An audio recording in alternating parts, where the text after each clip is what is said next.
Nice topic tonight. Gonna be running the first session of Call of Cthulhu soon. That's sick, Slay. Hell yeah. Good to see you, by the way. I hope it goes really well. I hope it's really fun. Well, hello and welcome. TableTalk, discussion and discourse. I, as always, am your host, Alejo, aka Right on 95. And I am alone for now. Soon Boo will be here, hopefully. We shall see. But yeah. Got a few things to talk about before we get into the show. But I'll wait a little bit to get into those. Doing the lightless beacon. I don't know that. Is that a an official like adventure thing? Like a I can just look it up. What am I talking about? Lightless.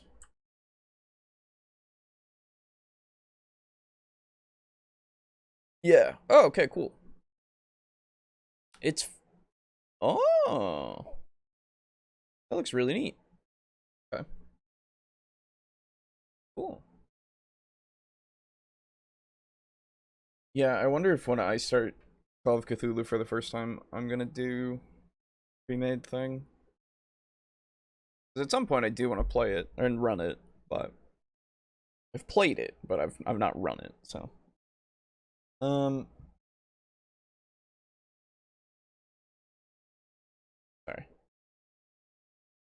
So, today we're gonna be talking about mysteries in TTRPGs. Mysteries, of course, everyone knows the little problems that you put forth that you give clues and all that shit, right? And in accordance with that, I have a little recommendation for anybody out there who likes listening to audiobooks. There's a channel out there called Magpie Audio, I think. Oh, hey, Halo. You changed your name back. Nice. Very cool. Good to see you. Well, there you go. Anyway, there's a channel out there called Magpie Audio, I believe. Let me make double sure that that is the case. Because it is a channel that I very much have enjoyed these past few weeks. Yes. Specifically, because it's Sherlock Holmes stories and some other Sir Arthur Conan Doyle stuff. So if you look up Sherlock Holmes Magpie Audio, you might have already heard of them. They're already almost at like 100,000 subscribers or whatever. They're having some trouble with some monetization as of late, which sucks because legitimately the whoever I can't remember who the person's name is, but his voice for Holmes and Watson are now my like internal voices for Holmes and Watson because it's just he reads it very well. I'd highly recommend if you haven't listened to or read any Sherlock Holmes, go and look that up. And it's honestly it's phenomenal. It's great. It makes me appreciate audiobooks and such because I looked for some audiobooks and some of them are just actual rips from like Audible in really shitty quality on YouTube and they suck. But there are some like that channel that are actually really good. Another one being like Red Fox Audio or something like that. I think. But audiobooks are kind of a big thing for me because when I am doing work, I like listening to stuff. There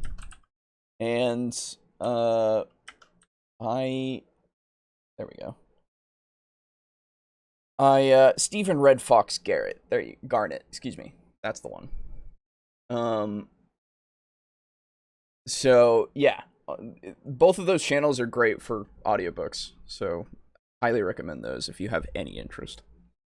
What's this? A handsome TableTalk stream woefully underpopulated by Lux? A large influx of Lux. Ought to put a stop to that. Oh, thanks, Lux. Good to see you.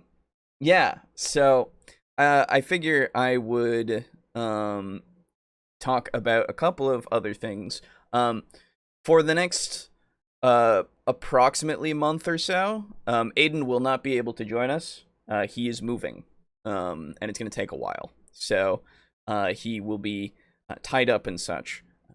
So we won't be seeing him for quite a few weeks, which is unfortunate, but it is what it is. He's gotta move for job stuff. So but good for him, everybody. We give him a round of applause here, of course, because he got himself a job that he actually really wanted. So, or at least was in the field that he wanted. I don't know if he really wanted this particular job, but regardless, he's a jobman now. So good for him. Well, he was a jobman before, but he's an actual fielded jobman in his actual field of study. So that's great. So yeah, long diatribe short. He won't be around for a few weeks, so that means he won't be on the podcast, and we are going to be putting Devils and Dice on a hiatus, unfortunately, because one of our key members is fucking gone. But what do you do? So, I'll also make sure to post a thing in the Discord server and on the channel for people to know. But yeah, so that is that. There was one other thing that I know I wanted to talk about that wasn't the audiobook thing, but I've honestly forgotten it. So that's oh no, I remember. Unfortunately, another piece of unfortunate news is that I did not get to read Thirsty Sword Lesbians. Now that might come as a weirdness to some people who weren't in the Discord looking at the memes channel, but it was brought up that the Thirsty Sword Lesbians, the Evil Hat Productions tabletop RPG, actually won an award from Nebula Awards, a Nebula Award or something, for its writing for fantasy and science fiction, which is interesting. So I got really curious and I bought it. I've yet to read it because when I got home, flooding in my basement, so had to help with that and fixing that. And then I took a nap, so I didn't get to reading it. But in the future, I will let you know what I think of Thirsty Sword Lesbians, and we might even just talk about it in depth. Who knows? Isn't it an interesting? It's an interesting thing to say out loud. But regardless, that is all of the announcement-y kind of things, I promise. So let's move on to the topic for today, and that is mysteries. Now, it might surprise you, it might not, that mysteries are some of my favorite things to read, just because of, how they are. I don't know, fucking yeah. But mysteries are hard to do effectively in a TTRPG as far as I'm concerned. I'm probably pretty bad at it. I've not run one yet, but conceptually, putting the clues and pieces in front of players that they need to find, it's like any other kind of puzzle or anything like that, as far as I can really put it as an analogy, I guess. Not an analogy, whatever, you know what I mean. Unless you don't, in which case I don't know what I mean. But it's similar to other kinds of puzzles and such. where you kind of just have to go with however it is, however your players are going, in what direction they're going, and putting the absolute essentials in front of them and leaving things that they can, I guess, miss that aren't going to harm their effectiveness at solving the mystery.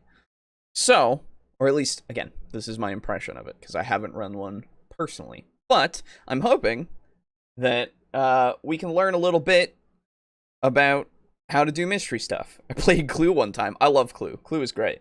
It's one of my favorite board games. Legitimately, it is. But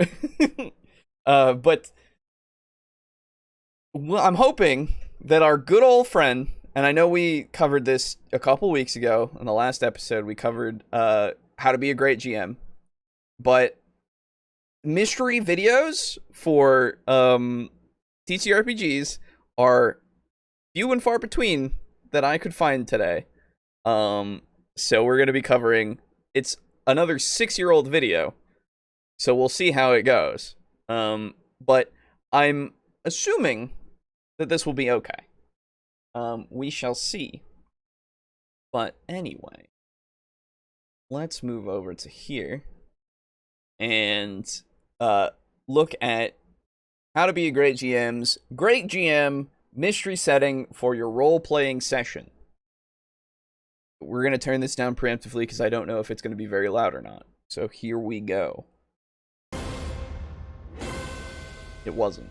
Or at least because I turned it down. Oh, great sir! You must come quickly! There has been... Wow, that's hard to hear, honestly.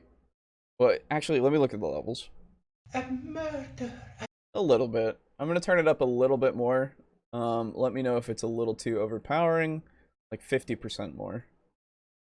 At the house, someone has killed our master and should have- Lord. Oh, mercy, why?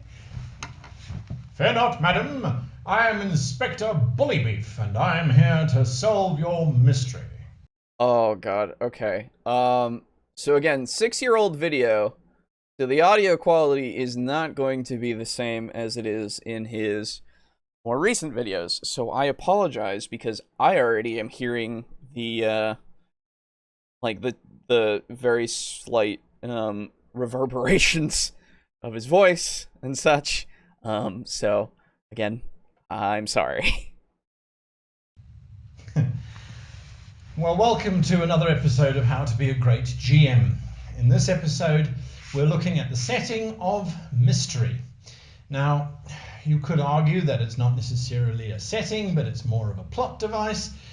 You could make that argument, and I wouldn't disagree with you, but it's just more interesting to look at mysteries as a setting. Okay. And the reason why is that they're relatively easy to make if you know how to do them, and they're really easy to stuff up and end up with players really not knowing what's going on if you don't follow a few basic steps. So Fair. We're going to look at the mystery as a setting, and you can import this into almost any type of campaign that you're running, and it really will feel like something fresh, and hopefully it really will reward your players for some very creative and logical thinking. That's the hope. I'm wondering, again, 6-year-old video, so this is not the quality that he has currently. I'm so glad, because, my head. I'm just wondering because the lavalier mic is right there, and I'm wondering if the lavalier mic is not on. And you know what? I'm going to find this out because I feel like How to Be a Great GM, Mr. Guy himself would say, in his description, oh, this time around, unfortunately, my mic did not work. So let me just find that out right now, because I'm going to start really focusing on it by accident. Nope. Okay. Apparently, though, there's a mystery Easter egg in the video. Ooh. Interesting. So, how do we set up a good mystery? Well, let's start at the very beginning. We need somebody to want something and have difficulty getting it. You guessed it, standard story stuff. Only this time, what we're doing is we're adding in a few little tweaks to that. The villain wants something badly. What does he want? Well, that's an interesting question. Let's take a murder mystery as a standard example, although this really could apply to any type of mystery, missing data files, a stolen gem, whatever the case might be. Mm-hmm. But a murder mystery will be a good example, for us in tonight's recording. Yes, they're recorded at night, obviously.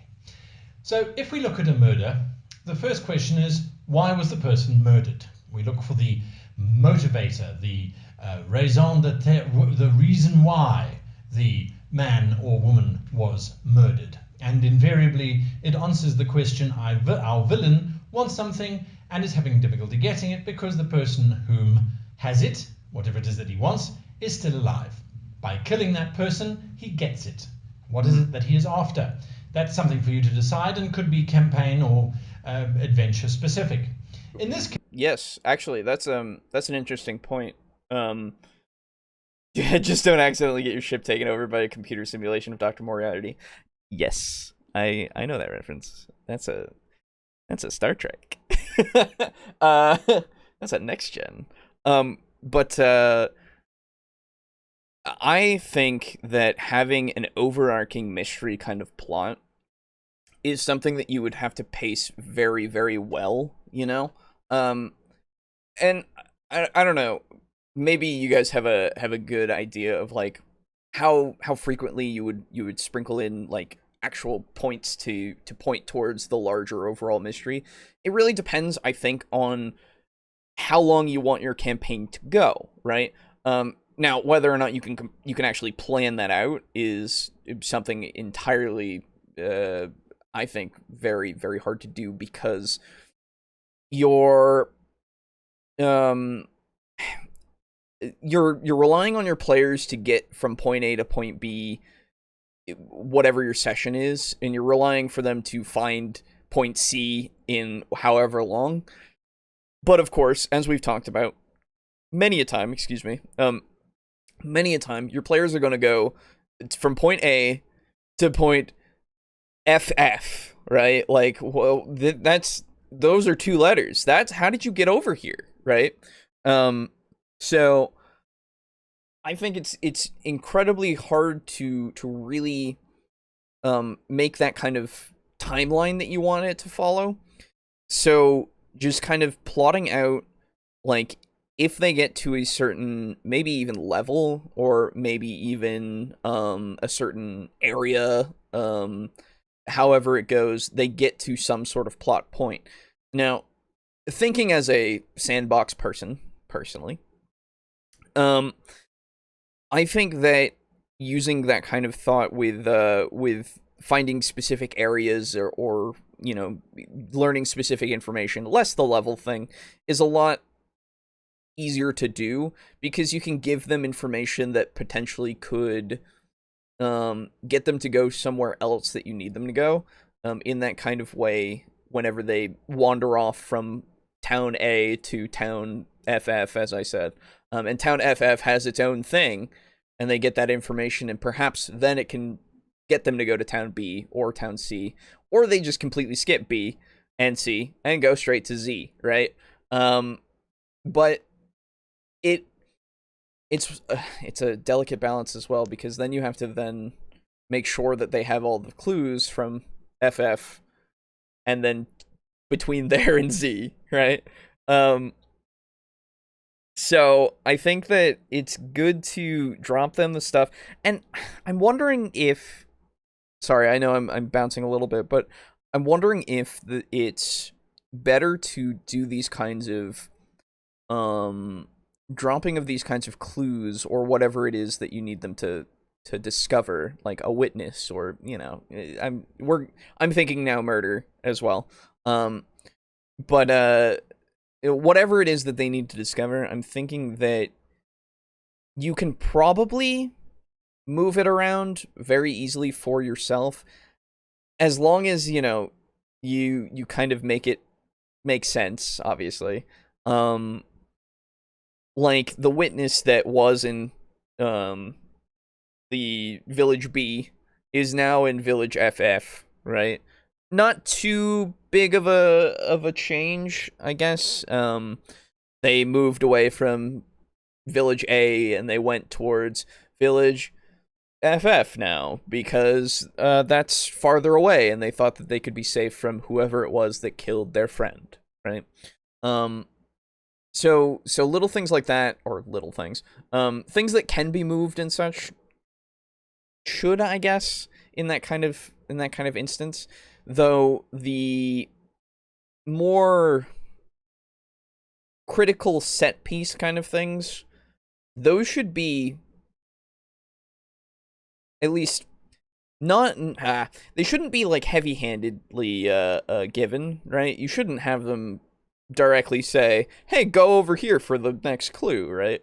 But having them continue to get hints or something that point to this one place, in order to get them to get that big, like, this is here, you have to be here for this clue thing, is probably a better way to do that.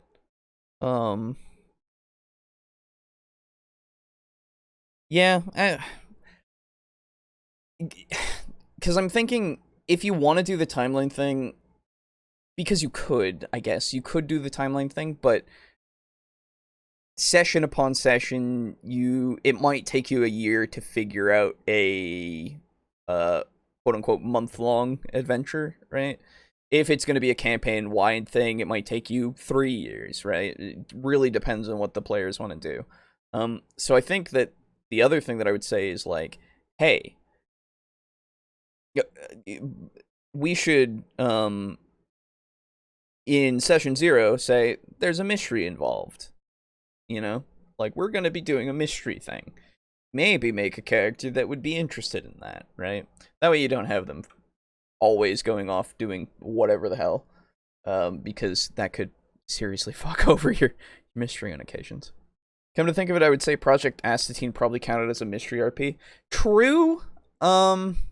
Yeah, actually, kinda was. Though I did that very, very poorly, I think. There's a lot that I could have done, that would have been a little more fun for them. I honestly really regret a few things that I did in the final episode. But, you know, c'est la vie at this point.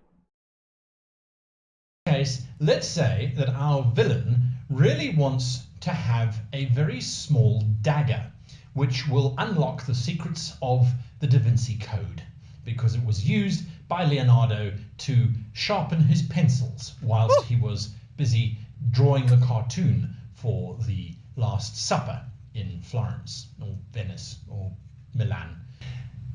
So this small dagger has got some code on it, and that's what our villain wants.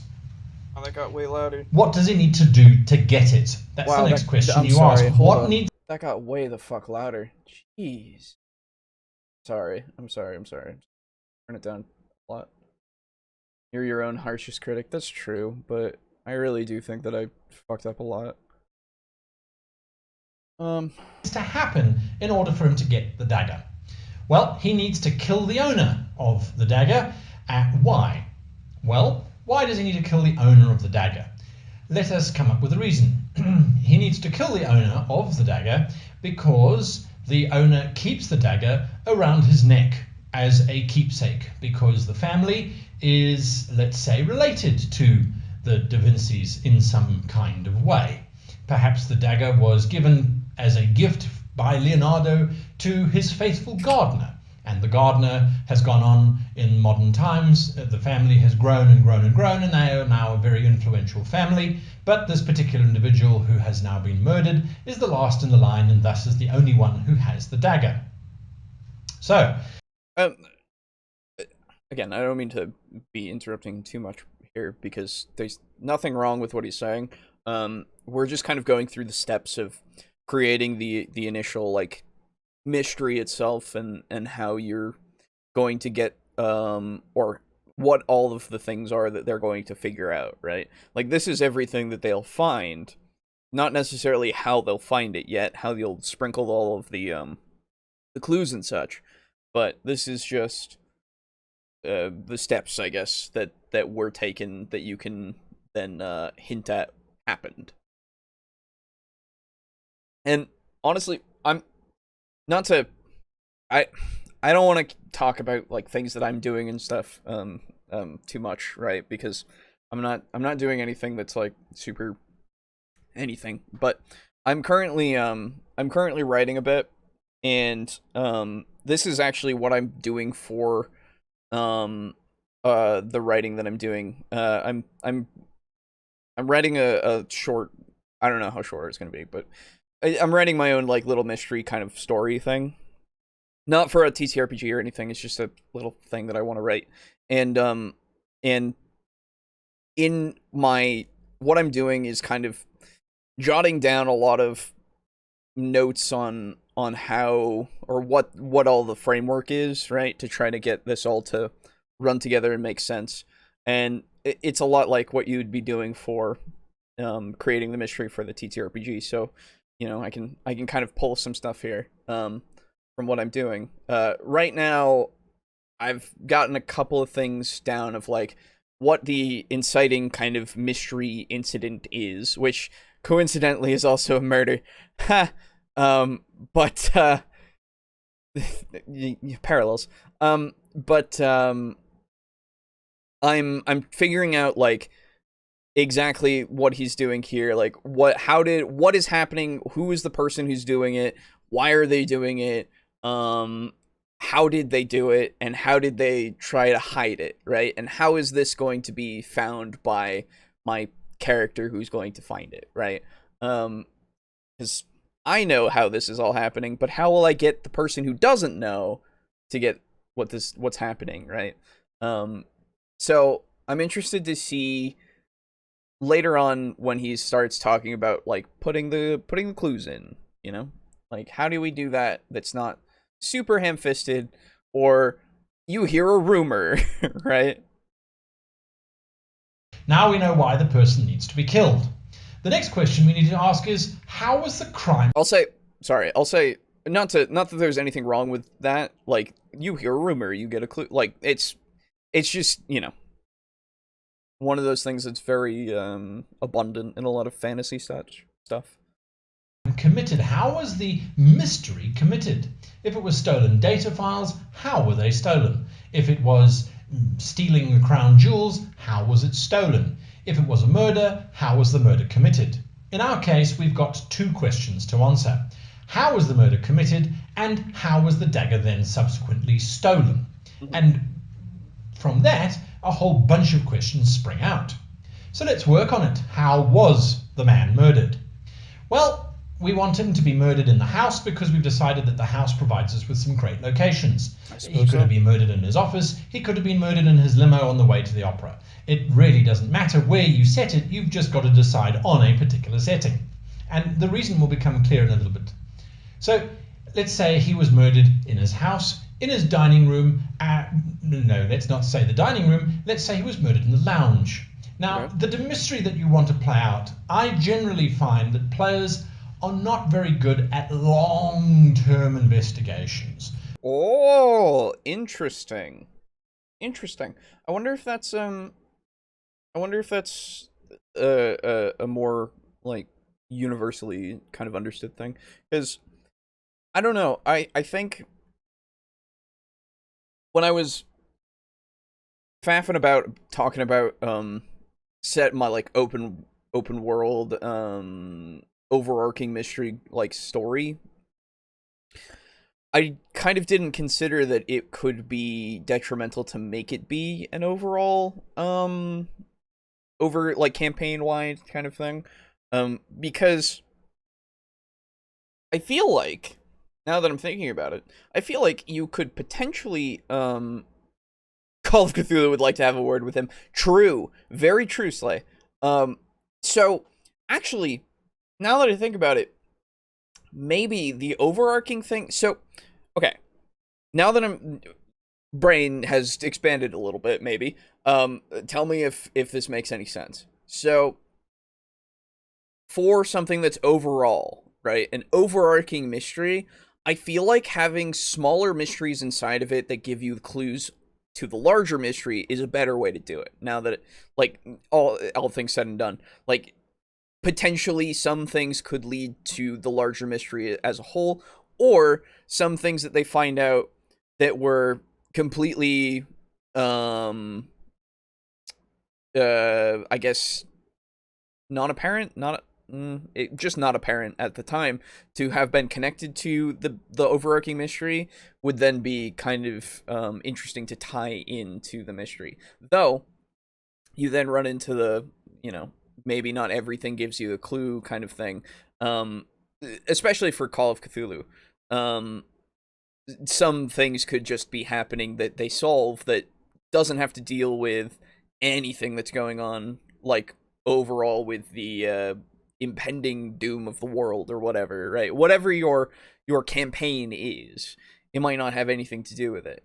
But I think the way to keep the interest, if he's worried about interest in an overarching mystery waning, then having them continuously working towards it whilst solving multiple mysteries is probably a very good way to do it.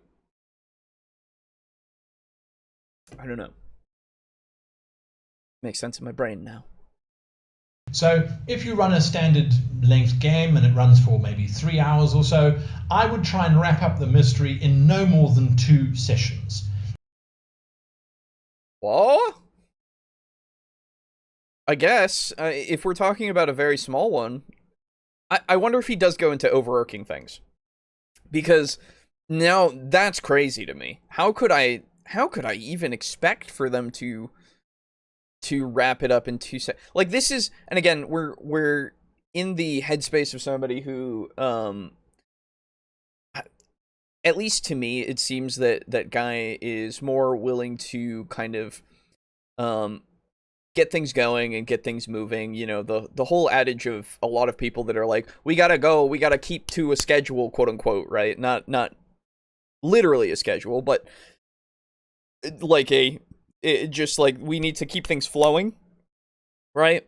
Where, again, every time we bump heads with this, it's like, well, you could take your time if you want to. It really depends on how your players are doing and what they want to do and their kind of speed, right? So,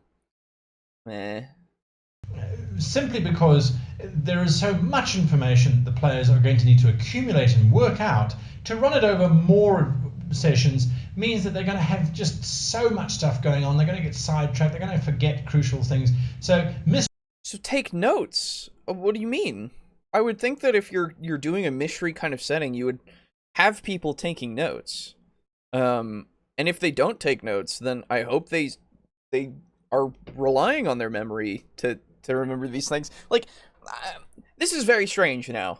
This is a very strange thought of, if it takes too long, they'll forget things or they'll get sidetracked. Yes, that is probably true, but again, if you write something down, you can refer back to it. That's like the whole point of it, right? Like, that's the whole point of taking a note, is trying to remember. Look, I'm not saying, okay, I think that you should take notes.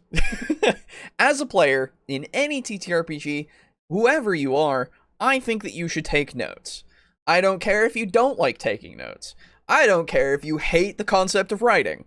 I think that you should take some notes, because otherwise you will forget things. And it doesn't have to be notes on every single thing, right? It can just be things that your character is interested in. My character right now in my Wednesday campaigns, he takes notes on everything because he tries so hard to exploit anything that he can out of anyone that he can. That's the whole idea, so that he can remember all of these kinds of things. He keeps a journal. He's also a scholar and a historian, so it makes sense for him to take all these notes. Now, another character that I would have, let's say the other character that I had in my Wednesday group before we did this campaign, Gimbal, he didn't care about a lot of things. He didn't really care about a lot of people's, problems or whatever, unless they kind of involved him or he was interested in that person, you know? Like, stuff with his party, sure, he'll take some notes on that every now and again. But more often than not, unless it directly affects him, he doesn't really care. He's not gonna care to remember a couple of things, right? So I didn't take notes all the time. But regardless, like, it's so easy to just take a few notes. I thought all players just mash the attack the whole time. That's right, Halo. That's right. That's all you're supposed to do. The only thing you do in any game, obviously. I just find this bizarre, because it's just, why would you not expect that this is going to happen? Absolutely. But you are you are kind of in control of how they get sidetracked most of the time. You give them a thing, and then they go, oh, look at the thing, right? You put that in their path. You can make it lead up to something, if you want, or you can make it be a sidetrack.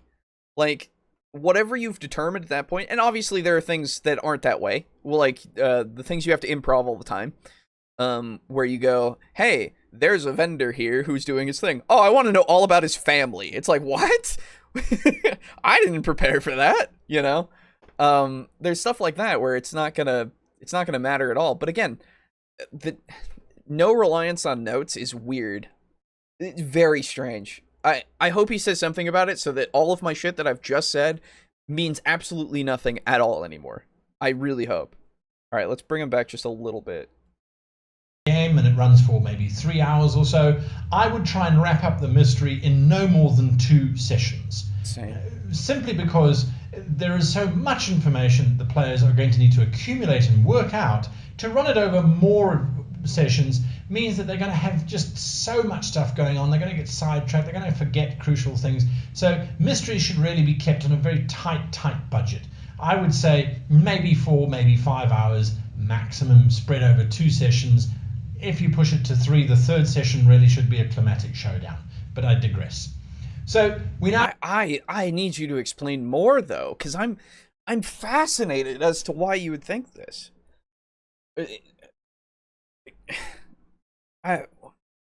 Unless my players have very short attention spans and they really don't want to do this kind of mystery stuff, I don't see why this is something that you would say. There's actually a type of forum roleplay that consists of in-character journaling, or in a slight variation, characters writing letters to each other. Yeah, there you go. That's cool. It's just, I just take notes. I don't know, man. I have this man who was murdered in his lounge, and the other thing, okay, the other thing that you can do as the DM, let's say that the sessions have they don't take more, or sorry, okay, let me formulate my thought really quick. So over multiple sessions, you might have only gone over a day, right? In game, you've only gone a day, and your players might have forgotten stuff, and they ask questions of like, it's only been a day. I don't think I would completely forget everything about this.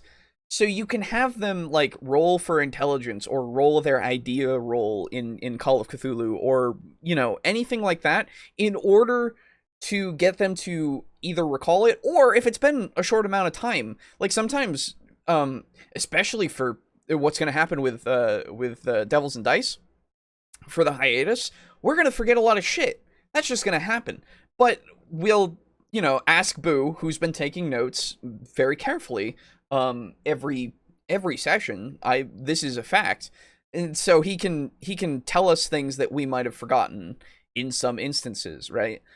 Just, as the DM, you have the power to give them information that they would know at this point, right? And if they don't take note of it after that, like after a certain amount of time, however much you deem in-game, if they have not taken a note of it and they just go, hey, what was that thing? Then I would say, make them roll for it, but it's a higher DC, you know? And then, like, or you say, dude, it's been a while. if you didn't write it down, you honestly, your character can't remember, right? Because that's just a part of how this works. I don't know, to me, right? It just makes sense that if you want to keep track of something, you would write it down. And then if you really, really, really want to like get these players to know this thing, then you would tell them about it if they ask about it, if it's reasonable. Anyway, I don't know. It's just, too much information. That's such a weird. Yes, there's going to be a lot of information. You're going through a whole campaign. That's crazy. What are you? What? What was happening at the time that he was murdered? Why would it have been a noticeable incident? Was the house empty? Do you want to make this a clue-gathering type of mystery? Or was he throwing a dinner party? In which case this has now become an interrogation type murder mystery, where the guests are now all interrogated with the standard, where were you, what were you doing, do you have a reason to murder this man? Let's go with the fact that he was throwing a dinner party, but that his guests were in the dining room and he only had 4 guests with him. The guests have nothing to do with the villain whatsoever. The villain struck because... Why did the villain strike on this particular night? So that's the next question that we need to ask. We still haven't answered the question of exactly how was he murdered. We're going to come to that in a little bit, but we've now decided that the villain murders him on the night that he's throwing a dinner party. Why on that particular night? There has to be a reason for the crime happening when it does. Whether the files are being stolen, whether the crystal is being destroyed, whatever the case might be, whether villagers are disappearing into green mist, it has to happen on a specific day for a reason. Now, this is one of the key things about running a mystery. You are absolutely bound by logical time. Time is how players are going to solve the mystery. They need to be able to get a whole bunch of clues, and we're going to come to clues a little bit later, but they need to get a whole bunch of clues that have got timestamps on them. I guess so. I guess I understand what you mean. Okay. For a second, I was like, yeah, okay. No, I was gonna say something, but no, I think that this makes sense. A lot of sense, because you need to give them things that really put the timeline in place for them for how this came about. So that does make a lot of sense. Okay, never mind.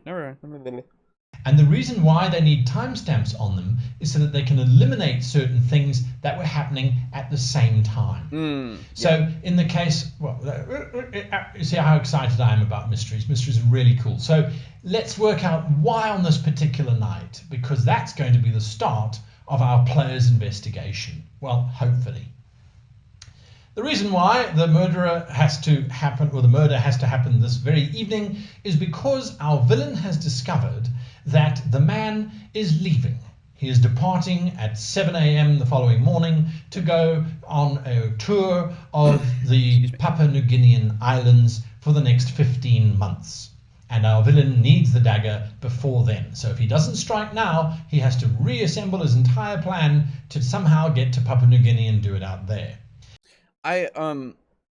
So since this is more of an overall kind of thing for TTRPGs, I also want to kind of talk about a little of like things that have magic, right? Because if you're going to be doing a mystery inside of something like D&D or Starfinder or Pathfinder or fucking anything that has magic, right? It really depends on the rules that they have established in those settings, obviously, for what kind of magic you could really use to fuck with things. But you have to also be careful with how much you fuck with things with magic, I would think. Because when he's talking about these timestamps, right, things that are being used to eliminate certain things from the timeline so that you can eliminate certain people from your mystery as suspects, right? Now, some wizard could be your perpetrator, yes, they could fuck with things by making it so, like the shoes that were used for this wizard were never, like, they never got dirty when he killed this person out in the garden, right? He took a dagger, killed him out in the garden, then he prestidigitationed himself so that he is no longer dirty. And, like, his shoes were never dirty, and there are tracks there, sure, shoe tracks that may or may not match his shoes, maybe match a few different people's shoes, but his shoes were never dirty. Now, obviously you could then go, oh, hey, your shoes are not dirty at the fucking all. Why? You know, like, why did you can make it so that potentially they could find these kinds of things, if they thought about it a little bit, of like, there's literally no dirt on his clothing. Like, nothing, not even a speck of dust. That's fucking weird, right? It depends on what they look into and what you guide them towards, but you have a lot of freedom with magic to accidentally fuck yourself over. And at the moment, I can't think of something that would be extremely detrimental that isn't something that's, like, way out of the realm of possibility, that's, like, time related or something, right? Or, like, wish related, right? That, like, that kind of stuff would be fucked. You just wish. If they're encountering somebody who used wish, then they probably have wish too, and they go, I wish to know who killed this man, and then the wish goes, oh, and then, oh, wow, that's crazy. But it's just one of those things where you have to be very cognizant of your players' like thought process, I think, as well.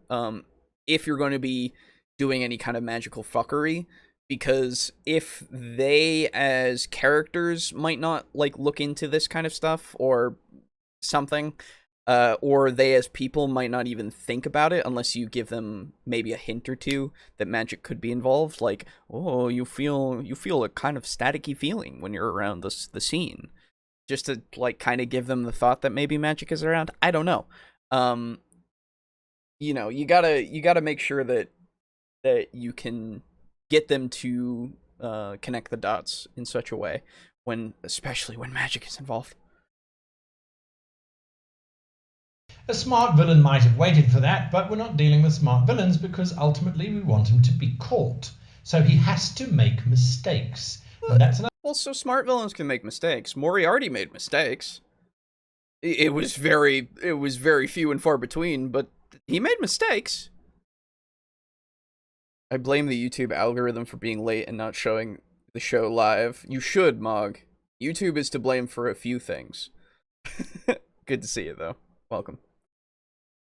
Another very important thing about a mystery. Mistakes must be made. Yeah, so I'm sorry again for the audio from the video. Again, this is a 6-year-old video, and I guess his lavalier mic wasn't set properly or something was wrong with his video, but we're gonna have to bear with it for the next 20-something minutes. I'm sorry. If it gets too much, do let me know, and we will put it on hold or something, because it is hurting my head a little bit too, but I will suffer along with you. I promise. And that's the very next question we need to ask. What mistake was made? So, was the man murdered in front of a witness? If so, why wasn't the witness killed or silenced in some way? Witnesses are messy because then they can solve the whole thing if the players find them quite quickly. Unless you discredit the witness, and then it just becomes a whole bunch of he said, she said. Don't go there. So what went wrong? Well, perhaps what went wrong was the fact that this particular... Oh, okay. So interesting. So he's quite literally saying don't do witnesses because they're too messy. I don't know if I agree with that, because I'm thinking that if you hide a witness enough, you could potentially get them to, be harder to find. Though again, you have to go like, oh, the players might find them very quickly, in which case maybe don't make the witness essential, right? Don't make the witness absolutely essential. Just make it so that they're vague enough that they're helpful, but they're not going to solve the thing for you, right? That's cool. I'm glad it's not something new. Cool to see old ideas to review. A lot to learn at times. Absolutely. Yeah, that's absolutely true. And considering he hasn't made another newer mystery video, this is all we have to go on for his ideas on them. I think the villain should be smart, so you're not just going through the motions. I would agree with that. That's the thing. Something about having a villain not be like too stupid or too smart is one of those, again, balancing kind of things, where if you have a smart villain, perhaps if you want your smart villain, your absolutely nefarious villain of your overarching campaign could be the Moriarty type, who you have to go through these mysteries of, like, as you're going through your campaign, that you can then find pieces that will lead you to getting to them, right? Just as I will reference Sherlock Holmes a lot because they're literally one of my favorite, like, stories ever, because they're just, I love the Sherlock stories a lot. I would have them read to me and read them a little bit as a kid, and then it wasn't until later on that I was able to listen to them, like I said before in the beginning. But in that channel, Magpie Audio, that you should go check out. We're not sponsored or anything. Just go check out Sherlock Holmes Magpie Audio, please. It's a great channel. Again, his voice for Holmes and Watson are the voice for Holmes and Watson in my head. It's fantastic. But regardless, even Sherlock was like, dude, Moriarty's a thing, but fuck, man, that's crazy. I'm on my A game all the time trying to even get a piece that I can pull on, to a piece of thread that I can pull on to even get to him, you know?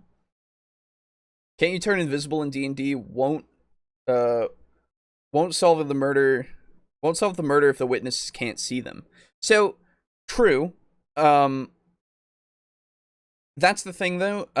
It depends on the level of invisibility, because in D&D you have invisibility, which if you do an attack or anything, you immediately come out of invisibility.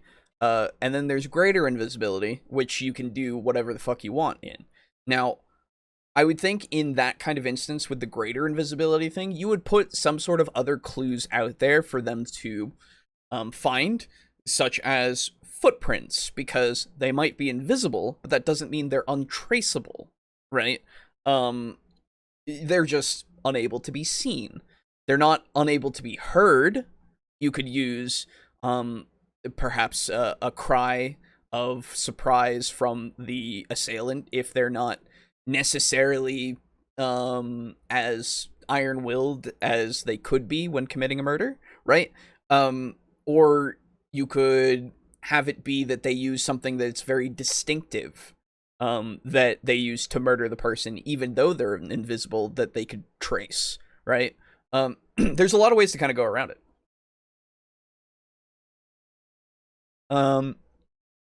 Having witnesses is a good thing. You just have to be smart with what info they provide. Maybe they want to frame someone or have a bias to who is the villain. They can even have trauma and mistake information or events. You can also have moles or plants to spread disinformation. Yes, that's the thing. However complex you want the mystery to be, a witness can make it that much more complex. So I guess that's why, because again, you weren't here for it, Mog, but his view on mysteries is that you should have them done in 2 sessions, which again is insane to me. So meh. The victim was killed by an invisible attacker, and there is exactly one wizard in town. Exactly. I wonder who it is. It's actually that guy over there who can turn invisible at will because it's part of his racial power. Whoa! You know. I more so meant just having a witness doesn't solve the mystery. Oh, yeah, you're absolutely right. Sorry. Absolutely. That is true. Yeah, that's the thing. In his mind, for the witness saw everything and knows exactly what happened. In which case, like, what the fuck? That's crazy. That person should have gone to the police immediately or something if they weren't killed. Why is there a mystery in that case? Are they afraid, I guess? Were they, you know, struck into silence by fear of being killed? In which case, the person's already killed one person. They don't want to just kill another person and maybe make it so, like, I don't know. There are multiple ways that you can do it, I guess, but regardless. Evening, the man was murdered and he had decided to leave the dagger in his bedroom. That's interesting. Very interesting. And it gives you a whole bunch of potential things for the future. But let's not get there just yet. Let's say that something that went wrong was the fact that the person who committed the murder didn't get the dagger, but was interrupted. Someone was coming into the room and they had to leave quickly. They left quickly by smashing out their way through a window. You've created a witness. You just said you didn't want to create witnesses. I can see splitting a mystery into 2 different sessions. Villains should be rather smart in my mind, and sometimes things happen for you as the DM didn't think or plan for. Well, yeah, so this is the thing. He said specifically that that players get confused and and overwhelmed with information and sidetracked, and you should try to get it done in 2 sessions because you want to avoid that. And if it happens to be 3 sessions, that your 3rd session should be a climactic end. And I'm over here going, well, potentially you could. Like, I'm not saying that it's not possible. What I'm saying is we don't need to have them all be at least 2 sessions. Or, sorry, at most 2 sessions. At most, maybe 3 sessions. Like, it can go for as long as it needs to go. It's just the fact that his reasoning was more, apparently your players won't take notes, or try not to remember things or anything, or apparently aren't going to be interested in the mystery aspect. In which case I go, why are we doing a mystery then? But anyway. Onto the porch, and from the porch they went out into the garden. From the garden they ran up the driveway, they got into their vehicle and they left. The man is now dead. Somehow your players are involved. Perhaps they're the ones who are having dinner with this man. I wouldn't necessarily do that, because then you've got initiative rolls to see who can get out of the mansion fast enough to catch a glimpse of the murderer, blah, blah, blah, blah, blah. But that is now our mystery. Our villain wants this dagger, so he sent... Oh, I took it as a mystery plot, should only be 2 sessions. I mean, that's the thing, again, potentially, but maybe his players shouldn't be gerbils, exactly. Like, that's my thought. It's like, where's the attention span of your players? Like, why are they not paying attention? I don't understand. An assassin, or maybe he goes himself, up to you as to where the villain sits in the hierarchy of villainousness. Send somebody through, that person confronts our man in the lounge.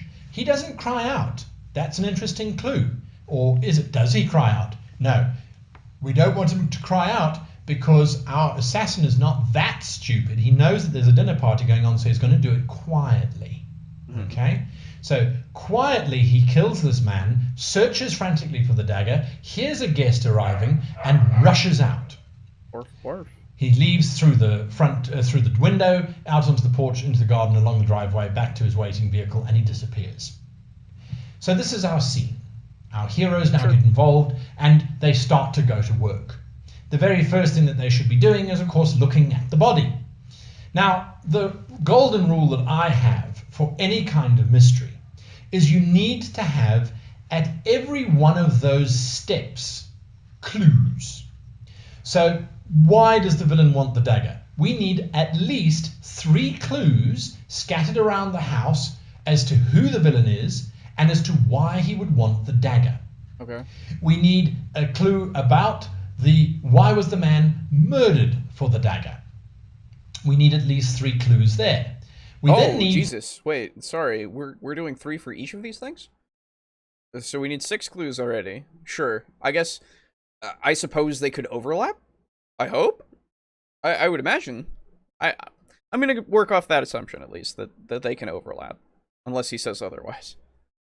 3 clues as By the way, I think Boo might have fallen asleep or something, so I don't think we'll be seeing him tonight. So if you were excited for him to show up, I'm sorry. But maybe he'll pop in later, who knows. to the person who killed the man. We then need 3 clues as to the fact that it went wrong. We then need 3 clues outside as to where the villain or the creature left or ran to. And then in general, we need a further 3 clues just in totality as to the perhaps other things that are red herrings. Okay, so okay. So now I understand why you think that your players are going to be very confused and overwhelmed with information. That's a lot of clues, my man. Some of them aren't even clues, they're just there. So I don't know, I guess I don't know in practice, but at least in my mind, in my mind palace, I don't. The idea of having clues that could potentially point to multiple things is better in my head for not necessarily simplicity, but it a little bit, I guess, because you have a lot that you need to keep track of. They have a lot that they need to keep track of. Writing notes, of course, everyone is, obviously. But regardless, like, if you're going to front load them with all of this information, yes, it's a lot for them to keep track of and look through and try to sort and piece together. But I guess it really depends on the type of mystery you want and, like, the length of it that you're looking for, right? Because I feel like he should, if he wants this to last 2 sessions only, maybe not give them 16 clues in the room that are individual clues, which I've now gotten, you know? I remember when Christopher Lee was playing, Saruman asked the director what sound does someone make when stabbed in the back. He told the director they make a gasp huffing sound from when the air gets pushed out and that they don't yell or scream. That always stuck in my head. Yeah, oh yeah, Mug. Yeah, it's a great... I was legitimately talking about Christopher Lee and that exact thing to some of my friends like a week ago. It came up because I was gushing about Christopher Lee because he was great actor, first off, and second off, just so interesting as an individual. That has always stuck in my head as well. Did you know that he did like a metal band, I think it was, or a rock band? I'm not sure now off the top of my head, but he had a band. You should look into that. It's pretty neat. I don't know if it's any good. I've never listened to it, but that was a thing. Anyway, so I'm thinking that if you have clues that could potentially point to multiple people, and then it's super was it super metal? Okay, cool. So it's metal. Yeah. Gotcha. Regardless, sorry. My brain is, I've just drank a Monster.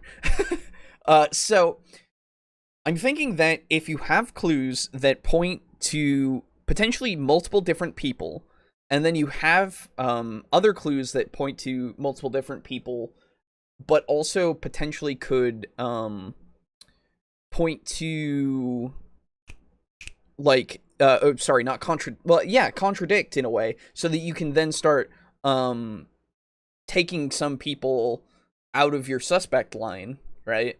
Or something of the like. Like, you have other evidence that you can find that, or testimony, or all of that kind of stuff, that it depends on, like, how much they follow up on it, but some of it could be bogus, of course. But things to eliminate these suspects afterwards, so that I wonder if that's also what he's including in these three clues. I guess it's more 18 18 clues. But you know, I'm wondering if he's kind of making it all not necessarily be in this room, but all be related to the room, you know?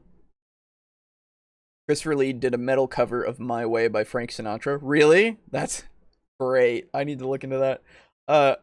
So you have chosen death metal. Very good. I love it. Very, very good. Okay. Don't put in more than 3 clues that have nothing to do with this main story. You can put in clues that hint towards future things. You can put in clues that hint towards something that has absolutely nothing to do with anything, which you could save for later on in the... Oh, okay. I'm sorry. Okay, so he's saying only put in 3 clues. Not 3 plus 3 plus 3 plus 3. Just 3. Okay. That was not clear. I'm sorry, sir. I need to... Perhaps other things that are red herrings. Don't put in more than 3 clues that have nothing to do with this main story. You can put in clues that hint towards future things. No. You can put in clues that hint towards something that has absolutely nothing to do with anything, which you could save for later on in the further part of this grand setting of mystery that comes into play to make you look like a good GM. But those 3 clues should have nothing to do with it. No more than 3 clues. Don't get greedy. Players can't handle more. Hang on. Oh.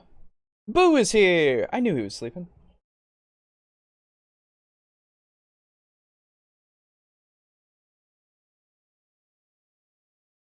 Hello, sir. Hello. Greetings from the land of the dead. I know. I figured you were sleeping, so I was just like, it's fine. Yeah, I didn't expect to be asleep for that long because I went to sleep at 3. Oh, that's why you haven't said anything for so long. Yeah, I woke up at like 9 a.m. Yeah. I was doing shit until about 12, got a haircut, 8, and then at 3 I fell back asleep.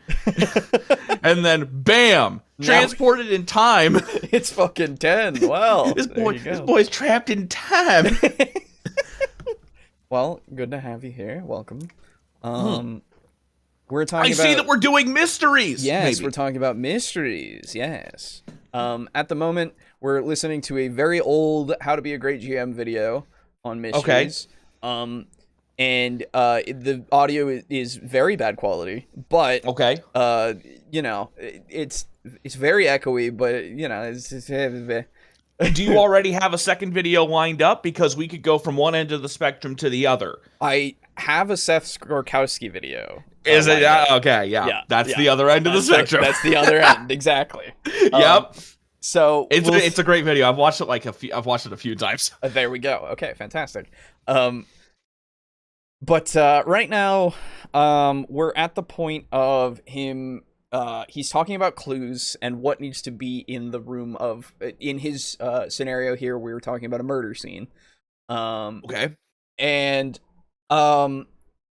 so I'm unclear as to, at least at the moment, as to if he's only saying these 3 false clues things. Don't put more than 3 false clues.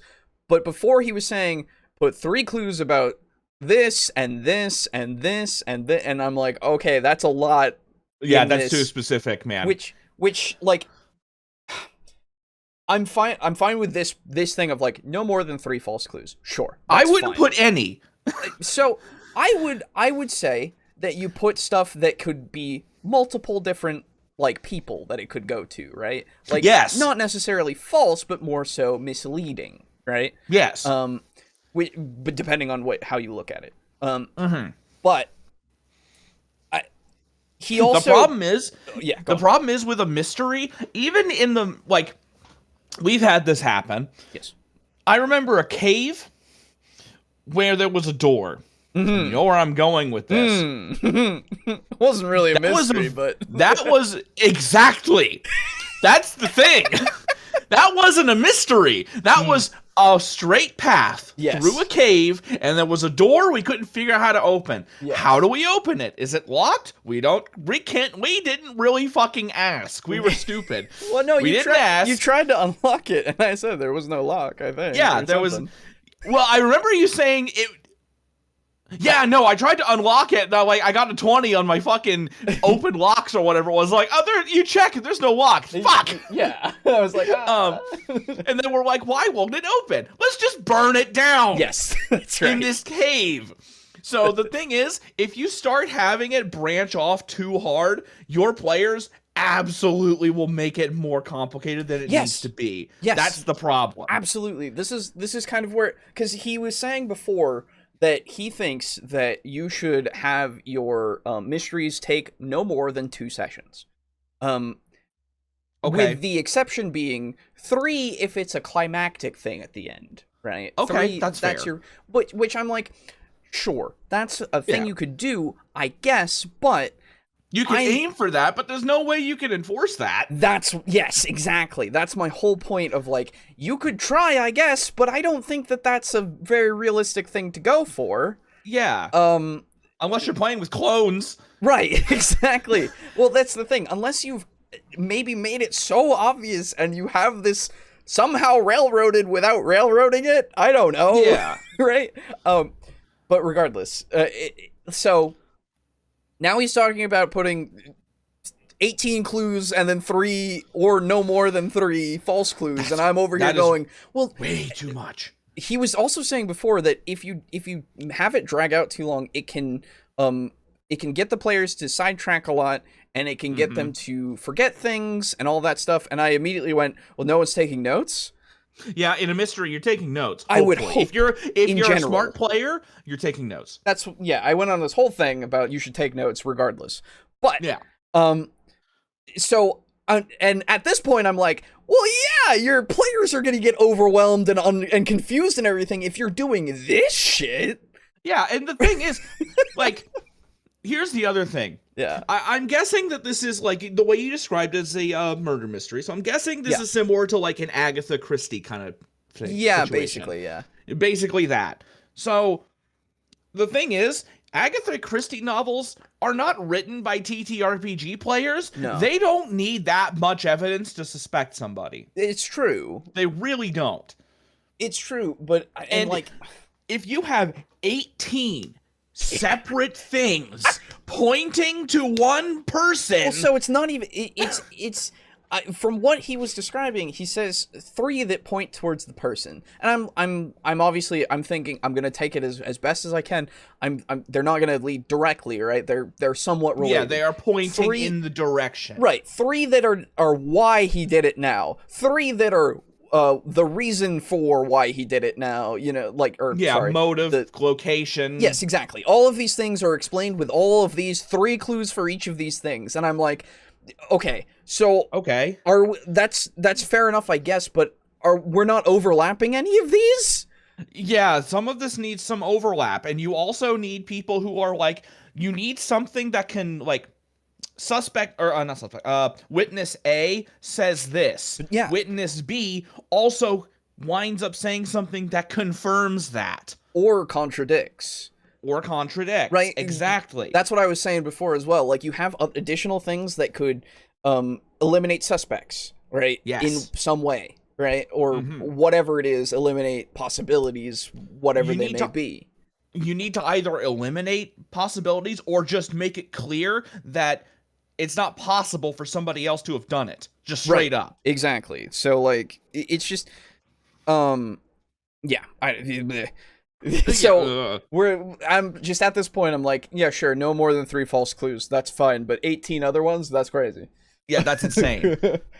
I can tell you right now, I am actually in the process of writing out the first adventure, the first actual adventure in my Call of Cthulhu campaign, and there are, let me see here, there are 1, 2, 3, 4, 5, 6, 7 characters, each of which have 2 things or more that the investigators can learn depending on their successes or failures in interpersonal roles and like actual roles that they make when interviewing them. Sure. That shit is hard. Yeah, I bet. Well, like it's not easy. No, this is not something that, like, 18. That's not right. And and again, not to toot my own horn or anything, but like, fuck it, I'm I starting just did to mine. write, You're good. I know. I just, I feel weird. Yeah. I'm writing a little story thing that's it's both gonna be used to flesh out my world a bit, just because I need to think about that because I'm basing it in my world a bit. Okay. But also just to like flesh out this character that I've been thinking of for a while now. And like it's also gonna be a mystery kind of setting. And I'm over here thinking like, even in my thing, fucking 18 clues at the murder scene. Like the murder scene that I have that's gonna be the inciting kind of thing to start all of his adventures is like, wow, it's not gonna have 18 fucking, it has like 3 that are significant. Yeah, see, Right? see, now here's the thing. What he is talking about is having an entire adventure be nothing but a mystery. Well, so even in that, I go like, man, yeah, even that, I would say that's too much. There's so much. You need to spread this shit out and not just have 18 things in the fucking murder room. Oh, of course not. That's incredibly crazy to me. Yeah, no, because then you have all, oh, Jesus, I don't even want to imagine, like, putting 18 things and then having them all make sense. Because that's, here's that's the other thing. Yeah. The other thing about mysteries, and this is the hardest part, is that making sure that mysteries have to be written perfectly every time. Yeah, they have to be consistent in everything. Absolutely. Yes. It is so much more than writing just a regular D&D adventure. Sure, Writing a D&D adventure, if you make a mistake, you can just say that is like, you know, if they make a mistake and the players run with it, you can just say, oh yeah. Like, for example, the one that I usually go to is, oh, that vampire, he would have been out in the daytime during that time. That's weird. Is that even possible? Then you turn to the DM. It's like, yeah, it's fucking creepy, isn't it? Yeah. And then you've got the players thinking, oh shit, do we have daywalkers? Right. This DM is pretty fucking... He's goated with the swouse. No. That's right. Sorry, I just watched that Russian Badger video. It's really fucking good. But in a mystery, if you make a clue and that clue is not correct and you don't want it to, and you wanted it to be correct, like basically if you fucked up and they are taking everything else as, because it's a mystery, that's all they have to go on, and that's what they have to go on. If you fuck up the clue and it goes the wrong way, Yeah, there goes your mystery. You fucked it up. Completely off on a detour that you because did that's not intend. that's what happened to me the first time. Remember when we played Call of Cthulhu? And You guys went into that cultist's room and you found the number puzzle, the number / alphabet puzzle. It was basically just a really, really basic encryption, but I fucked it up because I wrote it out, and in my head, I thought I did it right, but by the time we got to it, it's clear that I had fucked it up. And so then at that point I said, okay, stop. I fucked this up. This is what it's supposed to mean. I apologize. I fucked up this puzzle. Not everybody's going to be so okay with you doing that. Sure, yeah. Especially in a mystery, because that completely destroys it. That destroyed it. Yeah. It ruined the whole thing. I know you guys still had fun, but I felt like shit. Yeah, that's fair. That's absolutely fair. So you have to be really, really good at writing things that connect back to one another correctly. Yeah, you just got to go over it again and again and make sure. That's why I have an actual editor now. There you go. Yeah, absolutely. And the thing is, 18? No. 18 of those things in one room. It's like 18 things in one room. And now you have to find out, you have to know what it connects to. You have to know why it connects to that. Yeah. You have to put it in a room that makes sense. Yes. Why it would be there. Yes. Exactly. And how it would have come to be there. Like, I'll pull another Sherlock example because it's on my brain. Go for it. Sherlock Holmes, in a lot of Sir Arthur Conan Doyle stories, he only talks about the things that matter really to Watson, right? That would be apparent to Watson. He also says that he saw, in a lot of stories, he saw like 7 other things that led him to this place. But he never... Sir Arthur Conan Doyle was smart and went, I'm not going to tell you exactly what those are. Bore you with the details. Yeah, he's like, I'm not going to tell you what those are because I can't do that, right? Like, yeah, it would be incredibly hard to actually be Sherlock in that kind of sense. You just go, this is the logic here. This is why I found this, and this is what it leads to. And you could see this, Watson. You could have saw this had you thought about it a little bit more, right? Yes. And these are the most obvious things to you. I had these other 13 things, but they only matter to me, so I don't need to bore you at all. Exactly like what you said, right? So it's just like, in that kind of way, you can imply the more you can imply more intelligence for Sherlock there, because you believe, because of his logic and all of the shit that he does, that he actually saw 13 other things. And the other reason is because he's right. Yes, exactly. That's the thing. Every time. Correct. Yes. Here's the other thing. If you want to learn how to do really, really good murder mysteries, specifically for murders. Yes.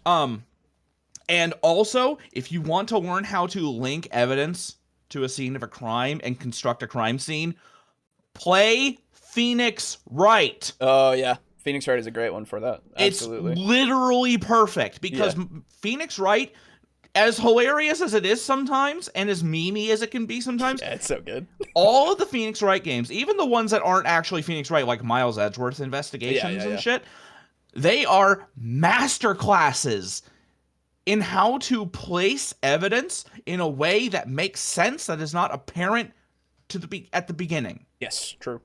It's a masterclass. Abso-fucking-lutely. Because right now, I'm actually playing the most recent one, Great Ace Attorney Chronicles. Oh, yeah. It's fucking good, by the way. I bet. And hilariously, like, when you mentioned Sherlock Holmes, I'm like, oh, fuck, here we go. Oh, because there's a character in the new one called Sherlock Holmes. I remember seeing that, yeah. I fucking hate that guy, but anyway. That's fair.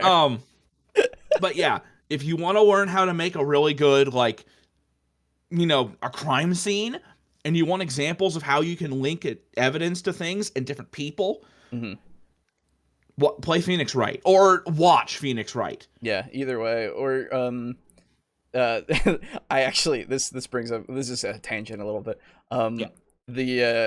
I saw some animations that are from, I don't remember what the channel is called, but they're specifically Phoenix Wright animations, and like they're so good and funny. I gotta send you some. I don't know if I'll are they like memes where it's just like the characters just having an argument in the courtroom? Basically, yeah, stuff like that. It's like, is lava wet, and it's Edgeworth holding lava? No. Oh no, it's not that. Okay. It's actual like animated stuff that's like like in those kinds of, like, legitimately one of them's like Godot, them in the courtroom with Godot, Phoenix and Meyer in there, and Meyer makes a fucking latte joke, and Godot just throws the coffee mug at Phoenix, and then goes on this whole diatribe about how he hates lattes and they're against everything he stands for. It's so good. It's really good. Oh, it's a fantastic channel. I'll send you some stuff later. Okay. Anyway, let's go ahead and move on into more of this, because we've been basically just shooting the shit. Very true. Let me just read a couple of things. Oh, so the crime scene can only have 3 clues? No, he's saying it should have 18, but no more than 3 false clues, which, you know. 18 clues, and a villain that isn't smart would just be giving it away. Yeah. Even Dick Gumshoe could figure that one out. There you go. Yeah. Hey! 18 clues have to be designed as a family tree, having some dead ends. This is the thing. If you're going to go that route, you have to have some that lead to nothing, because otherwise, man. More than 3 red herrings. They need to assemble a puzzle. If you're giving them 3 extra pieces, that's fine. If you're giving them 10 extra pieces, they won't even know where to start. That I agree with. We then need 3 clues as to the fact that the dagger is still in the house. Jesus Christ. So now we just answer those, we just work out what those 3 clues are. So let's begin at the very first one. The clue about who is the villain. Okay, so wait, hello. Oh wait. New number, who dis? I thought headphones were plugged in. 1 sec. Okay. Okay. Put that in. Yeah, click OK. Yeah, cool. There we go. Wait, we're never gonna get this video done. That's fine. Now he's gonna have shit to talk about. I won't be here long. Yeah, I'll just be here for a couple minutes. okay. I don't even need links or anything. Yeah.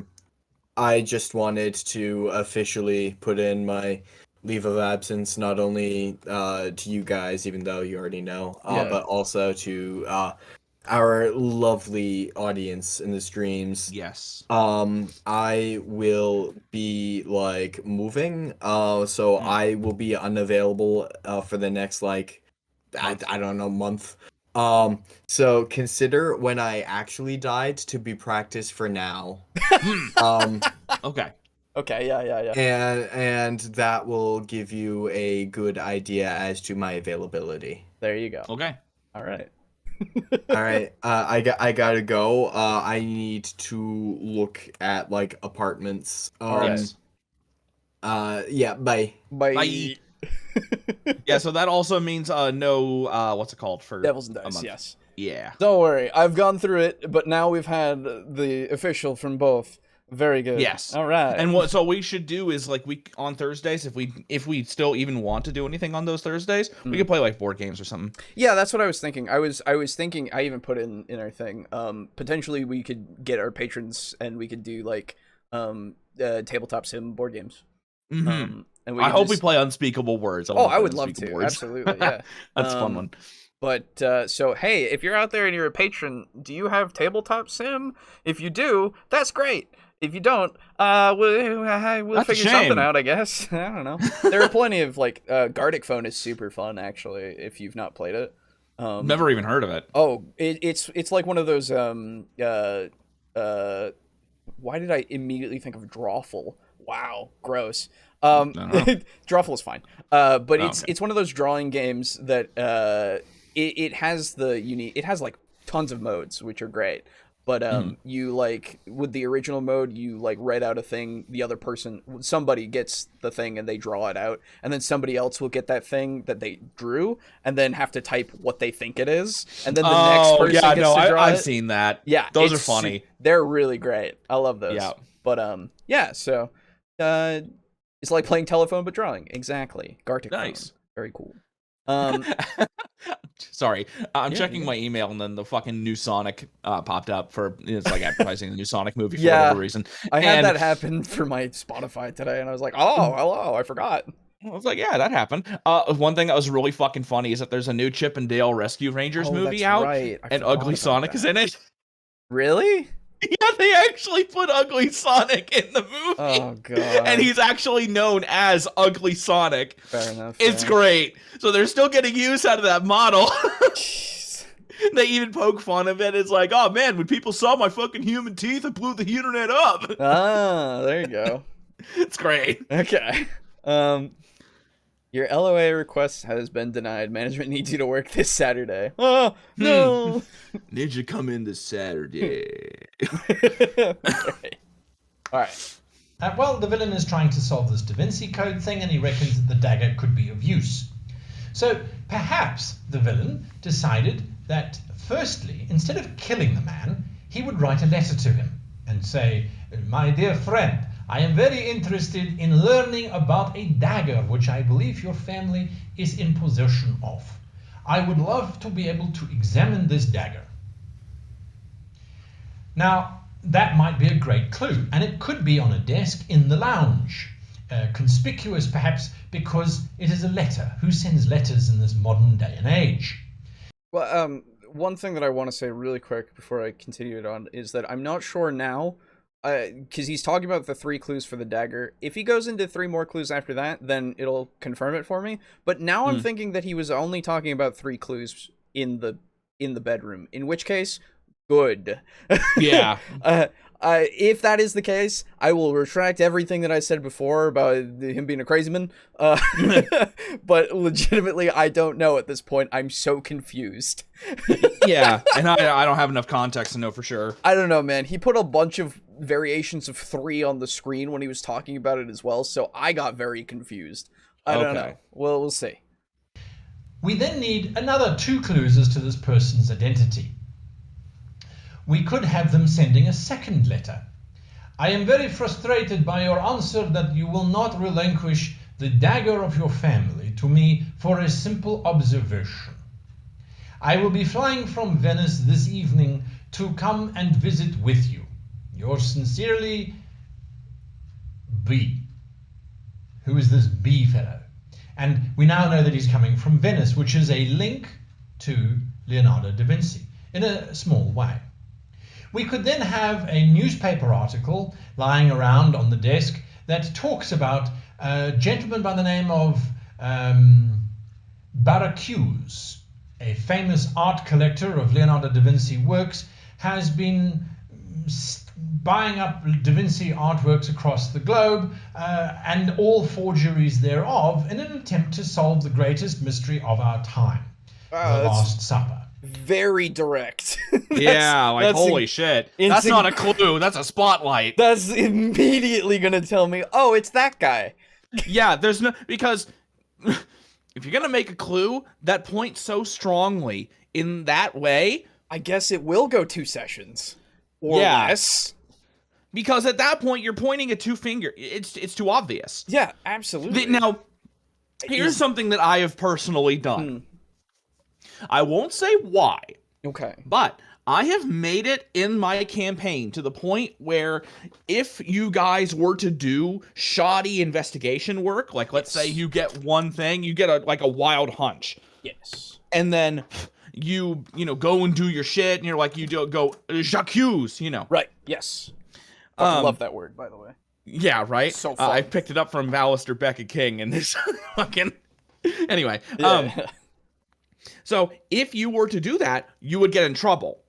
Okay, yeah, fair with enough. Basically you wouldn't get arrested, but you're like, look, dude, we know who you are, but you can't just be doing this. He's gonna go free. You don't have enough. Because at the very least, he's gonna go back out. Now, if you get more evidence, but you're gonna need a lot more evidence because you did that the first time, and don't be doing that. So come back with a lot more evidence, because they can't have people going around accusing people of crimes that they can't prove. Yeah, that's not good. Sense. Absolutely. So you need to also make it so that if you don't have enough hard evidence, or you don't really, really believe that this is true, and you just are like, it seems like he might have done it. We got one piece of evidence that's kind of circumstantial. That's not going to fly. Right. You need more. Yeah. So you need to do that. You absolutely need to do that. Yeah. And for this, again, if this is the intention, if we are quite literally going to be, having this mystery happen for 2 sessions or 1 session. Yeah, exactly. If that is the intention, then good job, you did it. Man, do I not want to play that. Yeah, because but that's, at this point, it's like Clue. Right. Well, it's like Clue. Even with Clue, you take a while because you're like, well, I guess what I mean is, what I mean is with Clue, the whole point is that the police are already on their way. True. In the movie, at least. Right. Tim Curry. That's right. The man, the legend himself, yes. Tim Curry, Love man, that the man. myth, the legend. Yes. He at the very beginning of the movie. It works. No, it's fine. Yeah, at the very beginning of the movie, he's like, "Oh, the police are already on their way. I already called them. You're all guilty." So, it just depends on who winds up killing their informer first. That's right.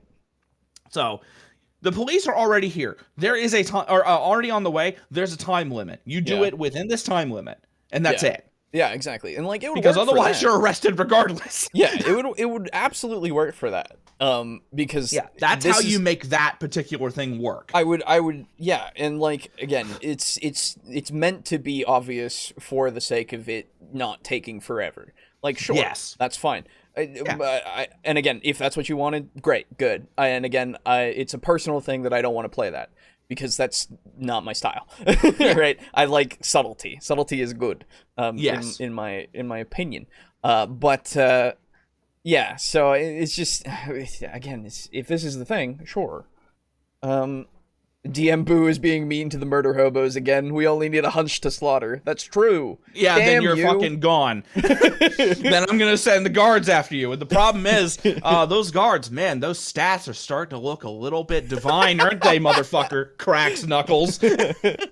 There was actually a Carmen Sandiego game on the NES where if you didn't find enough evidence to convict the criminal, even though you can find and arrest them, they go free and you'll lose. Yes.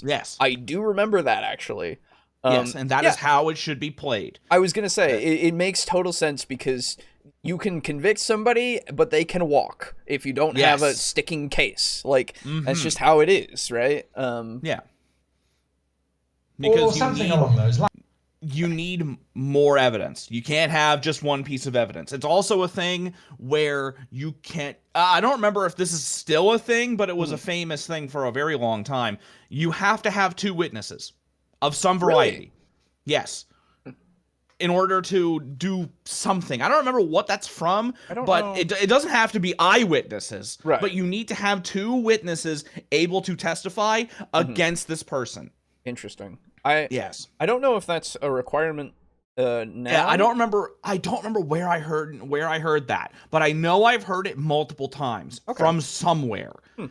That'd be interesting to find out then, because that's news to me. Let me see. I'll look it up while we're doing that. Yeah. History of our time, The Last Supper, or something along those lines. You could be a lot more creative than I can. So there are our 3 clues. Baracus is this individual who's desperate to find this dagger. Now, those are actually a combination of clues because now the players are going, what's this dagger? And if they're not smart enough to pick up on the fact that this man was murdered for the dagger, well, that's okay. We've got plenty more clues to go for. Okay. And the next one will then be at the body. How is the man murdered? Well, if the murder itself is not some kind of... Here it is. I apologize. No, you're good. Let me see here. It's from the Old Testament. Oh, yeah, so my bad. Interesting. Both the Old and New Testaments often repeat the principle that to establish a fact requires 2 or 3 witnesses. Interesting. This criterion applies to the death penalty, accusations against an elder, disputes with brethren, establishing iniquity, and problems in the church. Okay. Yeah. Okay, so it was the Old Testament. My bad, that probably doesn't really apply. Probably not. Yeah, Shit. my bad. Boo going all Old Testament on our asses. Jeez. Yes, right? Fucking going biblical on your ass. That's right. You need 2 witnesses for marriage, if I recall correctly, says Halo. Yeah, when I was Googling it, it did actually say that. Okay. Well, that's not hard to get. I True. imagine. Realistic device or sacrifice or gang murder. In other words, if the murder is not part of the plot, Baracus does not care how the man dies. He just wants the necklace and the dagger that hangs upon it. His assassin can use any means to get it. So, how would the assassin try and get this thing from around this man's neck? We can imagine the scene that there is a noise that causes our victim to get up from the dining room table and go into the lounge. There he finds the assassin frantically going through his desk drawers, perhaps looking for the dagger that the man would maybe have left behind. The man confronts him. "What are you doing in my house? Who are you?" The assassin turns, sees that the man may have it around his neck, and so rushes forward and rips the man's shirt open because he wants to get to the neck line. He realizes that there's nothing in the neck. A struggle ensues as our victim tries to fight off his attacker, and the attacker, in his desperate attempt to get away and now to evacuate the scene because there's a scuffle going on and there is some kind of noise happening, grabs a nearby lampshade and smashes our victim over the head, destroying his face and leaving him in a pool of blood. Sure. We then hear guests coming in from outside, from the dining room, and so in his desperate attempt to escape, he tries to run through what he thinks is an open door, only to realize that it is a plate glass window, where he then cuts himself. Now let's unwind that scene quickly. We have a lampshade as a murder weapon. Now, what this could imply to certain players is that this was not a murder, as at first one might think. This was a crime that happened by accident. There was no intention here to kill this man. He just died as a result of an issue. So, our 3 clues. The ripped open shirt. Why would you rip open a man's shirt? If you make it very obvious that the shirt was ripped before the scuffle happened, perhaps a good detective will work this out by the fact that the buttons are scattered in one particular location and then the rest of the room is dislocated. His shirt was ripped open. Someone was looking for something, but why rip his shirt open? Was it a woman who tried to rip his shirt open? No, because we have to eliminate the female, because it could have been a fight between a man and a woman. She rips his shirt open for a moment of passion. He says no. She hits him with a lampshade and runs through the plate glass window. We have to establish that it was definitely a male murderer and that this wasn't a gay love trust, because how would we do this? Well, we can put footprints on the carpet. It's a good old-fashioned standard technique. You can think of a lot more creative ways of doing this. I'm just giving you my process. So we've got great big footsteps on the carpet. How did he get into the room in the first place? It could be a big woman. I don't know. They Could be exist. like a Zarya-looking bitch. Yeah, I was gonna say, they fucking, I don't know. I mean, honestly, that would kind of be a smart way to do it. Yeah. Because, you hire an assassin. It's like, hey, I need you to kill this dude. Duh. And this fucking big Zarya. Yeah. You don't really expect. You wouldn't. I mean, I guess if the woman is the size of a fucking mountain, you probably would suspect her, but you wouldn't suspect her immediately. Right. Yeah. Like exactly. So, like, and I get you want to establish these facts so that they can find them. Yeah, and that's the point. Eliminate. Right. We're nitpicking at this point. Oh, absolutely. but that's what we do. That's kind of I mean, it's also something that you got to think about because it's part of how you set this up. Because again, you have to make it clear. So I assume that you have to set it so that these kinds of, I guess in his scenario here, we don't have women as big as mountains. I guess. I don't know. Like, is it possible? I guess it could be possible, but is it probable? Right? That's where we have to go with it. And then you have to make sure that your investigators, whoever they might be, might think, is it possible? Well, yeah, but I guess it's not really. So you have to give them a little bit of inference in that kind of respect. But if you do want to do the whole, like, it's actually the woman who's as big as a mountain, right? Then you have to set some other clues there to try to get that to be more obvious. Maybe hair that's left that's long, right? Yeah. Which, again, could be a man too. I'm not, it's, you just have to do these kinds of things that would make it more obvious, I guess. Anyway. Place. Well, he couldn't have come in through the plate glass window because he didn't know that it was open. He thought it was, he just didn't check before he ran through it. So maybe he came in through a window. So what that would imply is that eliminates the fact that this was a romantic truss. The window is fairly high up, so whoever came in needed to come in quite carefully. Or even better yet, perhaps they came in through a skylight, down a rope. That's certainly not very romantic, and if that's what you need to do to get romance, talking about? I think you need to see the police. We're forgetting Romeo and Juliet? Yeah, what the fuck you on about? If a woman came down a fucking rope to a skylight and said, hey, let's bang, I'm like, shit. Like, wow, Jesus you're Christ.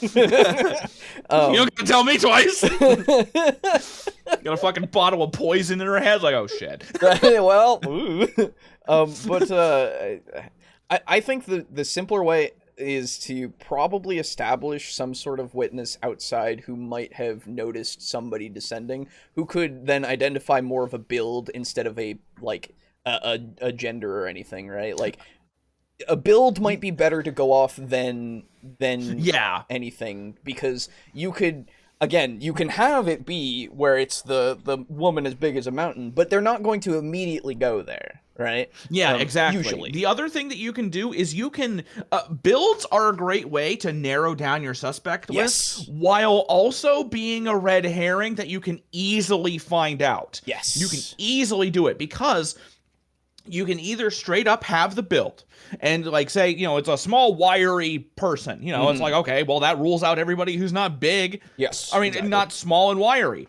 but you can have a build where it's described as being like big and bulky and like, you know, like wide, very wide set. And then later on in the mystery, you find a big, thick coat. Yes. And then it's like, oh shit. Did they look like this? Yes. Okay. So we don't know their build now, but we have this coat. Who owns this coat? Yes. That's a very easy way to finagle that. Absolutely. It reminds. Okay. We're talking about mystery things. I love mystery things. Yeah. So I must take a tangent and say that if anybody knows of the show Monk, I watched a little bit of it. I haven't watched all of it, but I watched all of season 1 and a bit of season 2. It's very good. It's very good. I love it.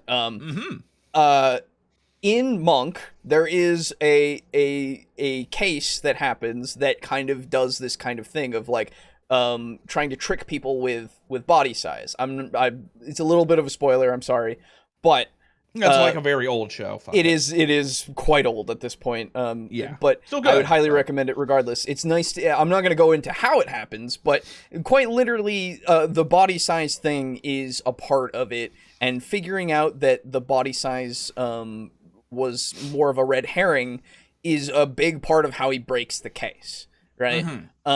And it's just another example of how you can do that in such a way that can still work in this kind of respect of like the person isn't like that, but you know, they looked like that at the time. It's crazy, right? How could they have changed their body shape from 1 hour to the next? Exactly. Monk, forgot the spelling. That's exactly the spelling. You're good. Yeah, it's just Monk. Was great. Yes, it is great. Honestly. Yeah. Because if I remember right, his name is Monk, and he's OCD. His name is Adrian Monk. He has a very it's not just OCD. It's a whole anxiety disorder, in fact, because of the murder of his wife. That he legitimately just can't figure out, which sucks for him because he can figure out literally everything else, right? And it's like, which is great. I love that shit. It's so good. But anyway. So this figure came in on a rope down through the skylight. They left muddy footprints all over the place because they trekked along the driveway. We know they trekked along the driveway going out. We might as well have them doing the same coming in. So we have a rope hanging from a skylight, which should eliminate any kind of, this was a minor emotional scuffle. This was someone with intent. This was an experienced burglar who came in via the skylight, which says planning. It says understanding of how to get into this venue without tripping off any alarms. The giant soldier-like mud boots should give our players some indication that this was a very strong man and that he was wearing maybe military-grade boots. That might send them off on some weird and wonderful tangents hunting down the military, but there should be enough of a link that they can maybe draw a parallel to this Barracuse fellow. By the way, we don't want them to suspect Barracuse straight away, so maybe in the photograph in the newspaper, Barracuse is sitting in a wheelchair.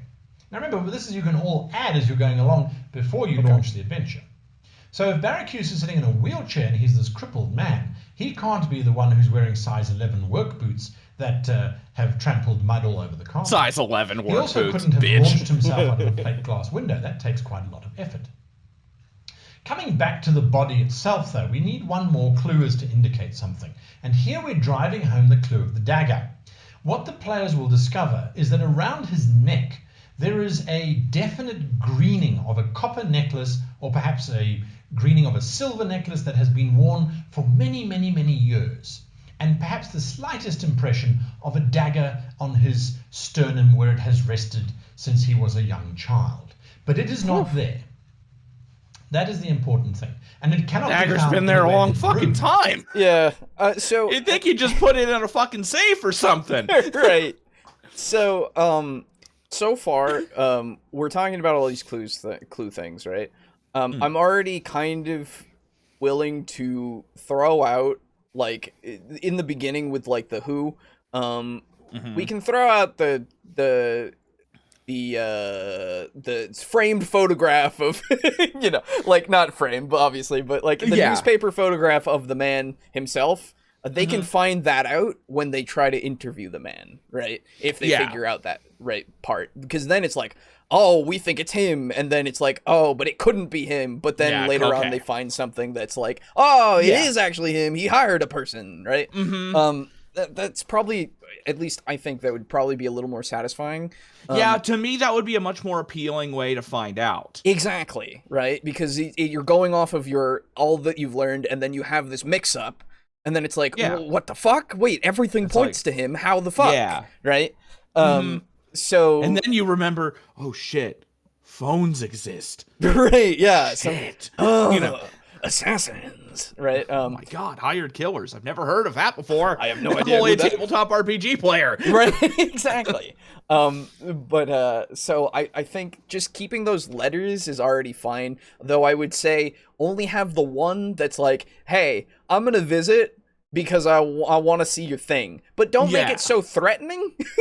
That's the thing. I feel like I am frustrated that you have done that you did a thing. Exactly. And then the next time you see me, you'll be dead. Right. Like, well, so it's obviously not that blatant in his example, but of course not. It is more an implication because it's like, but having it be like some sort of let's just say have it be more amiable. Yeah, exactly. He's just like, it's as simple as that. I'm going to be traveling here for some business, and I was very much hoping that perhaps you could reconsider my proposal of looking at this dagger.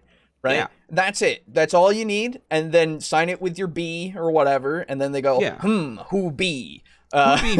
Who be? And then you have them interview some of the people in the house, if you have people in the house or whatever, or people that he knows that who knew the person who died, right? Regardless of if they were in the house or not. And maybe he told them about this B and actually gave a name of who this B is, right? Seinfeld. Yes, it's Seinfeld. B. Seinfeld. No, from the Barry movie. B. Benson. That's right. The only reason why I know that name is because of the meme. But regardless, then you have them going out and finding this information through somebody else, so that it's not just thrown at them in the beginning, so that they go, I know who it is, right? Yeah. And then you have them like kind of then looking at all of this, like all this stuff for finding out the killer. That's fine. We can keep all that. That's totally fine. I think that all of those clues are totally fine to have here. But we only need like one thing for the who it could have been, and then one thing for the body itself, whether like I would honestly combine the shirt ripped open with the like maybe even just a broken like thing on the floor, like a broken necklace thing, unless they didn't take the knife. I don't actually know. I think he didn't take the knife in the end, so maybe it just is the ripped shirt open thing with the little indent, I guess, that this person has. Yeah, of their it's fucking necklace. Weird. It's like, man, this guy's been holding this dagger on his sternum for so long. Yeah. His fucking bone has an indentation, just slots in like a piece of fucking cyberware. So let's just have, honestly, I think let's just have it open and ripped open, and then maybe interviews with people that are in the house or people that he knows, that might mention, well, he always kept his dagger like around his neck. You don't have to make the skin fucking have flecks of whatever on it or have an indent. That feels like a lot, at least to me. Depending on the person, an idea that I thought of is if he is the type to keep this dagger on him literally at all times. Yeah. And depending on whether or not he's the person who would do this, if he's the type of person to go to the beach or the pool or to sunbathe or whatever, you could have that portion of his chest be paler. Yes, absolutely. So that way it's not like he has a perfect dagger-shaped protection from the sun, but since it moves as you like shift your weight and stuff, it would just be this portion of the middle of his chest that's not quite as tan as the rest of him. It's like, why does he have one little non-tan spot there? Oh, well, you see, he has this thing, and blah, blah, blah. Yeah. But totally. It depends on the kind of person he is. If he's not the type to do that, then, Yeah, and honestly, that would be a great thing to have add in for this. Just you don't have to make it dagger shaped. You just have it be a slight smudge, right? Quote unquote. Just don't have the players find the villain's journal where he describes his plan in detail. Oh, you mean like that one quest in Skyrim where you or not? Is it Sky? Yeah, it's Skyrim, I think. Oh, what's the quest? I think it's the one where it's the guy. Everything points towards the wizard guy who in what's the town? It's the one where Ulfric is. Ulfric. Winterhold? Yeah, I think so. And like there's like murders going on in the town, and then you're sent to investigate, and then everything points towards the wizard, and then you imprison the wizard, and then another murder happens, right?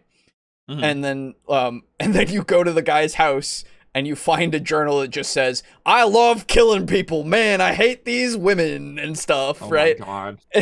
And like I get it, it's the end of the quest, like you've already got the wrong man at one point, and another murder happens, so that you literally have to witness him kill a person for the quest to like trigger and say, "Oh, it was that guy," right? But you get the journal just so that you can follow the guy and go, what the fuck, "It was him." It really was him. You mean the guy that wrote "God, I love murdering people" is the murderer?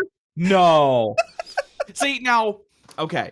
There are times to put in journals, but it is not to do that. Yeah, exactly. Unless the characters in the game, like, say you're in the murderer's place, and you don't know that's him, but you're investigating it while he's off at work or whatever. Sure. And you get a perception check or a spot hidden or whatever, and you get perfect. You get a 1 out of 100, or you get a crit success, and the DM deems that it is, worth rewarding, and so you find his personal journal. There you go. If you find it that way, that sucks for the DM, but whatever. Right. But it's a huge the way success, the way I prefer to do journals in situations like that is not to have the journal say, "I murdered everybody." And you don't find it during the adventure, you're gonna find it after it. Yeah, exactly. You find all the clues. You put all the clues together. You come up with a suspect. You interrogate the suspect. You arrest the suspect. Then you go through their things. You find their journal, and then you figure out how and why. Yes. Not that he did, but how and why. Exactly. Because you can't know everything. Right. Not until you get that. Yes. That's my job. It is my job to know everything until I allow you to know the rest. Right, exactly. And you will know what you need to know until you go and be like, "Hey, I want to go and see if I can find out why he did this." And I'm like, fucking great, because I want to tell you, because I want to be able to flex on your asses. Right, exactly. And to be fair, in the Skyrim quest, you do have to pick through all of his shit to find this journal. But even so, that's how you figure out it's him. Which is okay. It's still really bad. It's still really bad writing. Yeah. So what I'm taking from this is spell out everything for your players. Wouldn't really be a mystery then. Yes, exactly. Yeah. I don't think that he's saying that you should spell things out. I'm just everything that he's pointing out here is just so much that already I go, well, I don't need to go anywhere.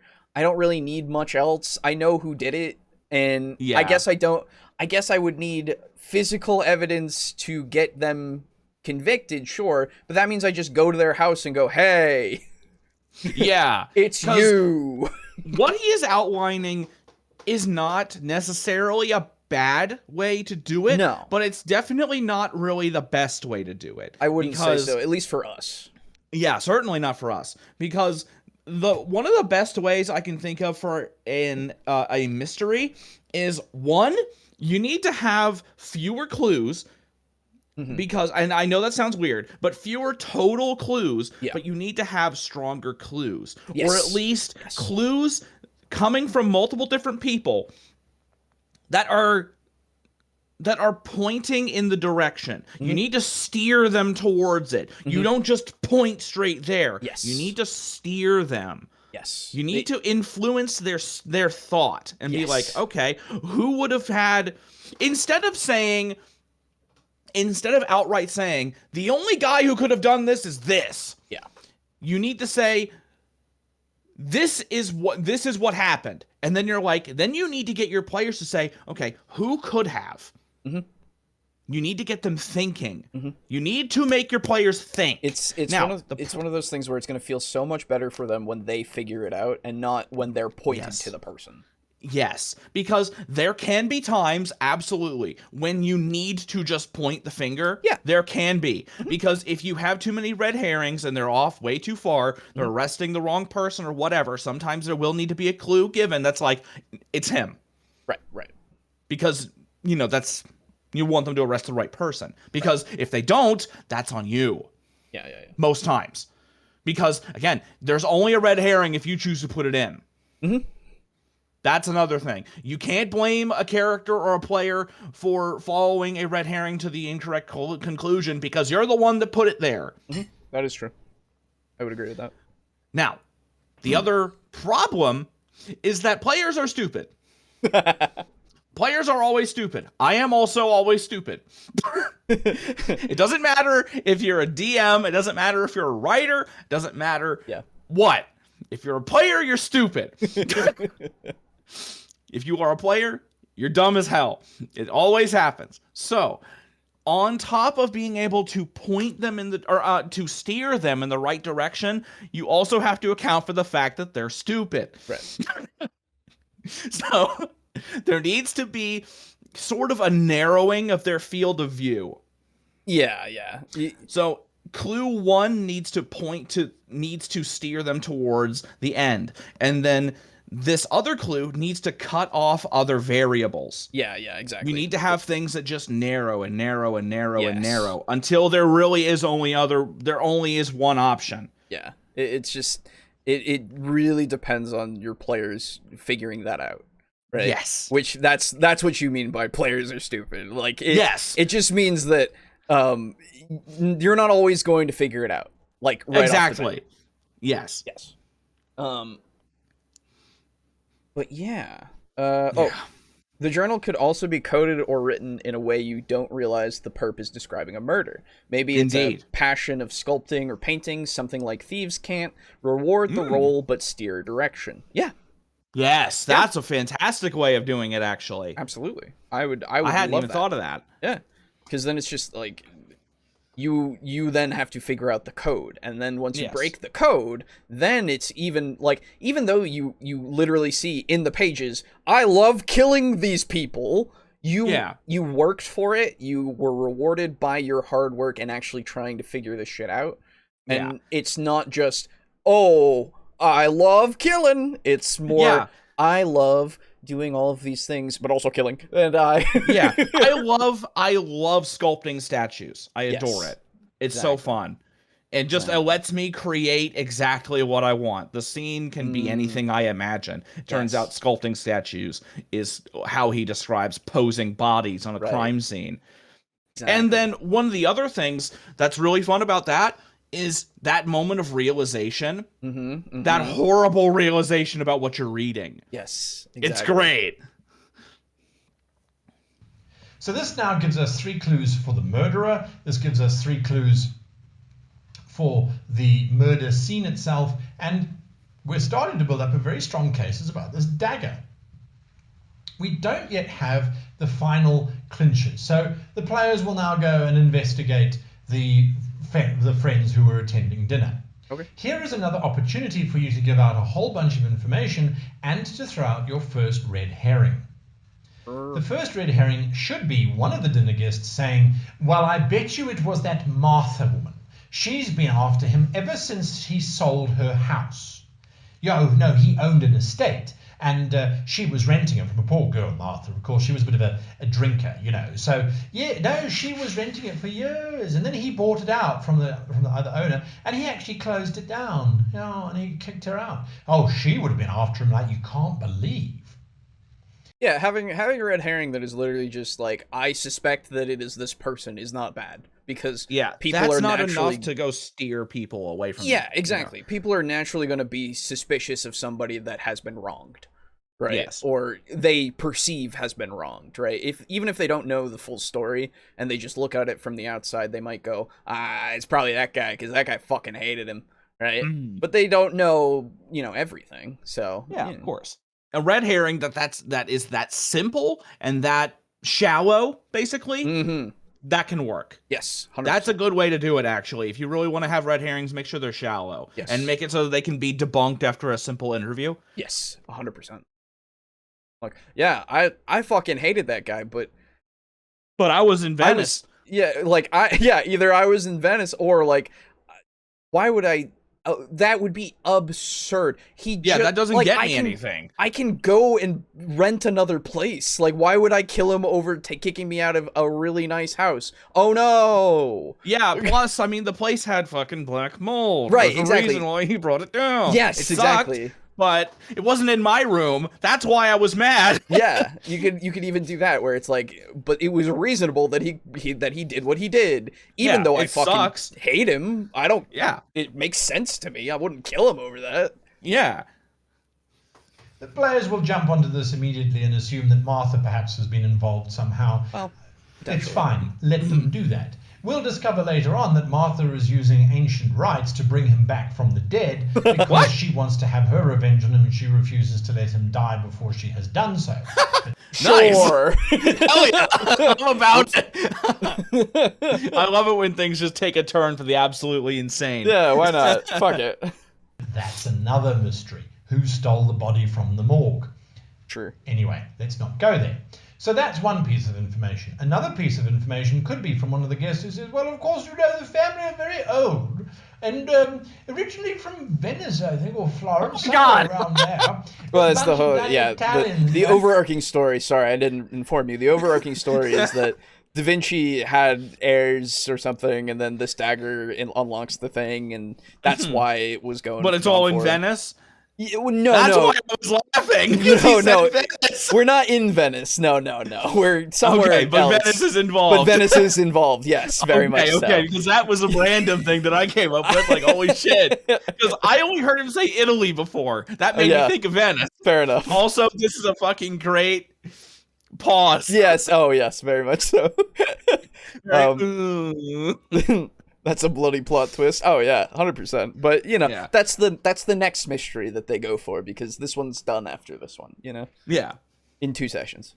But you can't trust these Italians. They're a funny bunch of people. Very emotional Italians. They speak with their hands a lot. I can confirm. Yeah. His study also the torture dance Leonardo did of his grandfather, a bloody gardener. Can you believe it? Well, anyway. Again, that should reinforce the Leonardo da Vinci connection. So the players might go off and then look in his study. Perfect. In his study, this is where we find a note saying, since you have refused to give me access to your necklace, I am forced to continue my research without it. I hope you can live in good conscience knowing you have thwarted a very important artistic endeavor. I trust no harm will come to you in the future. B. Again, reinforcing. You can make it a bit more threatening. It doesn't have to be a letter. It could simply be an email that's on his laptop. That might be a little bit better, actually, because then the guys who've got hacking can start to make rolls and things. When you're designing, this is a total aside, and I know I'm rambling a little bit, but as an aside, the clues that you're working out for your players, you should always try and work out clues that use the most amount of skills amongst your player base. So if you've if not that, just what they're good at. Yeah. Right? Like, just like how any puzzle or any kind of encounter is, you want to make it so that they feel special, that they are special. Yeah. Right? Yeah, it's just for anything. Good advice. A hacker, this is obviously a modern setting. If you've got a hacker, if you've got a detective type, if you've got someone who's into history, you should try and use all of those different skills to make each one feel as if they're contributing towards the ultimate solution of this mystery. Of course, it doesn't feel like a mystery to us because we know what happened. The players, of course, won't. So they now go to the study, they discover a threatening email perhaps that's been sent. Maybe also they discover the ancient textbook that this man has pulled out because of all these letters from this mysterious character named B or Baracus, that he has been researching what the dagger could possibly mean. If this is not enough to convince the players that the dagger is the critical reason for the murder and that the murder was merely an accident, then you need better players, because it is very obvious by now that the dagger is the key. But where is the dagger? I mean, yeah, it's very obvious. You're right. That's true, because you have literally pointed to it a couple of times. With your examples. So yes, I guess for your players, yes. Yeah. Again, we prefer subtlety here. I'm sorry. Yeah, we like subtlety. Did the man get it? They don't know that yet, and it's now up to you to decide, did he or did he not get it?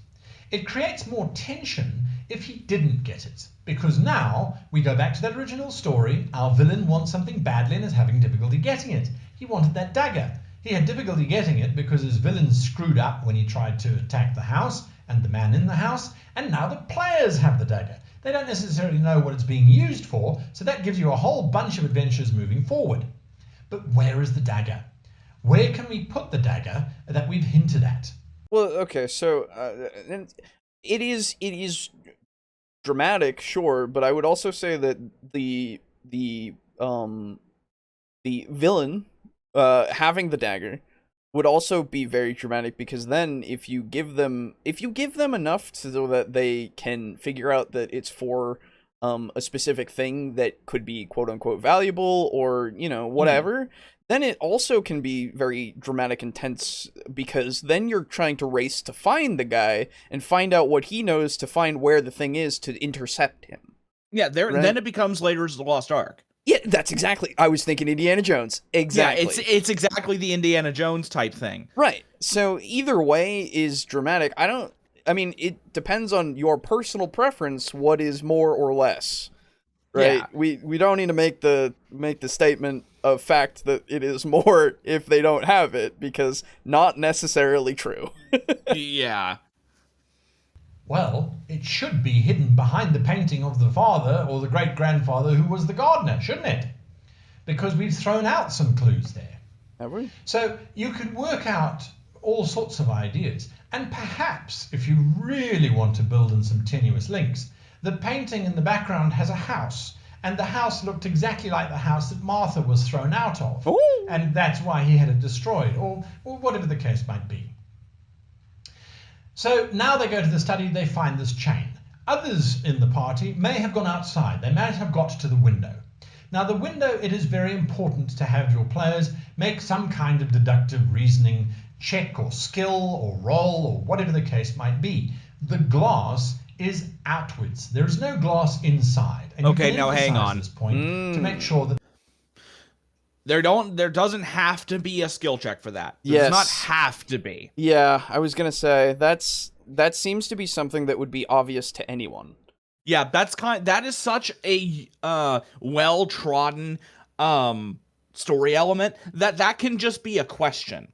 Like, hey, DM, where is the glass? Where is the majority of the broken glass? I was gonna say it can be as simple as that. In your description of the room, you can say that there is glass, because it's something that you would notice, and if you didn't notice, if you didn't say, you could have it be that they hear the cracking of glass under their feet when they're moving about, right? And then you just give them that in such a way that you're not directly saying, "Oh, there's fucking glass here." You can just. By the way, yeah, no, go on. By the way, that's a perfect way to clinch your villain. Because he's got muddy shoes. He came in, he left tracks, he killed the guy, he blasted through the plate glass window, but now he's got a piece of glass lodged in the mud on his shoe. Yeah, 100%. Absolutely. Very good way to identify. Anyway, go on. No, it's just one of those things where, if I look into a room, and I don't know if this is day or night in his scenario, but either way, I feel like glass that has been shattered is quite visible in both cases. It's very noticeable. And again, like I said, if I don't notice it and I'm walking around and trying to figure shit out, if I walk on the place where the glass is, it will make a noise. Yes. Right? I've played enough stealth games to know that. Exactly, right? Like, and I've also been around enough broken glass to hear it when I fucking stand on it. Like, yeah. It's just, I'm running a module right now where a werewolf is supposed to trick the party into trusting her by playing on their sympathy so she could catch them unprepared at some point. And I'm pretty proud that the party actually picked up on the clues to what she was and saw through her act pretty quickly. Nice. Nice. A villain would track mud into the house. Yeah. The skill check should be to see if the broken glass has been moved. Yeah, see. Yes. That's a better detail. Absolutely. If it's something that is not very obvious, if it's something that needs to be sussed out in such a way, then it should be a skill check, I would say. Absolutely. Yes. If it is something that takes even the slightest amount of, like, actual effort for your brain to suss out. So, like, walking into a room and you see a huge pile of broken glass, that's not a skill check. No. Walking over and see that it's been arranged into a pile. Yes.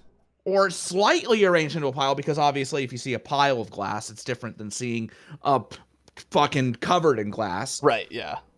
Well, so you know what I mean? That's how they notice it, right? Because then you have it be like a spot hidden or a perception, and what they notice is they see bits of this broken glass in various different places, right? Yes. And so then you go, well, why are only small bits here and all the rest of the large bits are here?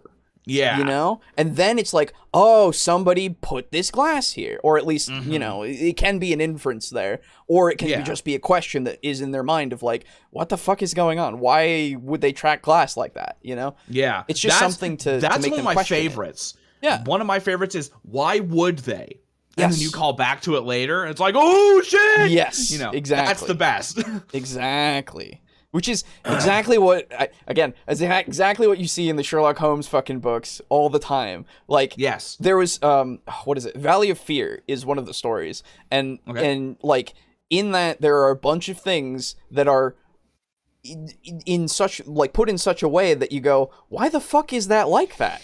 And then when you figure it out, when you're told what actually happened, even if you might have figured it out or you might not have, you see why it was done. And then it's like, oh, it makes total sense.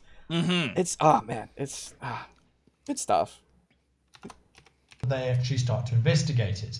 The glass has been bashed outwards. That means someone ran out of this room. We know it wasn't the victim because he was dead at the time. Do you see how important timing becomes?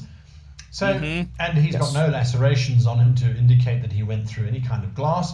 So it must be the person who killed him that went through the glass pane. To do that requires some strength.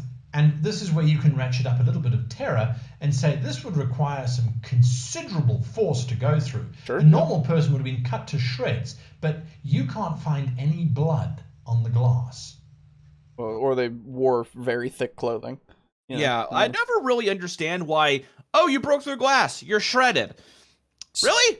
Yeah, I mean, so to be fair, breaking through actual glass is very tough.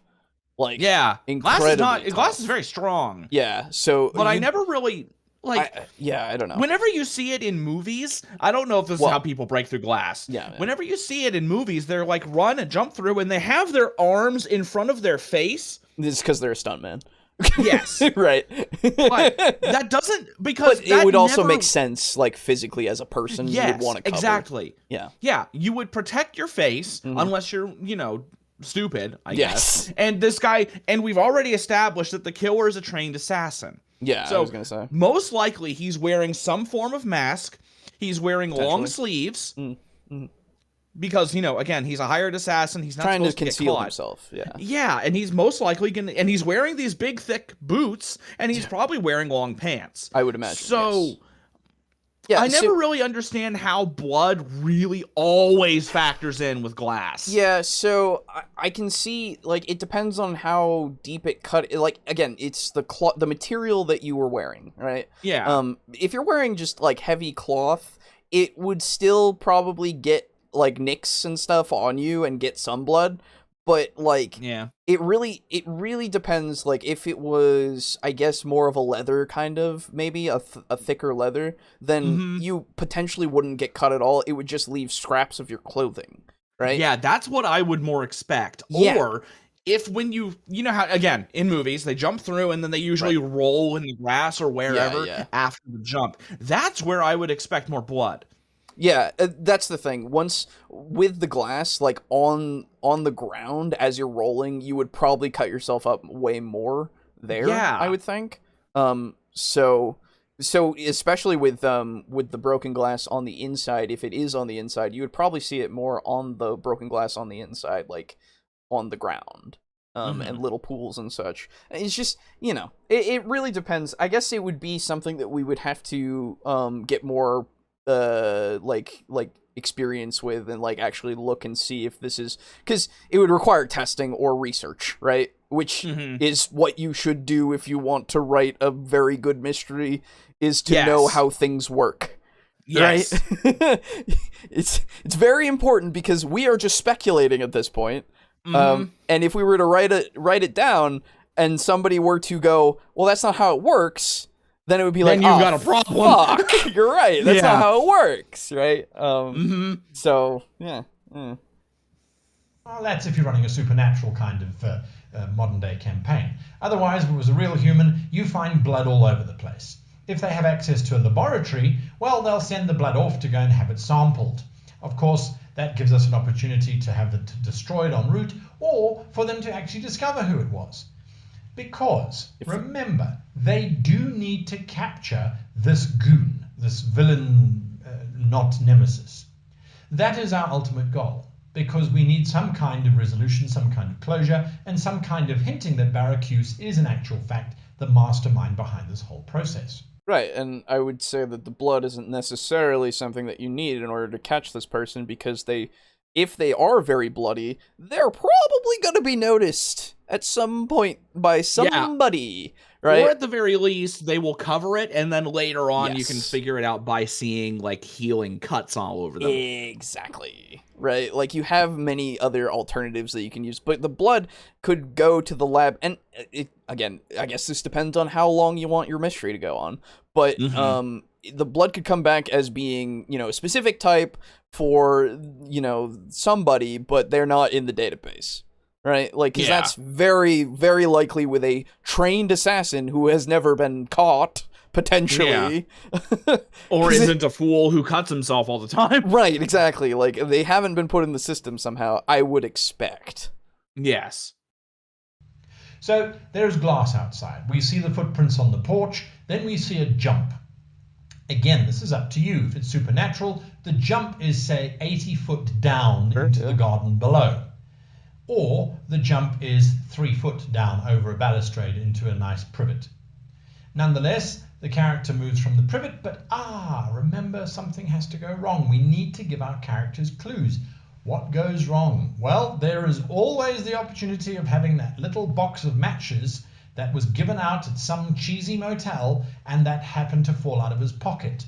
Oh, come on. Further, if your group is more... Like, yes, it's a possibility, and it's not a bad one. It's just, this is why I advocated for having, because he was against, like, having witnesses more so, because at least for his specific point was witnesses who saw everything, which I'm like, yeah, okay, that's fair enough. Of course. We don't want that. That's true. But having a witness who, like I said, saw a build and a direction is probably where you want to go with this. That way it's something that they could report to the police or whatever. The investigators can find out at some point, right? Yeah. It could be later down the line, or it could be now. It depends on if they're still around or if they just go to the local police station to report it, And see, here's the thing. The other problem with that is if you have a murder mystery where there's no, like a murder mystery like this, and there's no witnesses whatsoever, like of any kind,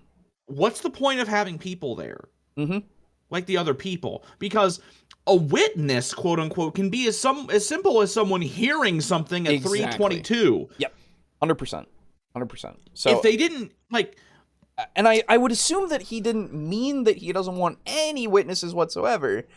Maybe he didn't want witnesses to the act. Exactly, right? Which, that's fine. That's fair. That makes sense to me, because he even said if there was some witness like that, why weren't they killed? It makes a lot of problems. And I'm like, fair enough, but they could also be scared into silence, because sometimes, I mean, to be fair, someone could witness something and never talk about it because they don't want to be involved. Exactly. That happens so often. That is entirely possible. Yes. It's been documented several times. So you ever seen Law and Order? Yeah, but like even like half of those episodes.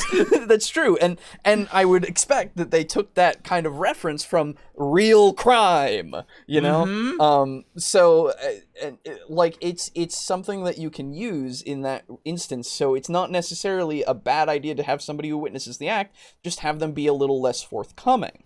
And you have to kind of gain their trust somehow, or convince them, or intimidate them back, you know, like however you want to play that situation out.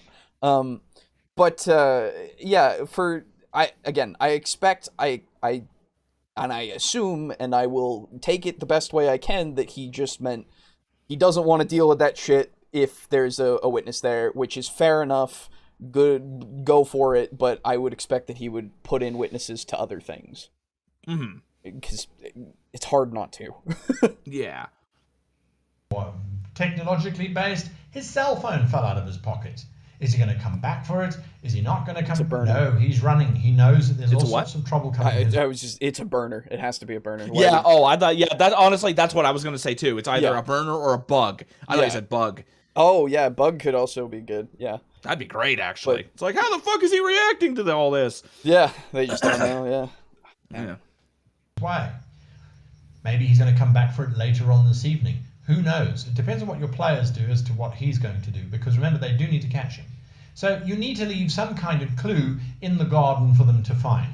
And don't make it one of those, oh, well, it's a coin that can only be found in a certain part of Nebraska, and it's a celebratory coin for war veterans. It's a good link, but that coin needs to have landed in such a way that the laser beam that detects movement in the garden is shining off of it. So it's not a ridiculously high discovery check. And this is the other thing to bear in mind.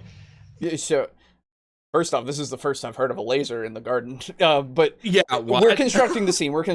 It's fine. Yeah. But yes, I agree. If it's completely hard, like I agree that it shouldn't be. If it's something that's essential, it shouldn't be ridiculously hard to find. That I agree with. Yeah, yes, it's fun to... But like why would you put it in the garden then? Where I thought he was going with it is don't have something so specific, and I'm like, what do you mean? That seems very good. What do you mean? Yeah, no, that's good. But yeah, no, if it's very hard to find, that's probably a problem if it's essential. Yeah, no, you need that shit to be easy to find. Hell, some things just give them. Yeah, 100%. Just give them to them. Yeah. You can go the Phoenix Wright direction where you have witnesses, but they're dodgy, or they misunderstood what they saw, or something of that nature. Yeah, exactly. Because then putting together the actual thing helps to reinforce your opinion. Yeah, 100%. It's very useful. Make the players sweat a little bit and to make the difficulty of the setting very hard. The players are already suffering from brain problems. A mystery is not an easy thing to solve. That's so standard. Many clues going on. There's so much information coming through. The players really don't need the burden of ridiculously difficult checks. For additional stuff, over and above the basic clues that you're going to be giving them, taking a DNA sample from under the man's nails, looking for a hair that's dropped in the carpet, that kind of stuff, you can do that, because that's way too investigatory for what this kind of mystery is. And of course you can take... Sorry, wait, what?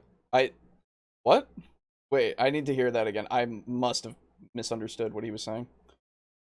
Difficult checks. For additional stuff, over and above the basic clues that you're going to be giving them. Yeah. Okay. Yes. I was like, what do you mean? No. Yeah, no. Yeah. Too investigatory for what this kind of mystery is. And of course you can take it to that level, but bear in mind the players must be able to solve this. So we've got a clue in the garden. They then go outside to look on the street road, and of course there are surveillance cameras. So they can pull the data and they can see this big man running into this truck and driving off, and they can get his license plate so they can run it with the police to start tracking him down. Sure. So the mystery of the house now starts to solve itself. They now start to see exactly how it fits together. In their minds, they can build a very clear pattern of A to B to C to D. They now have a link to follow this man to wherever he's going. They can now decide, because by now it changes. It's no longer a mystery. Now it is a chase. Or a seeker kind of game. Mystery is only when they're trying to solve what happened and why. They don't necessarily know why it happened, although they've got some pretty good clues. Someone was after this dagger which hung around this man's neck for a very long time. That means the family put lots of importance on it.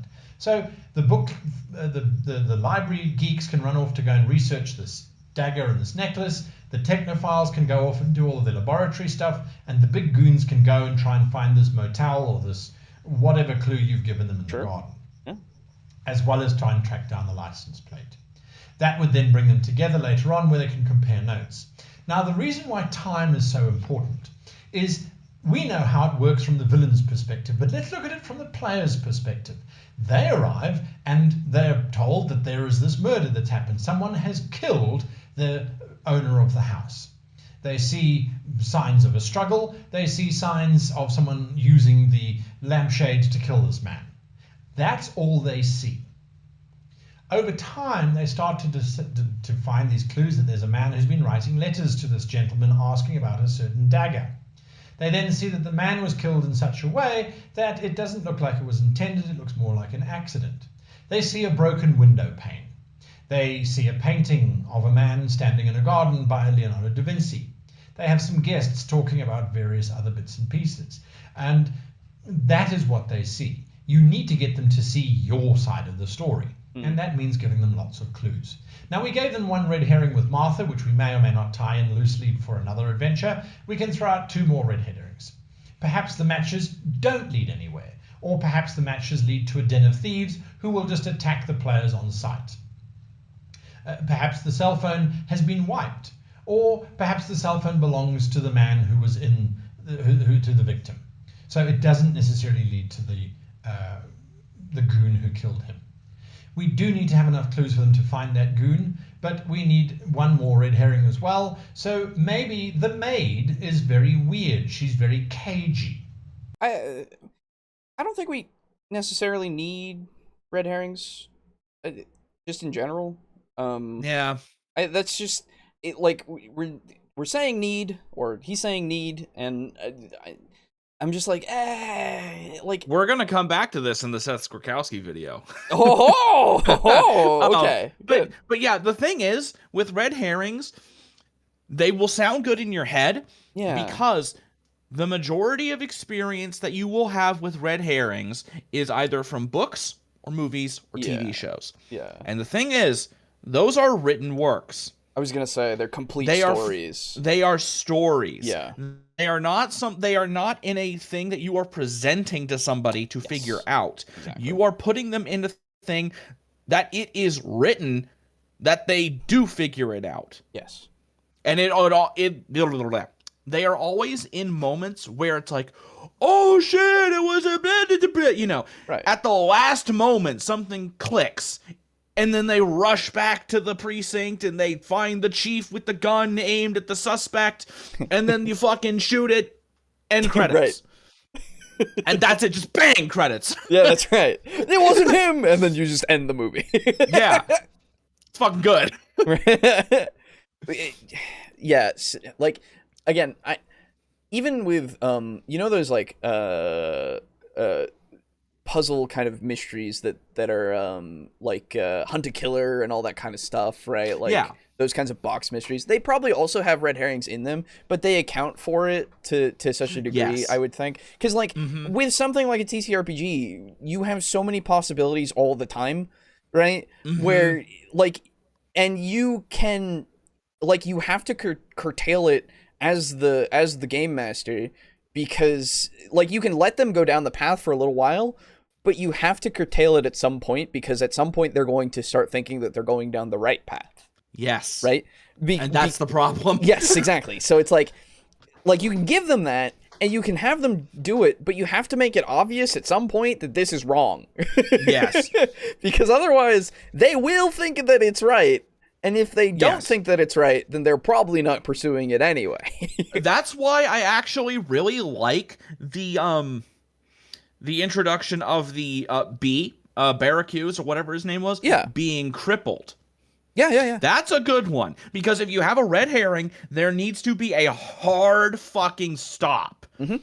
It needs to be blatant, obvious, and impossible to ignore. That this is not possible. Right. Exactly. If they choose to try to bust through that wall, that's on them. Yeah. And then they're going to be wrong in the end. And then when they are arrested for whatever they're fucking doing, right, then you can point to back to like, this is definitive proof that it's not him. You guys kept going. That's not my fault. Yeah. Sorry. Exactly. Like, yeah, but even so, even with that kind of thing, like, yes, he did do it, but yes, he didn't do it, right? Yes, like, you have to did not do it. Yes, you have to link it to him, but you can't be that direct. Just like he wasn't that direct. You have to link it. Yes. The thing is, you have to make sure that your red herring is impossible. Yes. It can look possible in the beginning, but once they investigate it, it has to be impossible completely. Like, we think Johnny fucking killed him. He didn't like him. And then you go to investigate Johnny, come to find out he died in a car wreck. Yeah, sure. Like, well, shit, he didn't fucking do it. He died 3 hours before the murder. It's like, oh, exactly. My God. He's in the well, okay, maybe he didn't die, but he got in a car accident 3 hours before the murder. He was in the hospital the whole time. Every single doctor and nurse in that hospital can confirm that. Right, exactly. And he was unconscious for the whole thing too. Right. So, boom. Not him. Right, exactly. Then it's like, oh fuck, what are our other leads? And then you can have them go down different paths that are actually more correct. Yes. Also,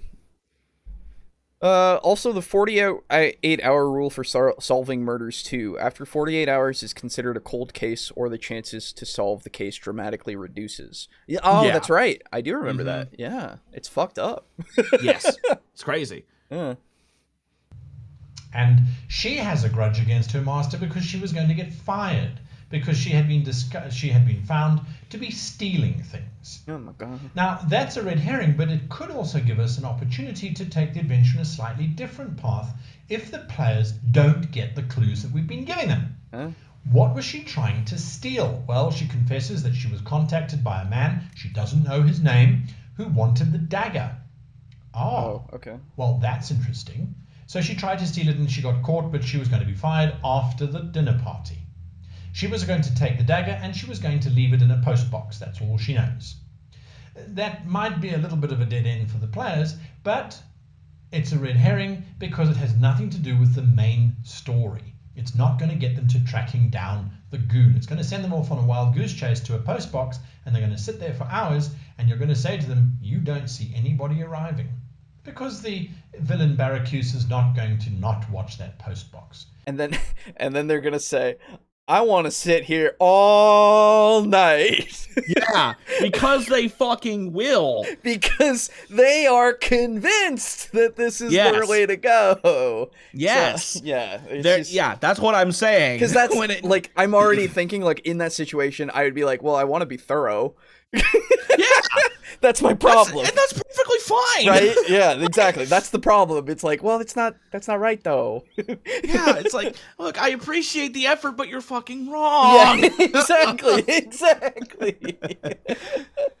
like, you're being a good investigator, but at the same time, fuck you. I don't have time for this shit. Yeah.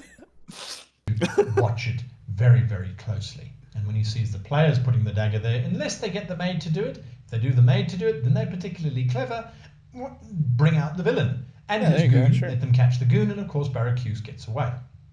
And of course he's not a paraplegic in the slightest. He's actually an Olympic gymnast, or whatever the case might be. That's another thing. Why does he appear in public? Well, never mind. Sure, whatever. At that point, if he's just an art collector, character. Why does he do that? I tell you, it doesn't like it. At that point, okay, no, wait, hang on. That's just a subversion for no reason. But here's the thing. That's a shitty subversion. Yeah. If you are an athlete at the Olympic level, and if you do looking into any person, and they are an athlete at the Olympic level, oh, true, yeah, you'll find that out. You'll find somewhere that out so quick.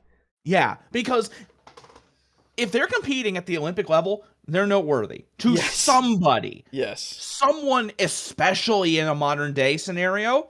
Yeah, that will be recorded somewhere. Oh yeah. Oh, 100%. Appearing in publicity photos in a wheelchair, it's not going to do it. Yeah. If you appear at that, then there's probably an article to say, "Oh, local, or not local, Olympic athlete paralyzed." Exactly. Like that would be the headline, and everybody would go, "What the fuck? That's crazy." Yeah. So like then you've established that was possible because he's tricked everyone, I guess. Which, I mean, it's, again, possible, but... Yeah, it's possible, but that seems like way overboard. Right, exactly. Like, at the end of the thing, it's also like, hey, also, I can walk. It's like, okay, we got you?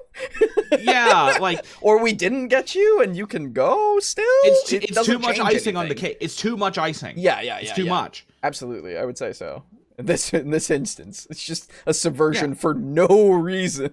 Yeah, because you've already caught the guy. So what the hell does it matter if he can still walk? And even if he got away, it's like, well, he still got away. Like, okay, yeah, it doesn't matter if he can walk or not. Yeah, he'll go do a fucking flip. He's not doing his own dirty work. It doesn't even do anything for him.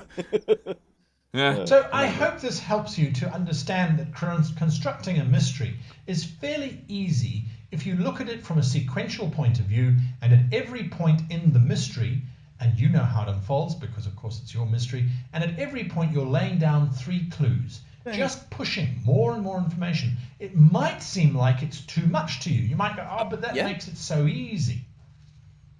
You don't know your players very well. Some of them might jump to the conclusions, but will the rest of them? They'll probably argue and debate and do all sorts of other things, which is all part of the game. Let them have fun with it. Until next time, happy gaming. Okay, and I'm not gonna. Hey, it's not super fucking loud. Oh, it is. The outro hasn't started playing, so I'm not gonna let it. Okay, good. But fair enough. I mean, like, it's possible that is something that would happen. But I also I don't know, man. You can have as much of this information as you want, but I would spread it out a bit more, and not have it be all right there and all that kind of. Again, if we are going for a very short mystery, right, then yeah, I would front load the shit out of it, I guess. But if we want to have something that takes its time and isn't going to be like, if something has a time limit, in the sense of like the consequence if we don't figure out the mystery, then probably giving them as much as they need to figure it out in the amount of time that they need is all that you do need. But I wouldn't say that you need 3 things every step. Unless that is absolutely essential to get them to that place as quickly as you need them to get to that place for that, like, 1 or 2 sessions, right? Anyway, I don't know. It seems pretty complicated right now. Maybe if I watch the video myself. Well, yeah. If you just, if you don't pause it every couple of seconds. Yeah, and you actually analyze it, Anyway. Yeah. I mean, it's not a bad video, It's not bad. It's just a bit too much. Like, this is things. Yeah. The biggest problem that I have with this is that if this is teaching someone how to run a mystery, this is too much. To start with, this is too much. I think so. Yeah. You need to start small. I was going to say, small, have it because it would be a very simple mystery. Yes, mysteries are hard. I've been writing this one for 4 months. It's not easy. I just thought that you could have a red herring point to the right answer, but for the wrong reason. But that could also make players think the right answer is wrong. Is that a red herring? So, like, it's I like guess blue trout. Yeah, I mean, it's pointing to the right answer, but the reason is wrong. So you still get the right thing, but you don't understand why for the like why it happened or what really happened, but you still get the guy in the end, I guess. I don't know. It really depends, because it might. And you're right. I think that it could lead your players to go, maybe we're on the wrong track, because it's not necessarily, it doesn't line up, right? So then they think even the end point doesn't line up. But potentially, though, it could make them think, well, the end point lines up, but the middle point here with this doesn't line up. So maybe there's a different middle point that we need to find. It really depends on how your players are going to act, right? Yeah. But how they will act, how they will think, and how they will actually act upon the information that they've been given. And I like that idea, because it does sound like it's a plausible way to do it, that just like it leads them down the right path, but then it could or could not get them thinking that way. And I think that's good for a mystery, because then like it depends on the rest of the evidence that they get that might substantiate that whole, like, oh, the answer that we thought was wrong is actually right because of this and this is that we now have, right? So even pointing them in a direction that makes them think that they're wrong, and then getting them back on track, and then they go, oh no, we were right, I think that's also good. I don't know, like in my head it makes sense in a way, yeah, right? But I don't know how it would play out in real life, right? Actually running it. I think that therein lies an issue with it. Sure. I think if you're gonna be writing a mystery and you need something like that, it should be able to play out like that in your head. Yeah. Yeah. It needs to be concise and clear. Sure. Yeah. The meaning behind it might not be apparent immediately obvious, but with the right context, it should just click. Yeah, I think if I was going to implement that, I'd have to think about it a lot more, Yeah. Because just off the cuff, my brain is very mush and mashed potato scrambled eggs. So sounds good. I'll take some brain. Well, it's hard even with an editor. There you go. Yeah. Yes. I'll understand better after Friday when I can rewatch without distractions from work stuff. There you go. Yeah. Yeah, absolutely. If people point things out that make more sense later on, I'm 100% about it. Yeah. No, we like that. Yeah, 100%. It's an interesting idea, but really hard to implement. Yes, that's I think that's the big takeaway for that one. Absolutely. Okay. So, midpoint, about 3 hours in. Very good. Very good. Yes. So, hey, shout outs and shilling. That's what's happening now. Hey, did you know that we have a Patreon? We do, if you didn't know that. It is patreon.com/tabletalkdnd. Our dice goal has been met, and those are coming in July. But for right now, if you want to join the Patreon, I mean, you can. As little as $1 a month, in fact, for tier 1. But of course, at tier 1, you don't. I'll scroll past your name, but I won't say it. That's the whole. That's the. And we're thinking about potentially getting patrons to play some board games with us over the next few months, because Aiden will be away. So we'll see how it goes. And if not, we'll just play board games or just do other stuff on Thursdays. Yeah, fuck it. But yeah. So that being said, thank you to our patrons. That being Draco Kraken at tier 4. Thank you. Mog Zero at tier 4 as well. Thank you. Rick, aka Unit Rico, at tier 4. Thank you as well. Slazer at tier 4. Thank you. Steely at tier 4. Thank you as well. Drake Cross at tier 3. Thank you. Arcane Tyrant Lux at tier 2. Thank you.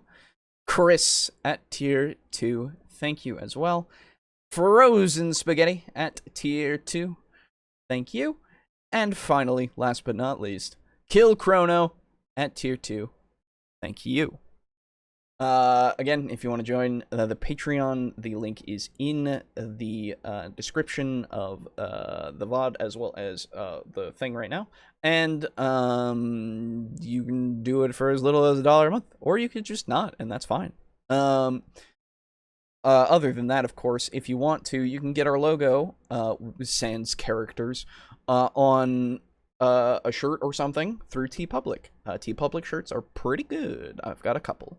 And I've yet to get the notebook and stuff like I want to, but I will at some point, because I keep forgetting. And finally, last but not least, for supporting, well, there's also, of course, you could donate through the bot or through the PayPal link that's on our website, which there is a website. You can go there, which I don't think I've updated for a few weeks now. Yeah, I'll go there and do that tonight, maybe before I go to bed. But regardless, you can donate directly through that if you want. And if you do it through the bot on the channel right now, a little noise will play of dice rolling. Wow. Oh man. It's pretty cool. But you don't feel obligated to. Again, this is, as I always say, only do so if you would like to and are financially able to. You hear that, Con? God damn it! No, not again. And finally, last but not least, Humble. We are, in fact, partnered with. So if you use our link in the description and you go on the site, you can go and buy whatever the fuck, and a portion of it will go towards us, as well as to Tabletop Alliance, the charity that we support that uses tabletop stuff in order to help promote community and other good charity stuff. A link to their website is in the description as well if you want to learn more about them. There is a bundle right now that I would love to tell you about. The Starfinder Big Buster Bundle is going on for 17 days as of recording. And you can get a physical copy of the Starfinder Armory as well as PDFs of a lot of good Starfinder stuff. I have yet to buy it, but I will. Nice. It's only $35 for 38 items. That is pretty fucking good. So I would highly recommend going and getting that if you are interested in Starfinder at all, which I am. But yeah, that's all the shilling stuff. Now you can not pay attention to money or anything like that, just as I don't. Payday 2 is only $10. Holy shit! Is it? Oh, it's on sale right now. I think so. I think the sale is going on right now. That's happening on Steam. I think. They have like some kind of like. Yeah, the Gold City of Gold right now. Yeah, it's a whole bunch of DLCs that are just all bundled. Which I have most of without having them. I don't have like any of them. The only one I have in the pack is Payday 2. Fair enough. So we're gonna move on to Seth Skorkowski. It has been quite a while since we have covered a Seth Skorkowski video, mostly because we just say Yeah, mostly because it's just a fucking like it's not much to add. Right, which is just super good every time. Exactly. So I'm hoping that we have a couple of things this time around. And hey, it'll only take us 2 hours to get through this one because this one's only 23 minutes. That's right. So this is How to Run a Mystery Running RPGs from Seth Skorkowski. Let us see, as I bring up how this goes. So you guys ready to play a game? Damn right, brother. I was born ready. Great. Let me just open up my trusty dice box and oh my God. What is it? My dice, they're gone. Gone? Who would steal your dice? It had to have been one of us. Well, don't look at me. A simple tabletop game, like any other, becomes the scene of a heinous crime. A game master's dice stolen, his powers stripped away. Was this theft random, or was this only a single piece in a larger, more nefarious plot? A plot that ends in murder. Murder? Dude, no one died. Someone just stole my... As I said, murder. I like the skits. Oh, sorry. Yeah, the skits are really good. I didn't read this. Lux said, unrelated to anything. It turns out that I like the Sonic Boom cartoon more than I was ever supposed to. That just seemed important. Apparently it's decent, actually. Yeah. So it's not a surprise, honestly. Yeah. I remember that one where Knuckles eats a napkin. And then, like, I don't know that one. Yeah, apparently he's so fucking stupid in the show that, like, he thinks he's eating an ice cream cone and it's a napkin. Oh. They're like, hey, you're eating a napkin. And he's like, oh. And then he just keeps eating the napkin and finishes his shit.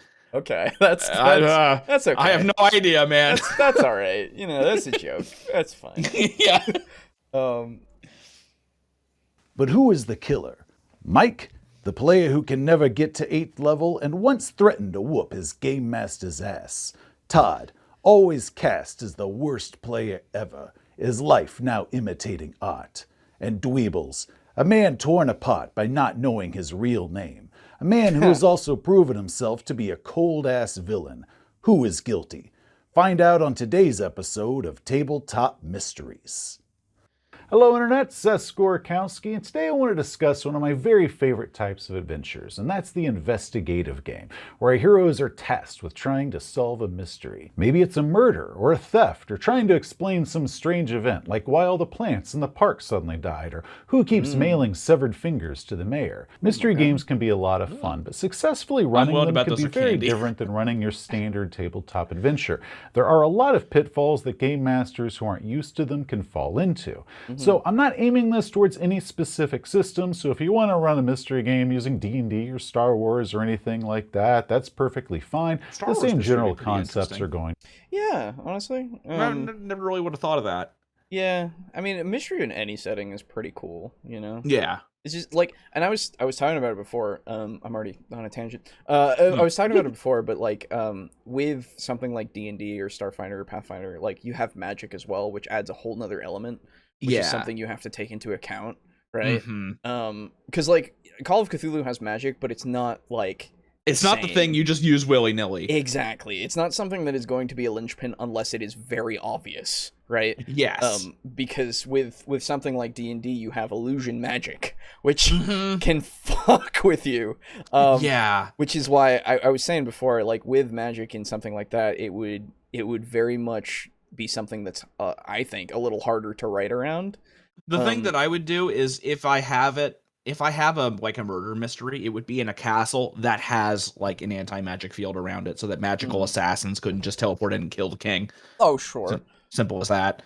I guess, yeah, but even in that kind of thing, it would be interesting to kind of trace that, because I feel like with that you would kind of go a way of like the magic leaves behind a residue, quote unquote, right? That you can kind of detect with like detect magic. But you know, like even something that you could physically feel, right? Like like I was saying, just a feeling of like electricity slightly, right? The air is charged. Yes, exactly.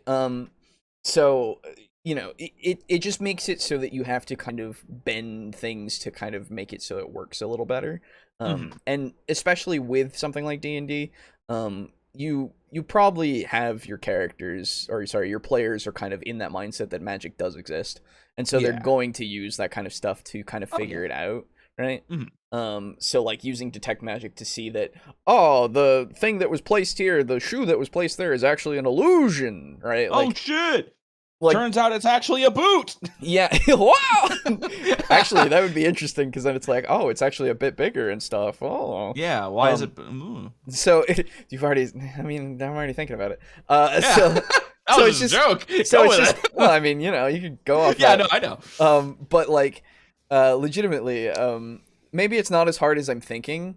Just because the setting itself will lend to the thought of magic being involved, and maybe make it easier to get them to understand that magic could very well be make things not what they are, and like once they have the access to something like detect magic, where they can go, oh, well, this isn't necessarily true, and then they find the truth afterwards by like dispelling it or something, right?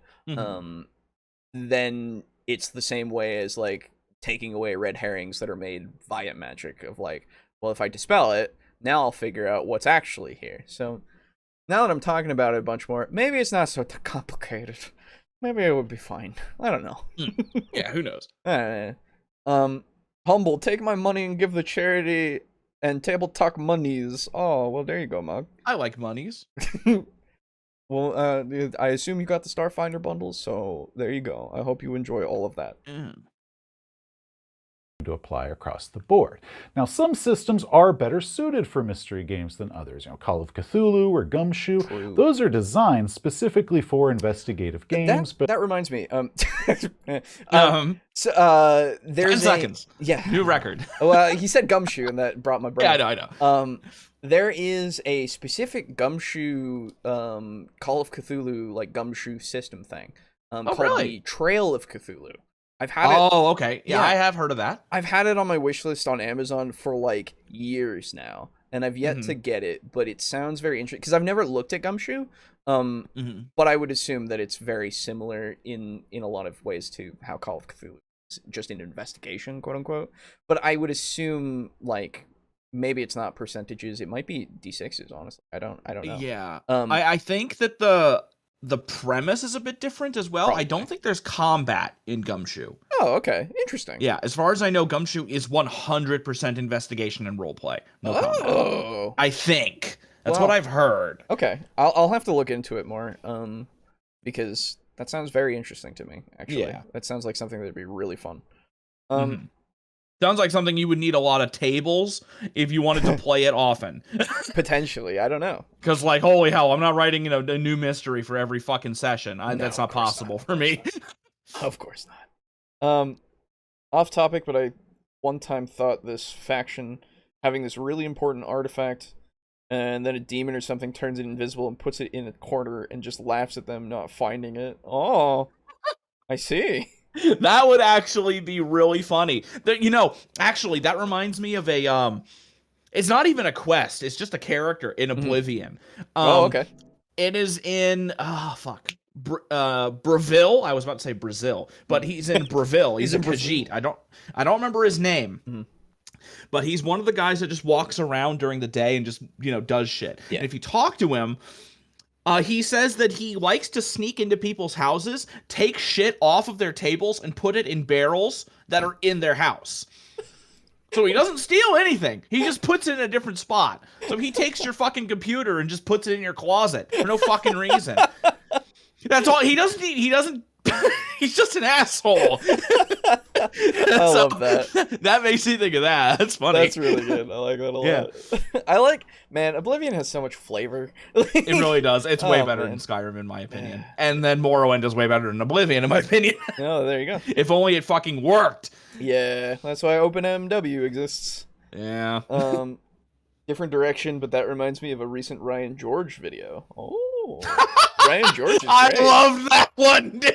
I haven't seen it then. It's the first guys to build booby traps. Oh, I saw that in my recommended. I haven't watched it yet. Watch it. It's one of the best ones he's done in a long time. Oh, really? Okay. All right. Yeah, it's fucking great. Good. But they're hardly the only systems out there that can do it. Most of this is going to be some pretty solid advice for running tabletop games in general, but all of it is going to be solid advice for running mystery games in particular. And none of this should really be considered hard and fast rules. Think of it more as experienced advice. And like with any advice that anyone ever gives you as far as how to run a tabletop game or just writing in general, there are going to be exceptions. I can personally come up with a couple of good exceptions for just about everything that I'm going to tell you. I love you, Seth. That's I love that preamble because that literally, oh man. It's good shit. It's good. By the way, you can just not listen to me. Yes. This is just advice. Yeah. And even I can think of reasons why you shouldn't do some of these. It's just, it's so refreshing. So if you want to try something out that is an exception to the guidelines, I don't like using the word rules. If you want to try something out that's an exception, that's perfectly fine. Good luck. However, it is best to know what the potential pitfalls are. That way you can prepare for and try to avoid those if you're trying to do something that doesn't really follow the normal set of advice. Okay, disclaimers out of the way. Let's get this thing started. The first thing that you need to do when running a mystery game is to decide the plot. Mystery games are very story-based, and while with many other types of games, you can simply wing it through certain details. You can't wing it through the plot of a mystery game. With mysteries, the players are going to be picking apart the plot, searching it for clues or any inconsistencies. And a simple plot hole, because you hadn't thought it through all the way first, can quickly lead to your game spiraling out of control and lead to a lot of frustration, leaving you and your players dissatisfied. Before the game starts, you as the game master should already know the who, what, where, when, how, and why of the plot, and now it's the hero's job to follow the clues in order to piece all of that together. If you or your players are new to investigative games and you're worried about the thousands of crazy directions that they might go in order to solve it, you might consider what's called a closed circle mystery. These are mysteries that all occur in a very limited space with a set number of suspects. Agatha Christie was well known for these, and then there were none taking place in a mansion on a remote island, Murder on the Orient Express on the snow-trapped train, Death on the Nile on a steamboat in the middle of the Nile River. Also, just I've yet to read them, but also good suggestions for reading if you want to. It's a good reading list. Mysteries. I mean, hell, there's a new Death on the Nile movie, which is crazy. Oh, really? Yep. Oh, cool. Came out relatively recently. I want to say like early 2022 or late 2021. Yeah. Okay. I've yet to get into Agatha Christie, but it's on my list, Yeah, I still haven't even finished my Lovecraft collection, so yeah, fair. You know what? That's near also that. I've been listening. I just listened to The Color Out of Space. It's good. It's good. Really good. Oh yeah, I like that one a lot. It's really nice. I like that one. Yeah. And all the Sherlock stuff that I hadn't read before, I've listened to all through another channel. By the way, if you ever want to listen to, I've said this now 3 times. This is the 3rd. Okay. If you ever want to listen to Sherlock Holmes audiobooks, highly recommend going to a channel called Sherlock Holmes Magpie Audio. Okay. The dude who reads it reads both Sherlock and Watson so fucking well, in my opinion. Nice. And voice acts them, basically. Yeah, legitimately, every different voice is a different voice. Damn. And they all are him, but they have enough differences that I'm like, oh man, that's great. He just has that much range, man. Yeah. I'm jealous. I wish I had range. I know, right? And I said it before, but his voice for Sherlock and Watson are now in my head, and they're canon their voices. Yeah. Oh, absolutely. Yeah. I fucking love how he would fucking say everything that Sherlock says. It's great. Nice. It's so good. Anyway. A closed circle can focus the attention into a limited space, allowing the player characters to kind of pick through it very deeply without, running off down all the different little rabbit trails that one might find in a more open environment. They're usually best to do for either newer investigators or for shorter games. Next, know your party. Figure out why these characters are involved and what draws them into the mystery. And what is it that they can do? Game masters need to be aware of any skills, powers, spells, or tech, or anything else that's at the player character's disposal and prepare for that accordingly. You don't want your mystery to suddenly instantly be unraveled because your player characters employ divination or speak with dead. Instead, write the scenario in a way that the player characters can either use these tools and powers to glean a little bit more information, but they don't glean all of the information through it. But don't drop down some sort of blanket, well, that just doesn't work today, unless you can give a solid reason why their spells or their cell phones just aren't working all of a sudden. These are tools that the player characters have. They might have chosen these player characters because they wanted to have access to these specific tools, so you should let them use their tools. But don't make it a situation where they can accidentally unravel the entire game just right away because you hadn't prepared for it all the way through. So if they are going to speak with the dead, have it where maybe the victim doesn't know who killed them, but they can give the PCs just one good clue that can help push them into a direction where they can then go further and further into the mystery. The story that I'm writing has magic and such that is available because it's set in my world that I'm kind of creating, and I've already kind of thought that with Speak with Dead and all that kind of stuff, that would be incredibly useful, right? But even if that was to be employed, the dead person might not have seen what happened. They might have felt what happened, right? Mm-hmm. I think that he actually says something like that. Oh, really? Okay. He doesn't see the killer, but he sees like he has a detail or something. Yeah, exactly, right? Like that. Yeah. Okay, good. So I thought about that, and I was also the other aspect of it that I'm kind of using to kind of prevent that from being a quick fix is reputation of the person that's investigating it, right? Reputation not being something that they could call upon to actually get this to happen. They don't know it, first off, obviously. And that it's anybody that could know it isn't associated with this person who has died at all, right? So they have no reason to be forthcoming with it out of the goodness of their heart, and also not necessarily, I mean, unless they found like the best person ever, right? Like the goodiest good, which is not exactly a lawful good paladin, right? Exactly, right. So it's just one of those things that because I'm writing a mystery, it's something that I also have to keep track of, and I'm trying to take into account these things of like that would make it so fucking easy, but no, I don't want that. That way you're giving your players a reward for using their tools and not just blocking them because you don't want their spells or technology to work that day. Having their powers or their cell phones just not work for no reason at all, that's really just good at pissing off your players, so you should be working with their powers and abilities, not against them. Next, once the game starts, tell the player characters that this is an investigation. Both the players and their characters should be aware that there is a mystery to be solved. Yeah. This one sounds ridiculously obvious, but it is a very common rookie mistake to have the fact that the PCs are in a mystery game be a mystery itself, where the player characters are supposed to slowly unravel that there's a mystery afoot. The problem is that if the players don't know what the plot is and they have no direction or no objective, they can quickly get bored or frustrated.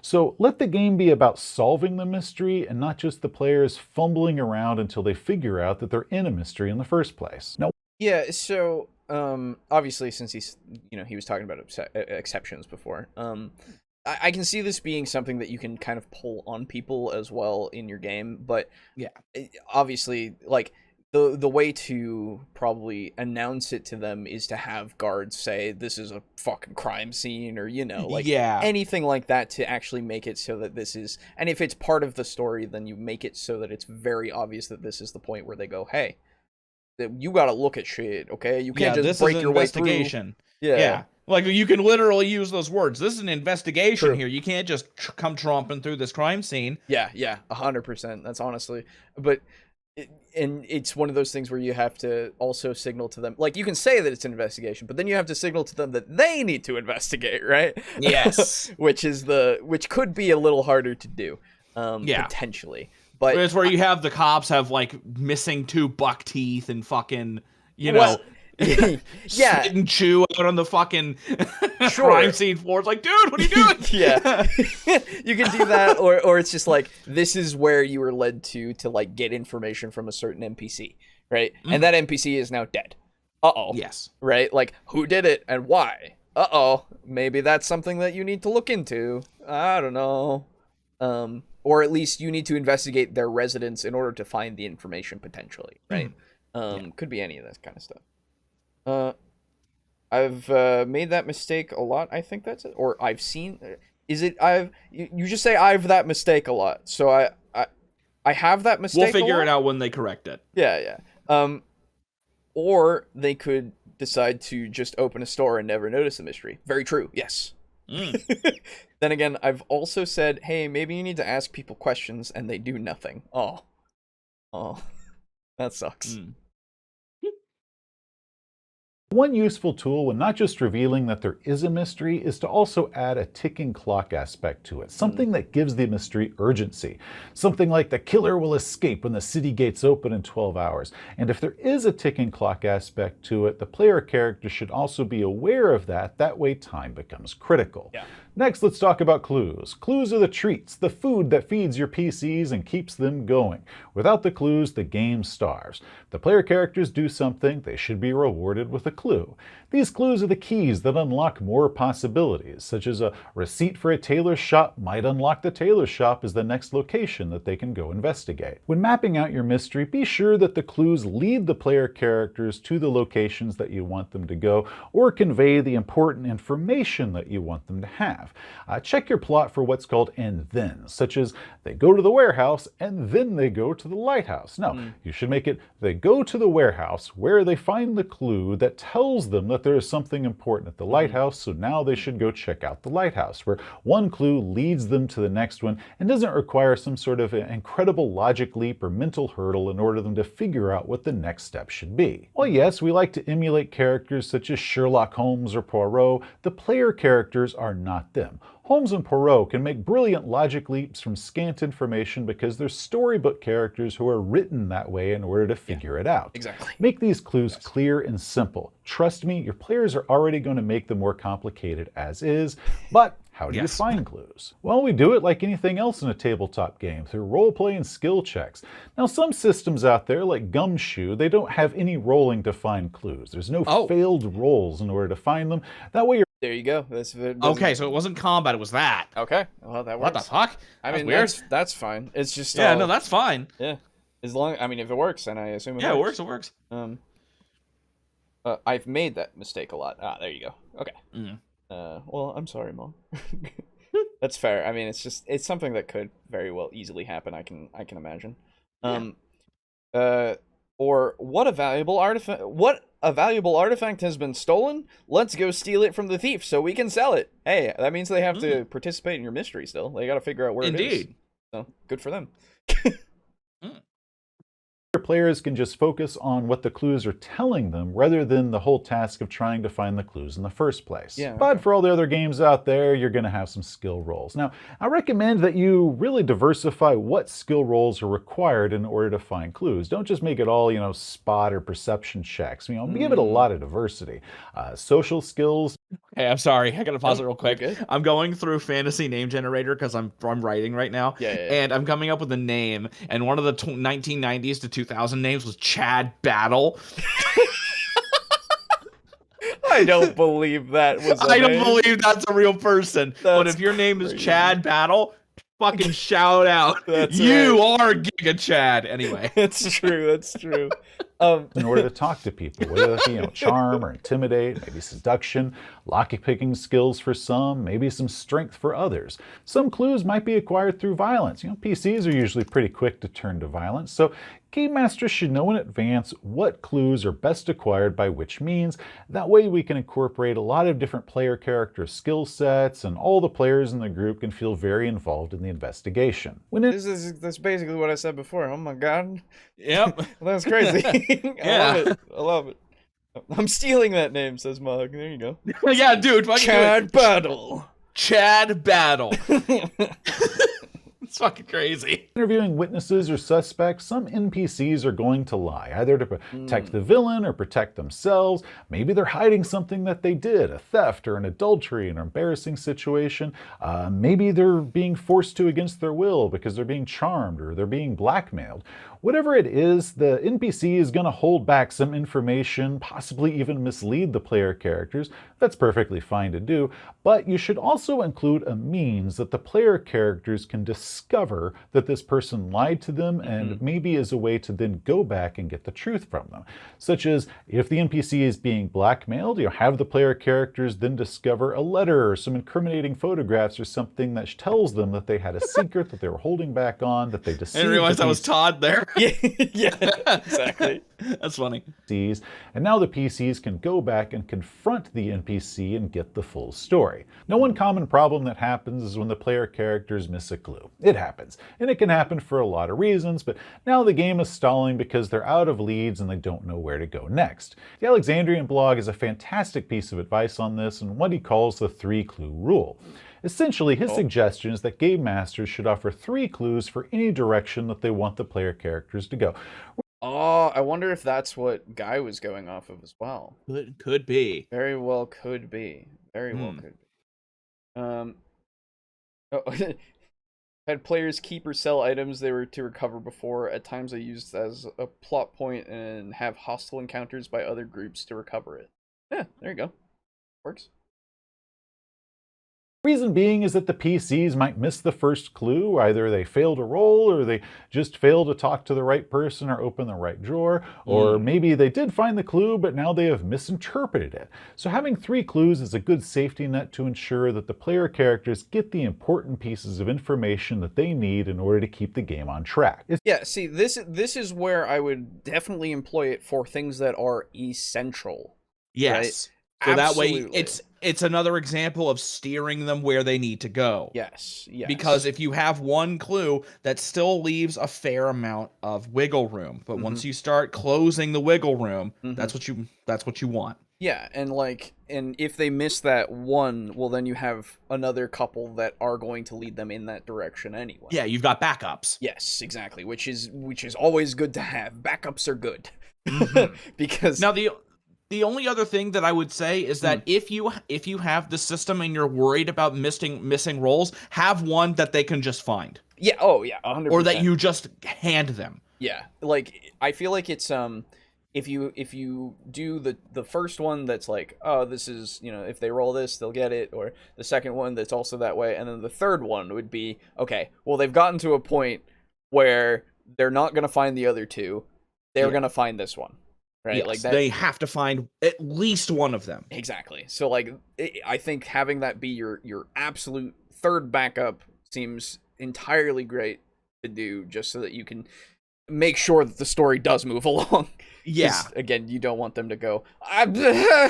Now, the what is it? The Call of Cthulhu system has a really fantastic way of preventing that from happening. That's right. It's the idea roll. Yes. And the thing that's good about the idea roll is that I've already talked about this before, but I'll say it again. May as well.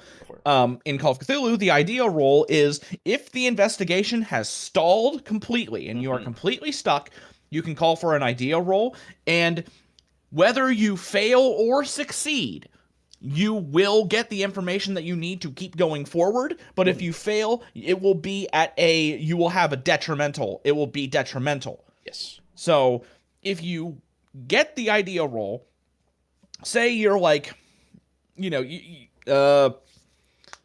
let's see, you've interpreted a clue wrong, and you're stuck. You call for an idea roll, and you fail it. Well, since you failed, you follow this clue to the ends of the earth. You spend like a month on this clue until you finally figure out that it's wrong. And then you rethink it, and then you figure out how it's supposed to be. Then you can move forward. If you succeed, that just is like, oh shit, this is wrong. We need to go this way. It's as simple as that. Yeah. So if you win, you don't waste that full month. Yes. It has to have some sort of detriment. Yes, it's a very, very good system. Yeah, no, I like it a lot, and I think like implementing that in just any TTRPG just seems good to do. Yeah, especially if it's an investigation. Yeah, especially for an investigation, because then you can just go, okay, we're gonna keep going. You're gonna keep going. It's just gonna take way longer for you, and that makes the clock go forward for whatever you're trying to find. Or you could wind up in a dangerous situation. Yeah, also true. Hey Mongoose, how's it going?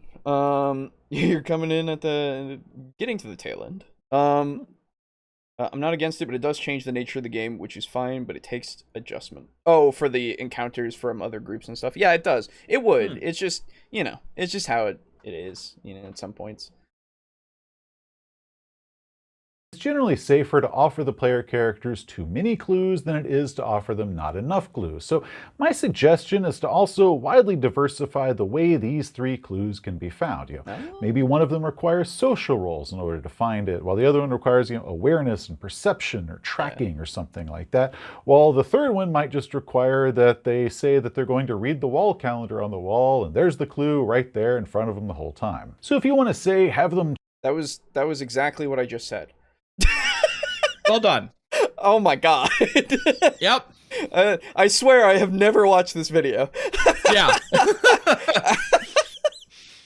Check out the shady bar down by the docks because there's a plot point there and that's going to keep the game going. Have 3 unique clues that can send the player characters to the shady bar to keep the game on track. Again, this all completely depends on how your game system works as far as what type of skills and spells and everything else there are, as far as what abilities that your group in particular has. You want to write the scenario in a way that feeds off the strengths of what it is that your player characters can do, but multiple clues is a great suggestion in order to get the information across that you want to relay to them in order to keep the game going. Next, avoid linear plots, also referred to as the railroad. So let's say you start your adventure and the clues lead the player characters to location 1, which leads them to location 2, then to 3, and then to the finale. There's no way to bypass any of these or change their order. That is a linear plot. Instead, consider what's called a diamond plot. The PCs start the adventure and immediately get the choice of possible locations to explore further. They can do them in any order that they like. Maybe they have to do all of them to get the information they need to solve the case, and then they can head on to the end. So the choices quickly spread out and then bottleneck back down towards the ending. That's what's called the diamond plot. Alternatively, we could start and have 2 different choices, neither of these choices being critical themselves. The PCs go with location 1, which leads them to location 3, which leads them to 5, and then to the conclusion, case closed. However, they could have also opted instead to go to location 2, which led them to 4, and then to 5, and then to the end. Or maybe once they got to location 5, one of the player characters said like, hey, let's go back and check out location 1. So they go back, find location 3, which leads them to 5, which they already knew about, so it just confirmed their suspicions, and then on to the end. There's a ton of different ways you can do this. I think the point is pretty well clear at this point. Yeah. The big thing is that at the beginning of the mystery, or just after the beginning of the mystery, you give the player characters several options as far as different leads that they could follow, and if the adventure does begin with only a single clue, like a single scrap of paper with a word on it, have it be that right after that, that clue then leads to multiple branches of possibilities to give lots of choices and options for the player characters. One big thing... Yeah, because you definitely want to give them the agency, because you don't want to... Oh, God, I can't imagine doing a mystery that just goes... It's just 1, 2, 3. Yeah, because no. That's not a mystery. It's not a mystery. It's just like... Ugh. Yeah, no. Actually, don't worry, I'm not writing mine like that. Actually, I've been listening for a while now. Oh, well, there you go. Hello, for your hello that you have sent after a while. That is... Not paying attention to our fans? I'm sorry. Game masters get wrong when they're offering a lot of different doors as far as possibilities of what their player characters could do at the beginning of the scenario is to make sure that none of those doors happen to be the solution to the mystery. What happens if they open that door first and it's where the bad guy's hideout is and now they've solved the case and the game is done? Or they walked into that situation completely underprepared for what it was that they were going to find there.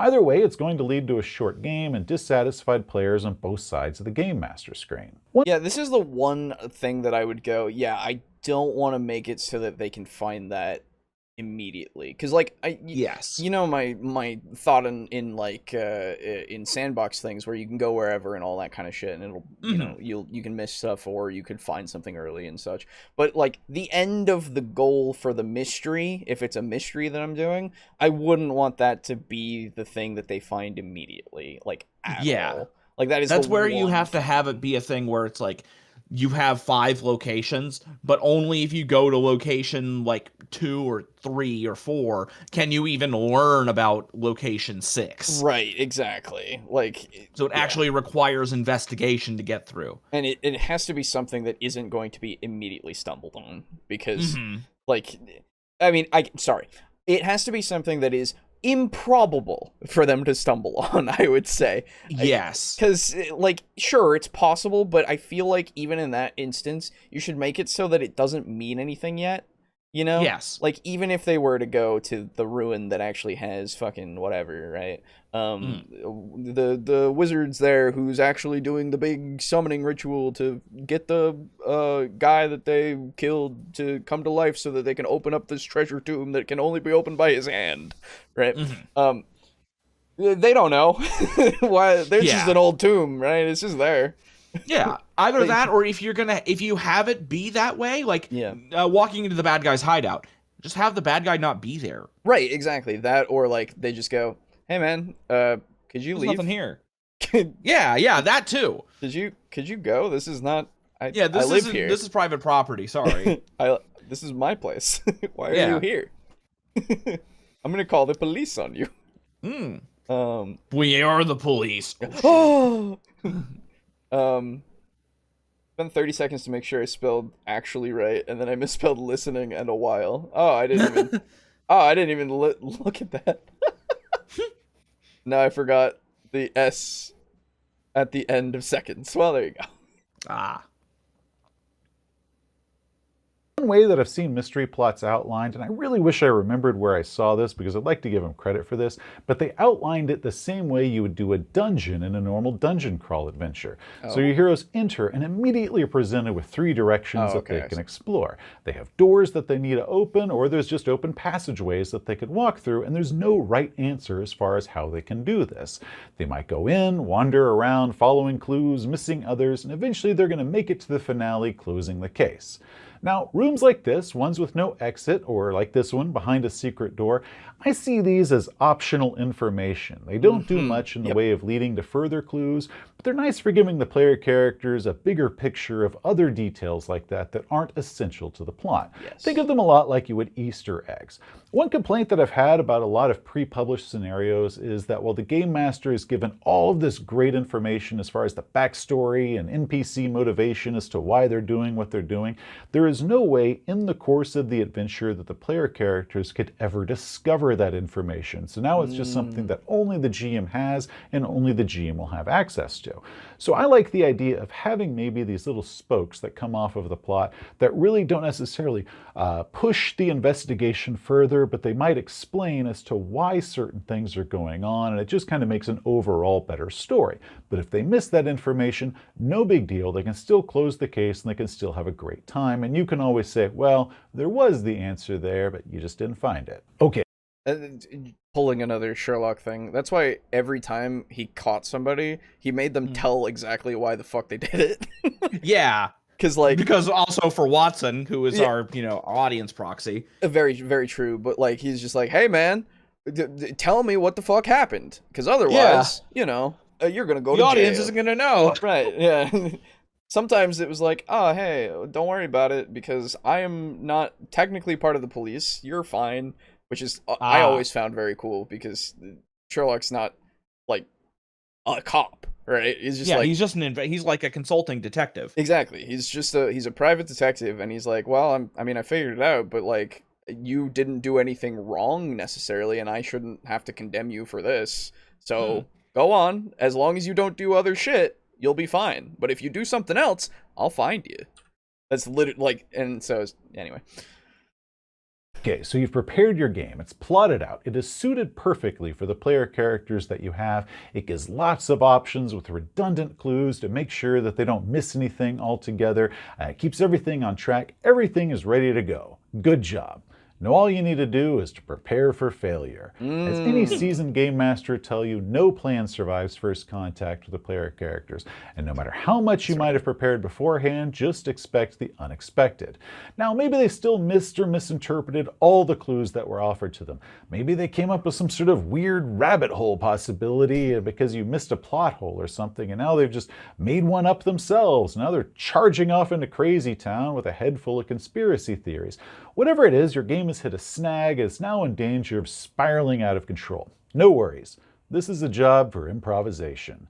One of the big reasons that I always try to prepare everything that I can before a game begins is because I know that in the end, improvisation is going to be used as the caulk that tries to keep this thing watertight. True. And I'm going to need all of the improvisation that I can, so if I can prepare for something before the game, I'm going to prepare for it because in the end, I know I'm still going to have to caulk it. So here's a few tips that I've learned. Be flexible with your plot. You can employ what are referred to as floating clues, meaning that if the PCs miss that scrap of paper in the Duke's bedroom that was supposed to send them off to the abandoned castle, and now they're searching the Duke's summer home, which you never expected to be a possibility, but somehow they convinced themselves is the best place to check, why not move the clue to the summer home that can send them off to the castle?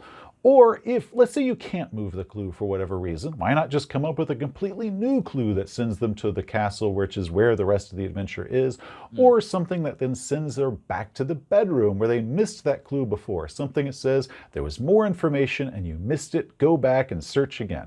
Then they can go back, find the clue, and get the game back on track. Yeah, this is one of those cases where I would probably, like, if I was in this situation and I needed to do that, I'd probably go, I gotta take a second, guys. I gotta think about this absolutely. shit, right? Because it's just like, I can't come up with that on the fly. Like, not in a way that's probably satisfying. But yeah, that's the thing. Yeah, I want it to be satisfying, right? Like, it's this, but, like, it's not going to come to me in, like, the next 2 minutes.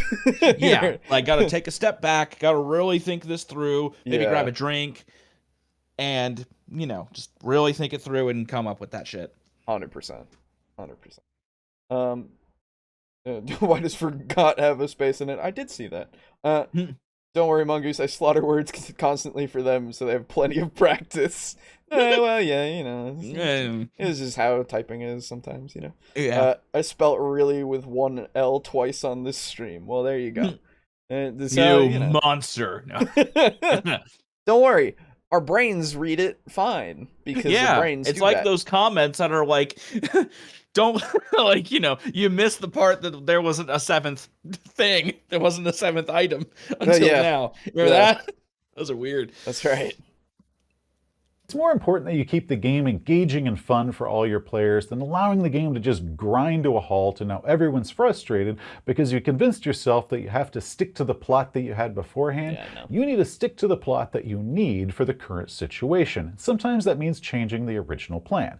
Maybe your villain can react to what the player characters are doing. You know, maybe the PCs are getting too close and now they have to make some sort of move. And the reaction that they do causes a new clue that allows the player characters to pick up on that and try to catch the bad guy. Maybe they murder one of their accomplices or one of the other suspects, which tells the PCs that that wasn't the correct bad guy, and maybe it also tells them that that person died because the PCs hadn't solved the case fast enough. However, avoid the bad guy just showing up at the end and holding a pistol on the PCs and then monologuing what their evil plan is before the heroes inevitably defeat them. That's an unfulfilling way to end an investigative scenario. Your players know that you handed them the answer in the end, and now everyone, including you, is disappointed by that.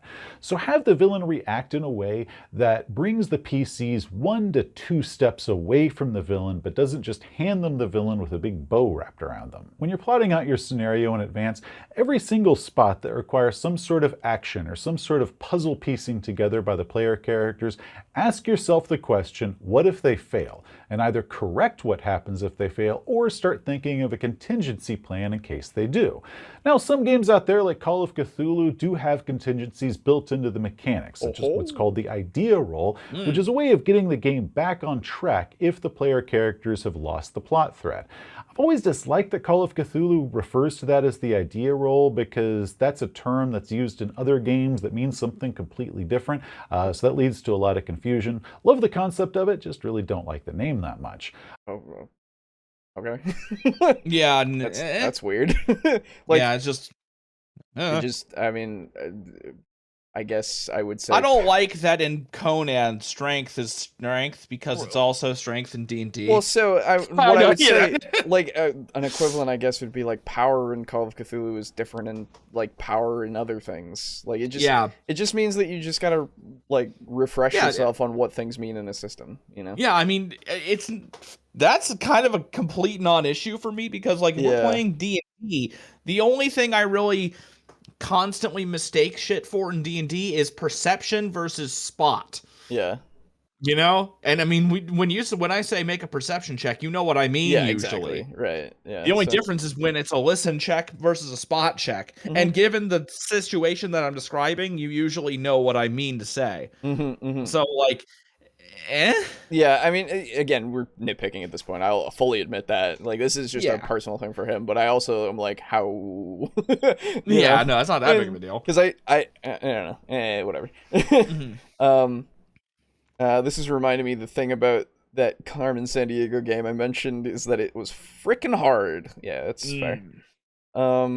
Dude, no!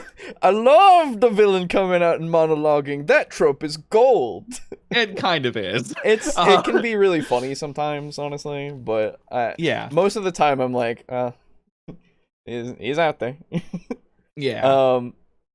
The villains should only threaten the PCs in that way if they've already found out who he is. Yes. Yeah, it would be one of those things where it's like, well, like again, like with the Sherlock thing. They talk about it because they're done, right? Usually they're done. Usually it's when they're caught, right? Yes. Which I'm like, okay, yeah.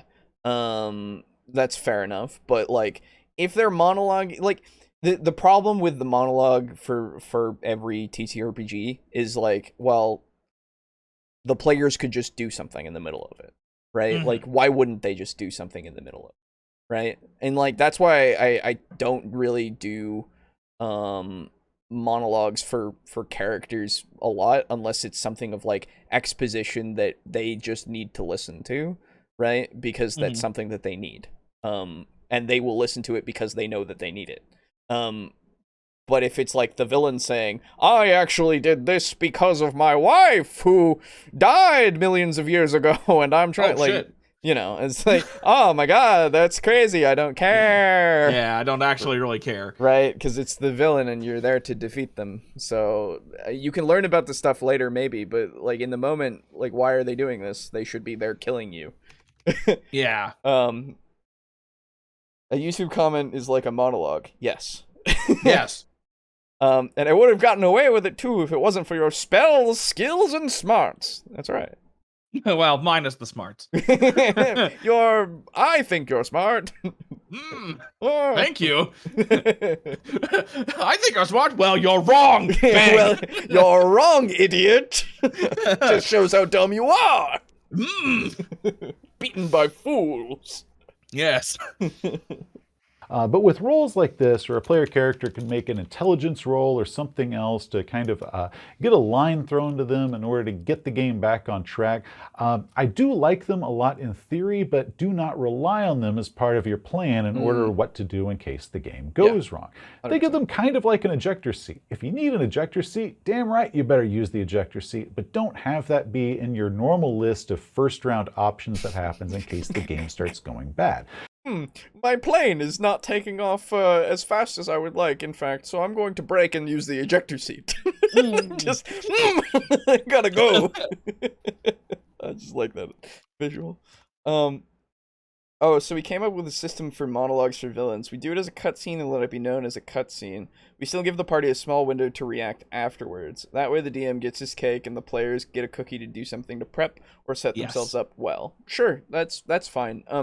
This is the thing. If your DM just goes, "Hey, I just want to like have my villain say some stuff," I'd be like, "Okay," you know. Yeah, that's the thing. Like, most players are like, if you don't say that, they'll try to attack. Yeah, or they'll try to interrupt because that's the pragmatic thing to do. The villain is talking. You have the ability to sneak around and try to kill him. You know, do it.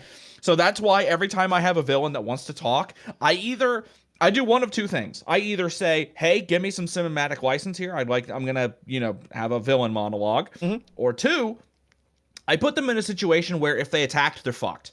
Right. Exactly. So one of the ones that I did was we had on you guys' way to the Amber Hotel and Spa in Devils and Dice. That's right. You guys fought Minotaurs. You fought like 5 or 6 or so, and it was a pretty tough fight. Yes. And then there were like hundreds that beamed in and like surrounded you alongside their boss. Exactly. And the boss was like 3 times as big as a normal one and could punt you back to dis if you wanted. Yeah. So when you had a hard time with 5 and there's now like thousands of you surrounding them, or thousands of them surrounding you, it'd probably be a good idea to just listen. Yeah, because they haven't attacked you yet. Well, and also it helps that our characters are more likely to listen a lot of the time because we tend to try to avoid the combat by talking. Yes. If possible, yes. Yes. Especially since after the fight, you were weak. Yes. You haven't had time to heal. That's another way to do it. You have that villain monologue after combat. Because then they're not really in a place to do it. Yeah, it's like, oh, can we maybe get out of this somehow? Otherwise, live to fight another day now that we know the villain. Yeah. Scooby-Doo villains are always confessing to crimes, even when isn't actually enough evidence to really prove what they did. That's true. Or you could do it like Asura's Wrath, where you can punch them mid-monologue. You could, yeah. Well, that's the thing. If Nice. you wanna allow that, like, I feel like it's funny and it can add for a good moment of like, shut the fuck up, right? Like, Yeah. But obviously, like, if you allow that, then you want that, right? Like, you're fine with that, right? Yeah. Or at least they could have gotten a plea bargain if they had kept their mouths shut. Oh, most of the time, yeah, for Scooby-Doo villains, absolutely. Like, I'm in the suit, but whatever. Personally, I consider it a bit of a failure on my part if we have to use one of these roles to get the game going again. And that might just be my issue, because if the game has hit a point that we have to use a role like that in order to bail them out and get the game back on track, to me that means that I failed it at some critical point.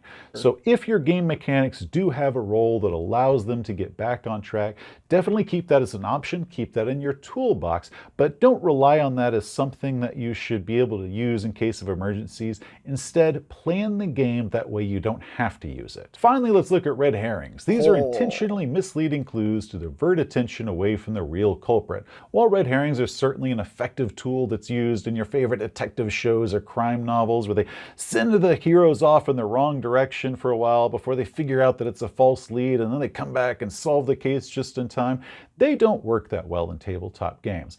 Again, the characters in those shows are written specifically where they're going to figure out that it's a red herring just in time in order to make it in their 45-minute time slot or whatever. But with your players, red herrings can become extremely confusing and quickly cause the game to spin out of control. Players are essentially their own red herrings. Trust me, they're going to come up with enough crazy false leads on their own without any help from you. And there's a big difference between giving your characters a confusing case that they're then supposed to rule out possibilities and solve than it is to give them a confusing case and then intentionally try to mislead them by giving them more confusing information. Now, as I said earlier, there are exceptions to everything, and I have seen and I have used very effective red herrings in games before, and the ones that worked the best were the ones that were basically very short, small diversions, so the player characters might have had to have made one step and then they could quickly rule out that that was not the correct way to go. And the most effective ones were ones that also included a clue that was able to push the game back on course. However, most red herrings, even if you're going to make them kind of brief little spokes off to the side that can be quickly ruled out, they can easily confuse and frustrate your players. Sometimes your players might not accept that the red herring was a false lead. Now they're going to convince themselves that everything else is the red herring and that this is the only way to go. I didn't even think about that, but you're right. That's really bad. Yeah, it would be very bad. Yeah, I mean, it's another possibility, but man, Yep. Hopefully not. Yeah, that's exactly. that's why I don't even bother with red herrings. It's fair, and that's why I like the idea more so of things being multiple meanings, but not necessarily and they can be easily canceled out by other clues, right? Yes. And they're going to stick to that path blindly, no matter how much later clues they find that say that that's not the correct way to go. And then the player can become angry or frustrated once they find out that that is incorrect, and they're going to blame you because it's your fault that you intentionally misled them by giving them a red herring. So it's one thing if your player characters fail to solve the case. That should always be a possibility that they could fail to solve the case. But it's another for you as the game master to intentionally set it up for them to fail by giving them red herrings. Yeah. So use them with extreme caution if you're going to use them at all. Your job as a game master is to help deconfuse the situation by offering them clues in order to untangle this web of mystery, and it's not to just intentionally confuse them more. Anyway, that is it. Hopefully this will help some game masters out there that have kind of been hoping to run an investigative game, or maybe their players were asking them for a mystery game, but they didn't really know how to start doing that, and it can be intimidating at first if you've never run one before. Mystery scenarios can certainly be more challenging to prepare and run than other types of games out there, but I also find them extremely rewarding.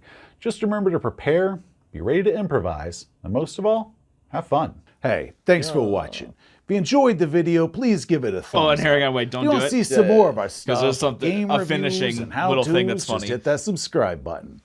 Till next time, gamers, you have a great day. I can't believe you shot me. Oh, I didn't shoot you. You were shot, and then I was holding a gun. But that was all just a red herring. But if you didn't shoot me, then the culprit is still out there. I like that. I just had a gun. That's all. No, you were shot, and then I was shown holding a gun. Does that mean I shot you? I love that a lot. That's pretty good.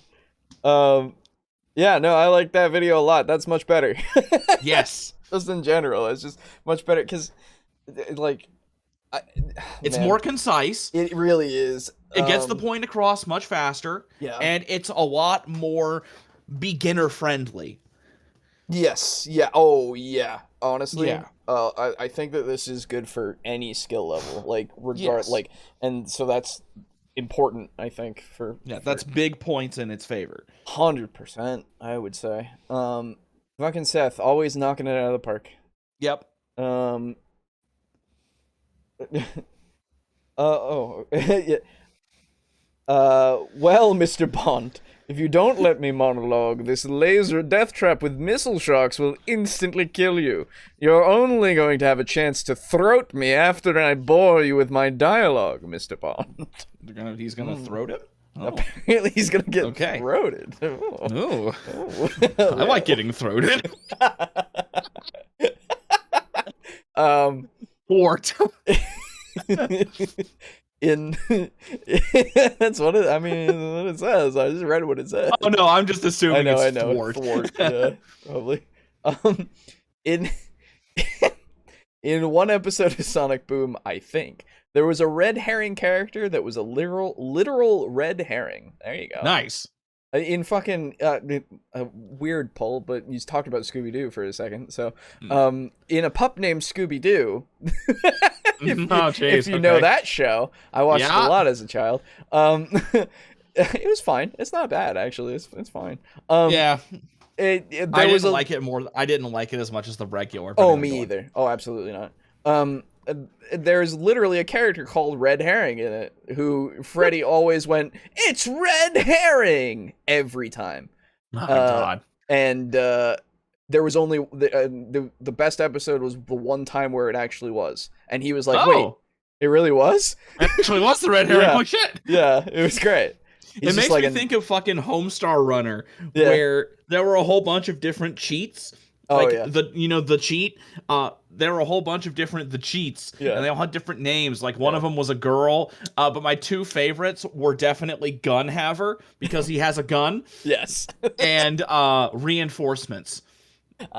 His name was just Reinforcements, and he had he was had camo or something. It was fucking weird.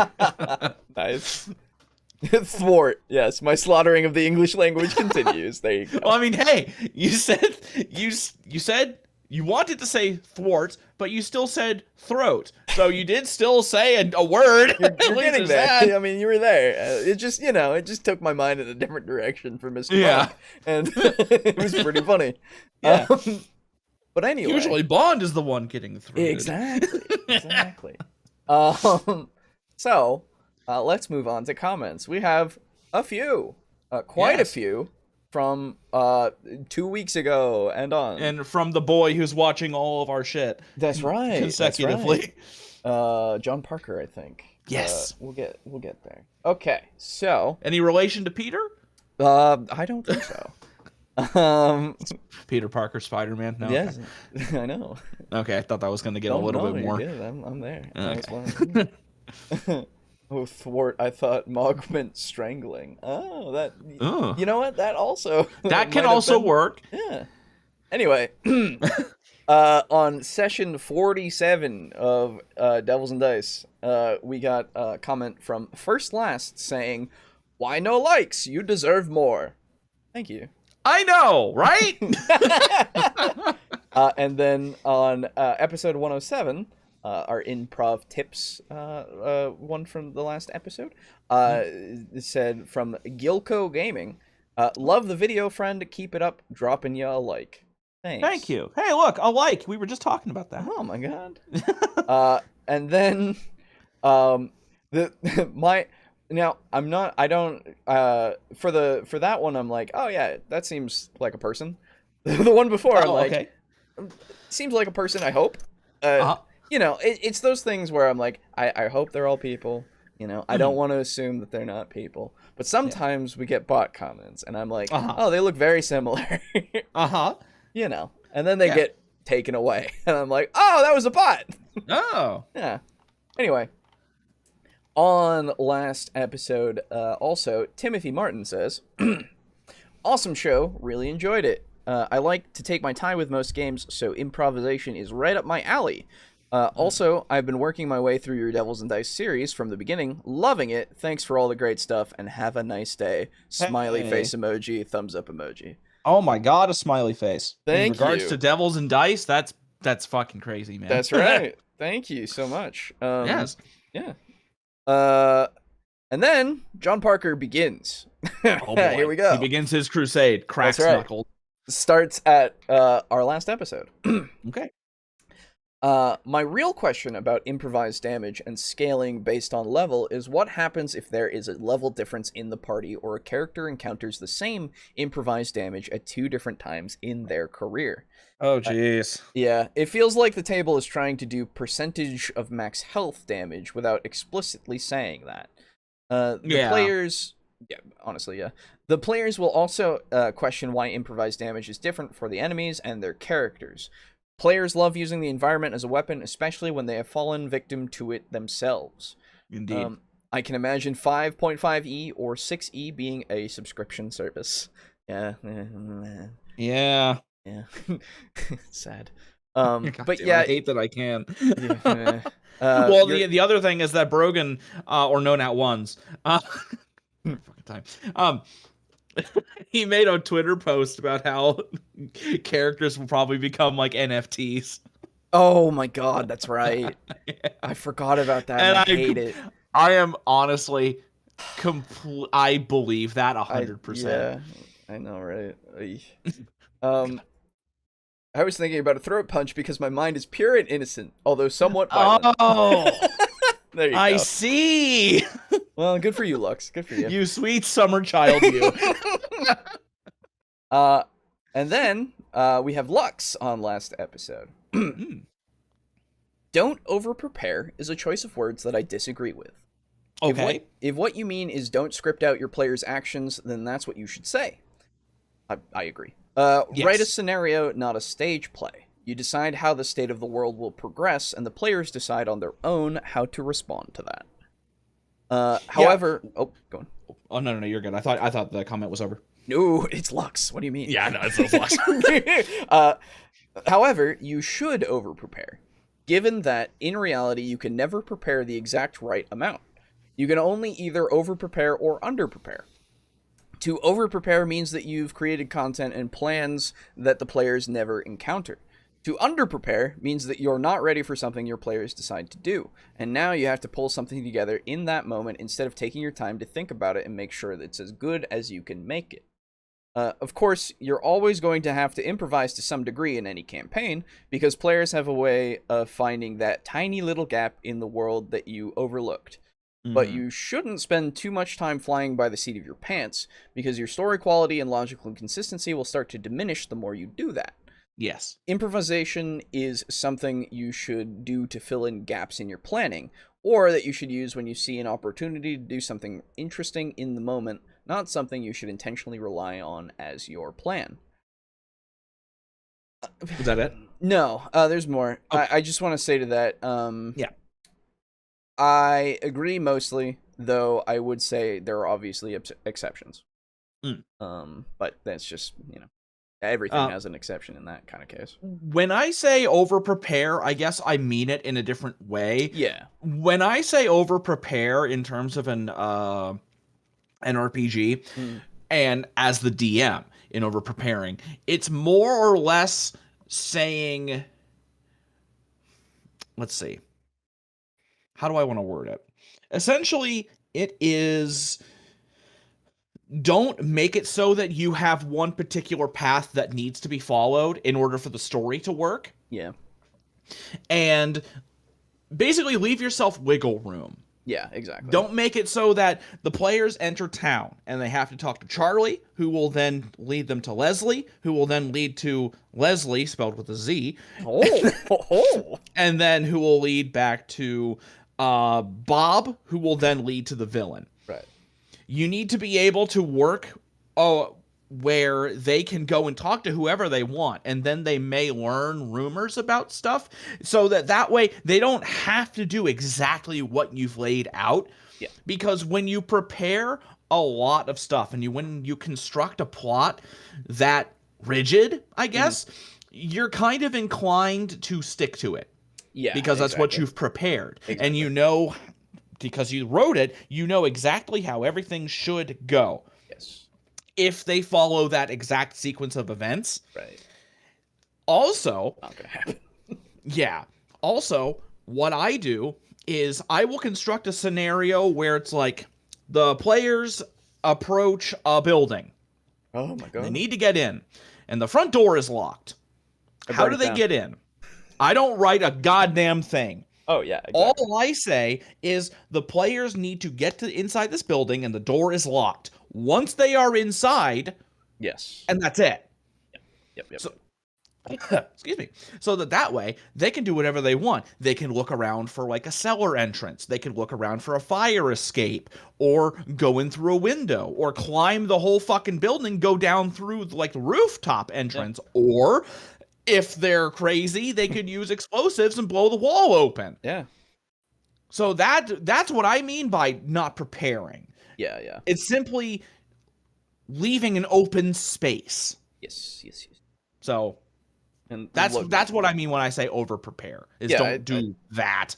I think that's just, I think that's pretty obvious from what we usually say about things. I think that can be inferred, thankfully. Yeah. But it's just one of those things where other people say it and then they have their definitions for it, and like and we just have our own definition for it, so it just needs to be elaborated. Exactly. And usually their definitions make me go, what do you mean? But to put it another way, it's better to have plans and not need them than to need plans and not have them. Of course, it's laughable that I'm saying this because it's not really what happens when I'm running anything.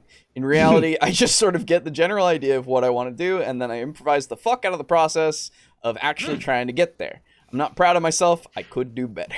Well, I mean, that's how life is, you know? I don't see how it's not that bad. It's not a problem because here's the thing: if it works, your players are having fun, and you're having fun, then there's nothing wrong with it. And I would assume that you are writing things down to keep in track for consistency's sake and stuff. You're still making that kind of planning for future as well.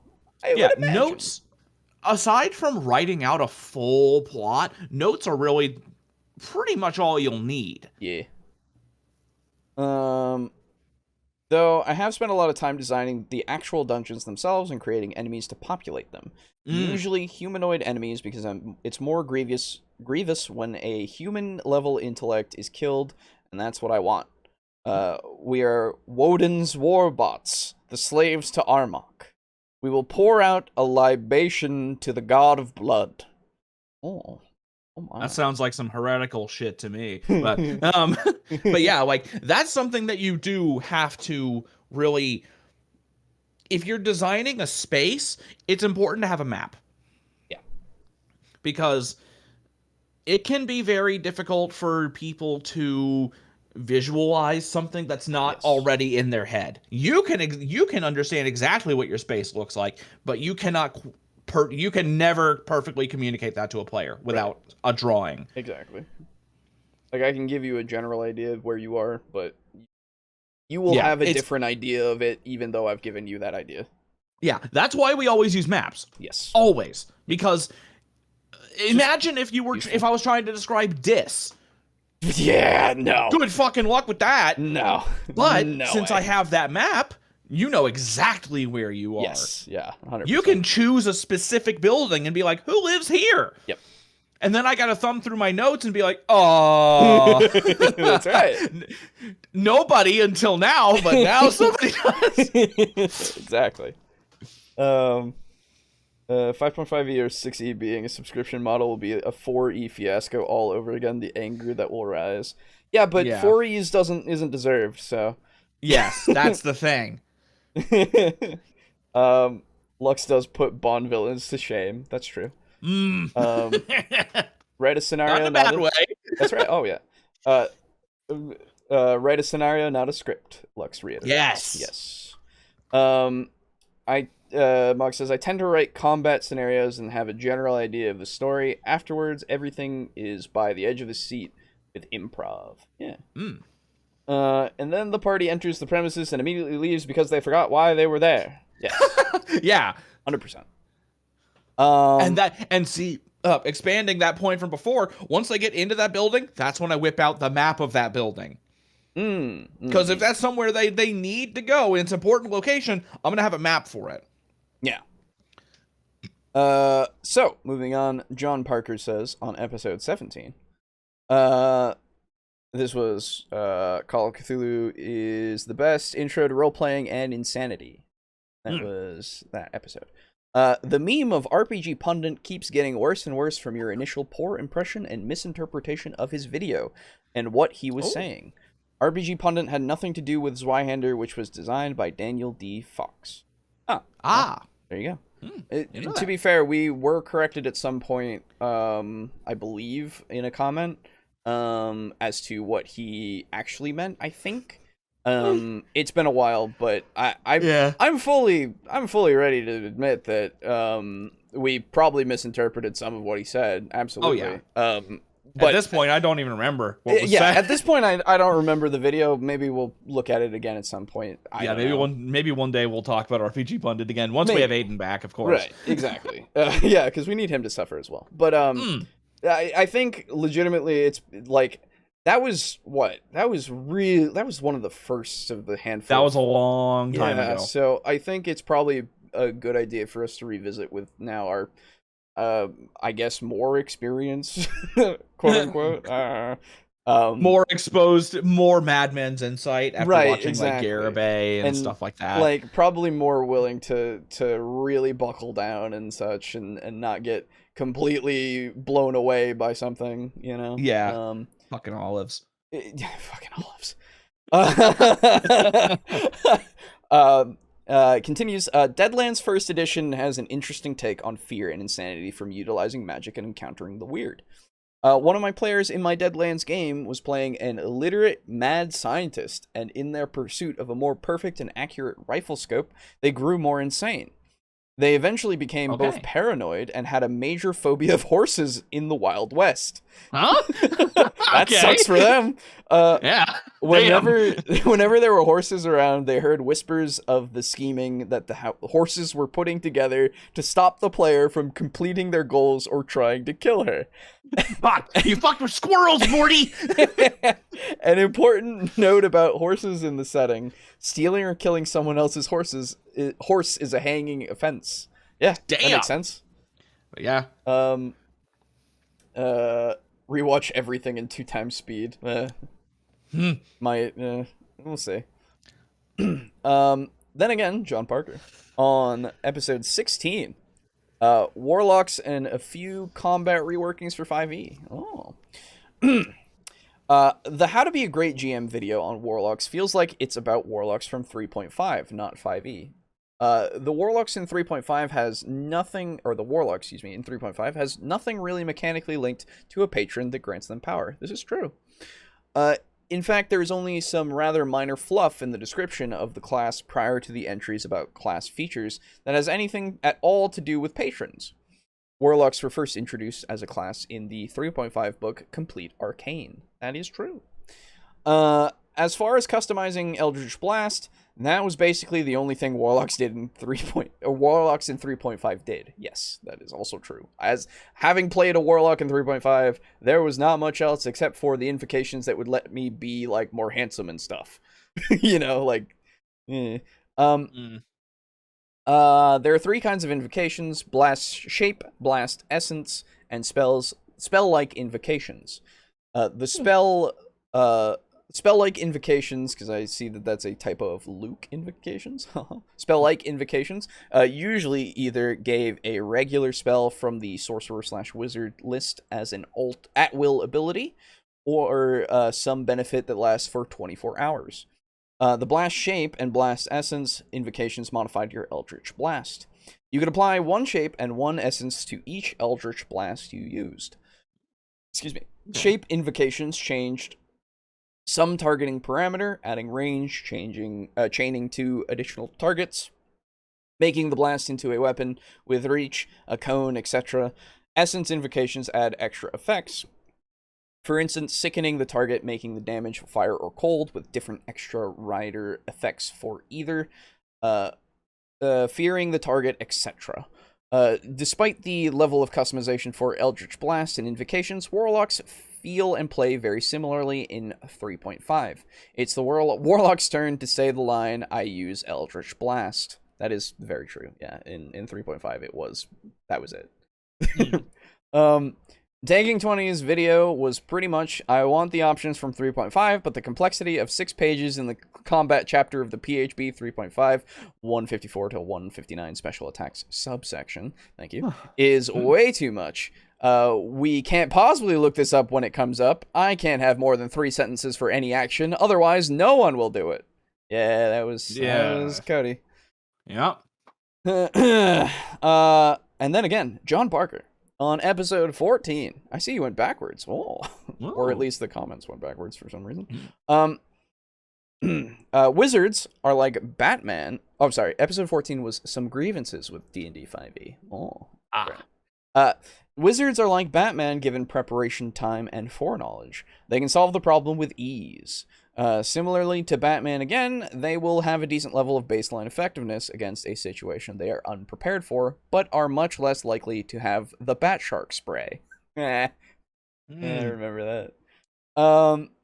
And then again, on that same episode, 3.5 has significantly more customization in the form of feats, spells, items, classes, races, etc. There are over 3,000 spells in printed 3.5 books, well over 2,000 feats. You can play as nearly any monster with DM permission. Ask your DM, folks. Jesus, fucking 3,000 spells? That good old Cody, says Mog. Yeah, that's right. That site that I sent to Brogan, if you look at it for like anything, there's so many entries for everything. It's fucked. Oh, fuck. It's That's so good. Crazy, man. Yeah, I love it. It's great. Yeah. And then again on that episode, Wizards, sorcerers, and warlocks are essentially the same class on a spectrum, where one end is infinite breadth spells known and 0 depth spells per day. And the other end of the spectrum is infinite depth and 0 breadth. None of these classes are at the extremes of the spectrum. Wizard is closest to the infinite breadth and 0 depth end. Sorcerer is in between the 3. The Warlock is closest to the infinite depth and 0 breadth. If wizards don't add spells to their repertoire, at least in 3.5, they long-term have fewer spells known and spells per day than sorcerers.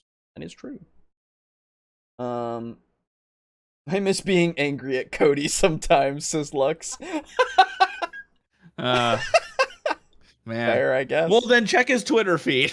Oh, God. That's mainly the reason why I don't want to cover him anymore, because I just don't want to give him any more exposure in any respects, really. Yeah, it's fucked up. It's just not even fun anymore, you know? Yeah, it's basically just kicking a dead horse at this point. That horse fucking deserved it. 3K spells and 2K feats was the olden years. I miss options in 5e. Yeah, I agree, Mug. I agree. You miss options in 5e. They never had options in 5e. No, he commented in the right order, just uploaded them backwards. Oh, okay, I see. Oh, you can upload comments? I assume just posted them, you know, quote unquote, upload. Yeah. Or, let me be clear, a plethora of options, says Mog. There we go. Halo says he had 4 cans of shark repellent in the Batcopter. Barcopter. Oh. But the Batcopter, that's, the 50s, it was the 50s, I think. Man, he goes out into the fucking ocean a lot. Yeah, that's right. You never know. Doesn't it take like a whole can to get the shark off? I think so. I remember them fucking like blasting that shit in the shark's face. That's right. He's good for 4 though. That's more than 0. Yeah, but like Jesus, how often do you get attacked by sharks, Batman? Hey man, his greatest fear is sharks. Okay, he's Batman. Isn't there there is a shark? No, King Shark is a guy. Yes, that's true. Maybe they were for King Shark. Well, yeah. And then again on that episode, John Parker. CR is very silly, and there are so many creatures that are either far more dangerous or less dangerous than their CR suggests. For instance, the Ravid Monster Manual 1, 213, page 213, is a CR5 creature, and I assume this is 3.5. Yes. Is a CR5 creature that animates a random nearby object at caster level 20, which animates an object of up to gargantuan size. A gargantuan animated object is CR7. This ability is automatic every round and uncontrolled by the creature, so they constantly have 20 animated objects of varying sizes surrounding them, and that is part of their CR. What the fuck? Continuing on, Ephemeral Swarms, Monster Manual 3, page 50, are an undead incorporeal swarm that flies, deals 1d6 strength damage to creatures that share their space, and has significant hit points. Incorporeality makes the creature immune to non-magic attacks, and all non-force/ghost touch attacks have a 50% miss chance. The swarm type grants immunity to single target spells and effects and reduces damage from slashing and piercing damage by half. Undead type grants a whole host of immunities and vulnerabilities, but at the levels around its CR 3 to 7, its vulnerabilities are virtually untargetable. Magic Missile is the low-level answer to incorporeal creatures, but this creature is immune to that spell. What the fuck, man? Ghost rats are horrifying and will eat dragons alive. Hell yeah, dude. There you go. There you go. Lux says, I want a bar copter. Well, go buy one. Mug says, It's called a drone. No. I'll have my drone go fetch me a drink. Hold on. It's got a big fucking magnet on the back on the bottom of it, and it just flies over and like drops the winch, magnets up a bottle of beer or can of beer. That's Fuck right. yeah. Mug says, I've watched Scott Garibay on my own without ad blocker. Cody, I haven't watched since that video. Yeah. Fair. Same. Mug says Garibay is funny. Cody is just sad now. Yes. Unfortunate, but yes. Yeah. Holy crap, that is a scary monster. Yes. Yeah, Jesus Many. Christ. 3.5 is full of scary shit. Yes. And Lux says, at least Garibay is mostly honest in his strangeness. Yes. Whew, man, if it's a good thing we don't have any of that in 5e.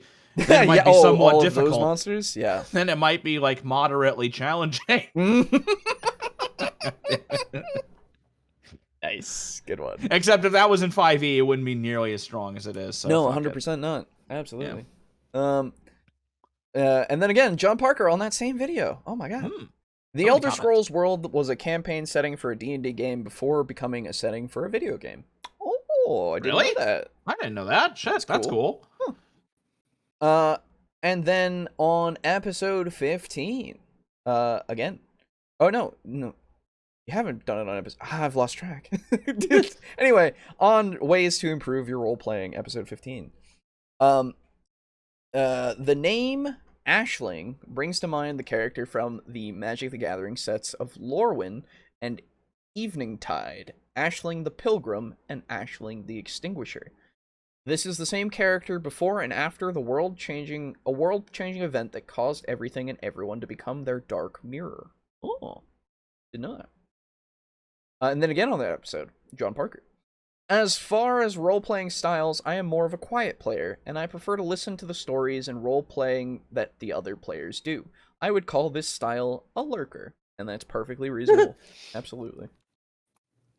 And then, again, John Parker, but this time on episode 18, The Rabbit Hole of Dispel Magic and Counterspell. Oh god, I remember that. Oh, I got so very upset. Back when I got way more upset than I needed to. I've tried to calm myself.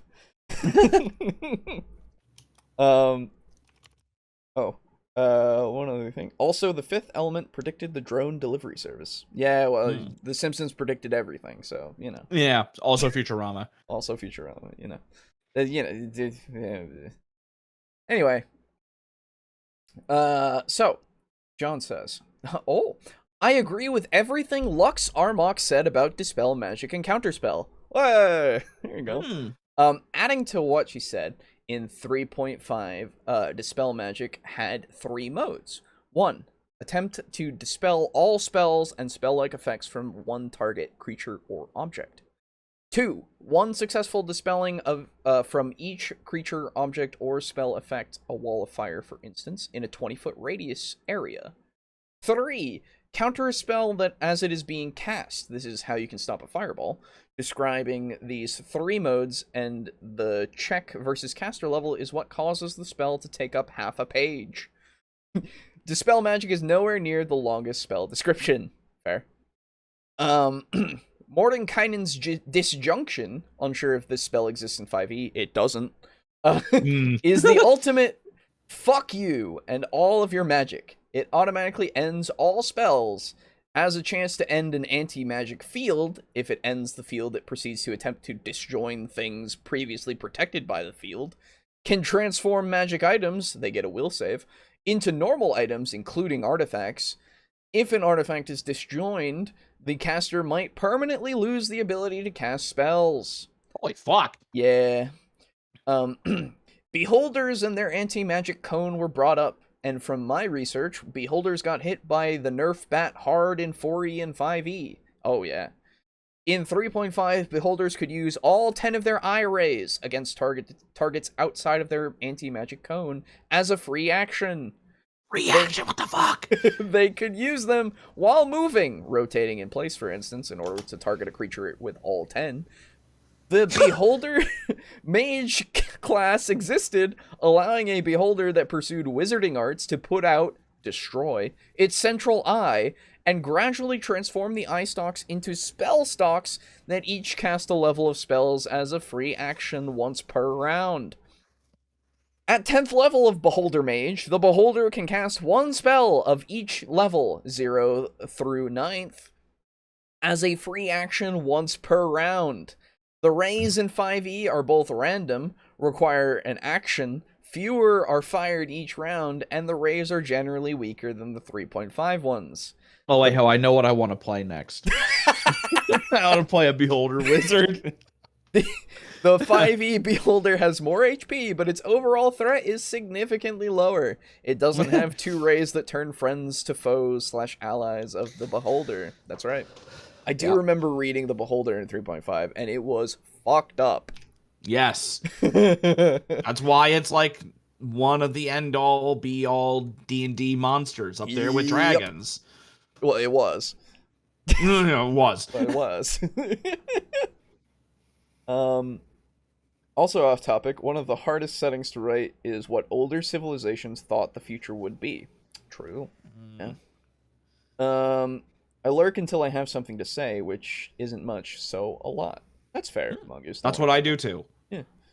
Oh man, 3.5 Dispel and Counterspell wars were great.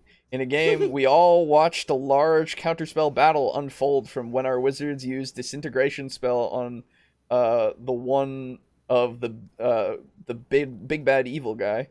It ended with the wizard forgetting he had an extra counterspell action, squirreled away, and got zapped by his own spell. Aww. We still remember this fondly as a group. Nice. Very cool. Yeah, so, you know, it's not as bad in 5e. I don't know why they have such a big deal. Yeah, I don't know either. And then again, John Parker. On episode 19, this was Intelligence and XP versus Milestone in 5e. Or sorry, this was Intelligence and XP versus Milestone in 5e. Sorry. In the 3.5 campaign I am currently running, I use a modified version of Milestone Experience. Levels are broken down into 4 steps.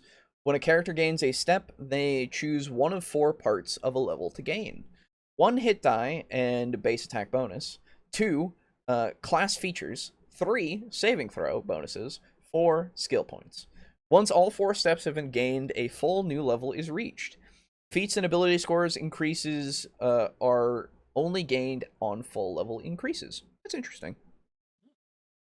In 3.5, Charisma had the problem Intelligence has in 5e.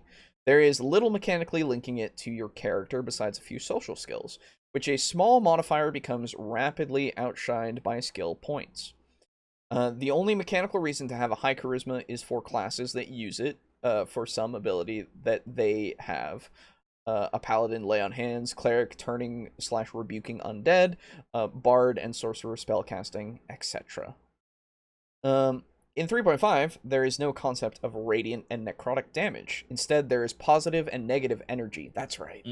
Yes. Undead are animated and maintained by negative energy from the plane of negative energy. When subjected to effects that cause negative energy, it restores that energy and thereby heals them, and sometimes grants temporary hit points if the healing would exceed their maximum hit points. Positive energy damages undead because it destroys / negates the negative energy holding them together. This negative and positive energy concept existed before Final Fantasy, and is likely where that gameplay comes from. There you go. And before I get to the last one, I see a couple other things. Poor Man's Dispel is to just have an archer use a prepared action to keep their bow trained on the enemy caster and shoot them as soon as they cast anything, because that will force them to make a concentration check to successfully cast the spell. A better way to do that is to, if you are also, if you have a wizard or a wand of, can you have a wand that casts cantrips or no? It depends on the edition. Magic Missile. Yeah. There we go. And you have every magic missile hit the wizard, because each instance of damage makes you do another concentration save. True. So that's the best way to do a counterspell if you don't have counterspell. Or dispel magic, I'm sorry. Yes. It's not as epic in 5e, but last Saturday we had a counterspell battle with an adult red dragon, CR17, and our party level 12 that was over-prepped. I think we saw 4 counterspells. The dragon got counters, so it used its lair action to try and delete the wizard, who had a consistency spell to Misty Step away. There you go. That's pretty cool. So finally, John Parker on episode 20, Talking Monsters. This episode is one of my favorite topics, monsters. 2 monsters that have surprised me in their ability to derail the game is the Humble Shocker Lizard, Monster Manual 1, pages 224 to 225, aka Shocker Pikachu. Lizard? Shocker Lizard, yes. And aka Pikachu, and the Shambling Mound, Monster Manual 1, 222 to 223. I'll also mention that the 3.5 Mummy has more immunities and has a more difficult to save against Mummy Rot and Aura of Despair that works against everyone that views it. The base damage is lower, but it can coup de grace an opponent it has paralyzed with fear. That is true. Damn. Shocker lizards are not very threatening alone, but rapidly become terrifying in even small groups. Alone, they can only emit a non-lethal shock, but in a group, they can release a powerful electrical burst that deals more damage and is harder to resist the more lizards there are. It is literally the first episode of Pokemon.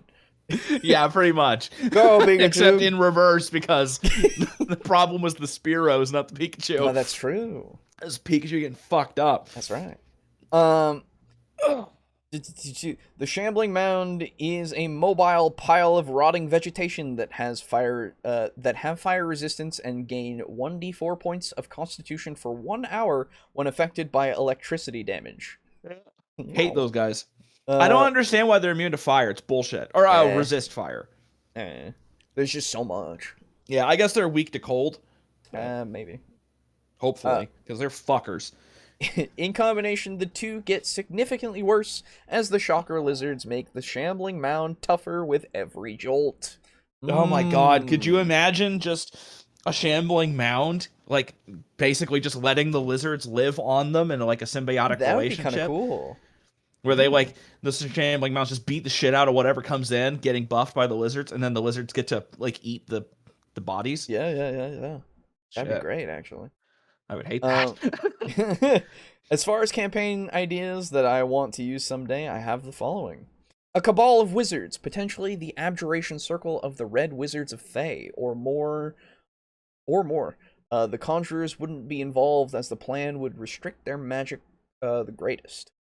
Is conducting a ritual to sever the material plane from the astral plane, and possibly the overlay Anes? Anes.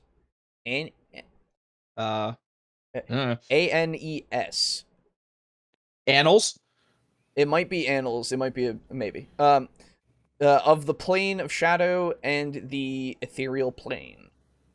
I don't know. Maybe. I don't know. Anyway, this gradual process will eventually render summoning, teleportation, clerical magic, and other magic granted by deities or other extra-large beings, magic that draws its energy from the elemental planes or the negative and positive energy planes, unusable. Yeah, because everything's tied to the astral plane. Among other side effects, and obviously the ethereal and shadow. Among other side effects would include a proliferation of fully manifested ghosts, as the souls of the dead would no longer be able to transition to their extraplanar afterlife. These effects would gradually take effect as the ritual draws to completion, and more abnormal things occur. What is happening would become more apparent. Hopefully the players would try to stop or reverse the ritual, but either way, I think it makes for a fun mystery that gradually unravels. Yeah, sounds cool. Do it. That's all the comments. All right, that was a lot. Yeah, it was. It's been a couple of weeks. And I wrote more than a full fucking page. Hey. Jesus Christ, my head hurts. Productive. I will refresh this page just to see if I missed any. But I don't think I have. Nope, I did not. Very cool. There.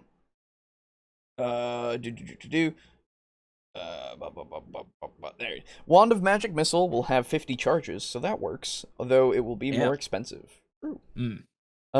Shocker lizards are dope. Yeah. Trees are pretty resistant to fire. That's why you want dry, dead wood, because it will burn longer and be easier to find than other fuel sources. Yeah, and especially since they're like shambling mounds are always in like marshlands and shit, so they're wet. So makes sense. Yeah. All right, everybody. That was a long one. Episode. Yeah, it's been like 4 hours or so. 4.5. Yeah. Holy fuck. Remember when we did one that was like 6? Yeah, that was a while ago, huh? That was a long time ago. We'll get there maybe one day again. But that'll do it for us for tonight. So, once again, a thank you to our patrons. That is Draco Kraken, Mog Zero, Rick, aka Unit Rico, Slazer, Steely, Drake Cross, Arcane Tyrant Lux, Chris, Frozen Spaghetti, and Kill Chrono. And of course, thank you to all of you who have been in the chat. If I haven't mentioned you on that list, of course, and if I have mentioned you as well, thank you again. But if you're new and such, or if you haven't, or, you know, sometimes YouTube does actually unsubscribe people from things, so make sure that you're still subscribed. Because that actually does happen. It happened to me the other day, and I was like, oh, that's weird. But hey, you know, otherwise, tell your friends about us or something. I don't know. Thanks again, and we'll see you next week. Bye.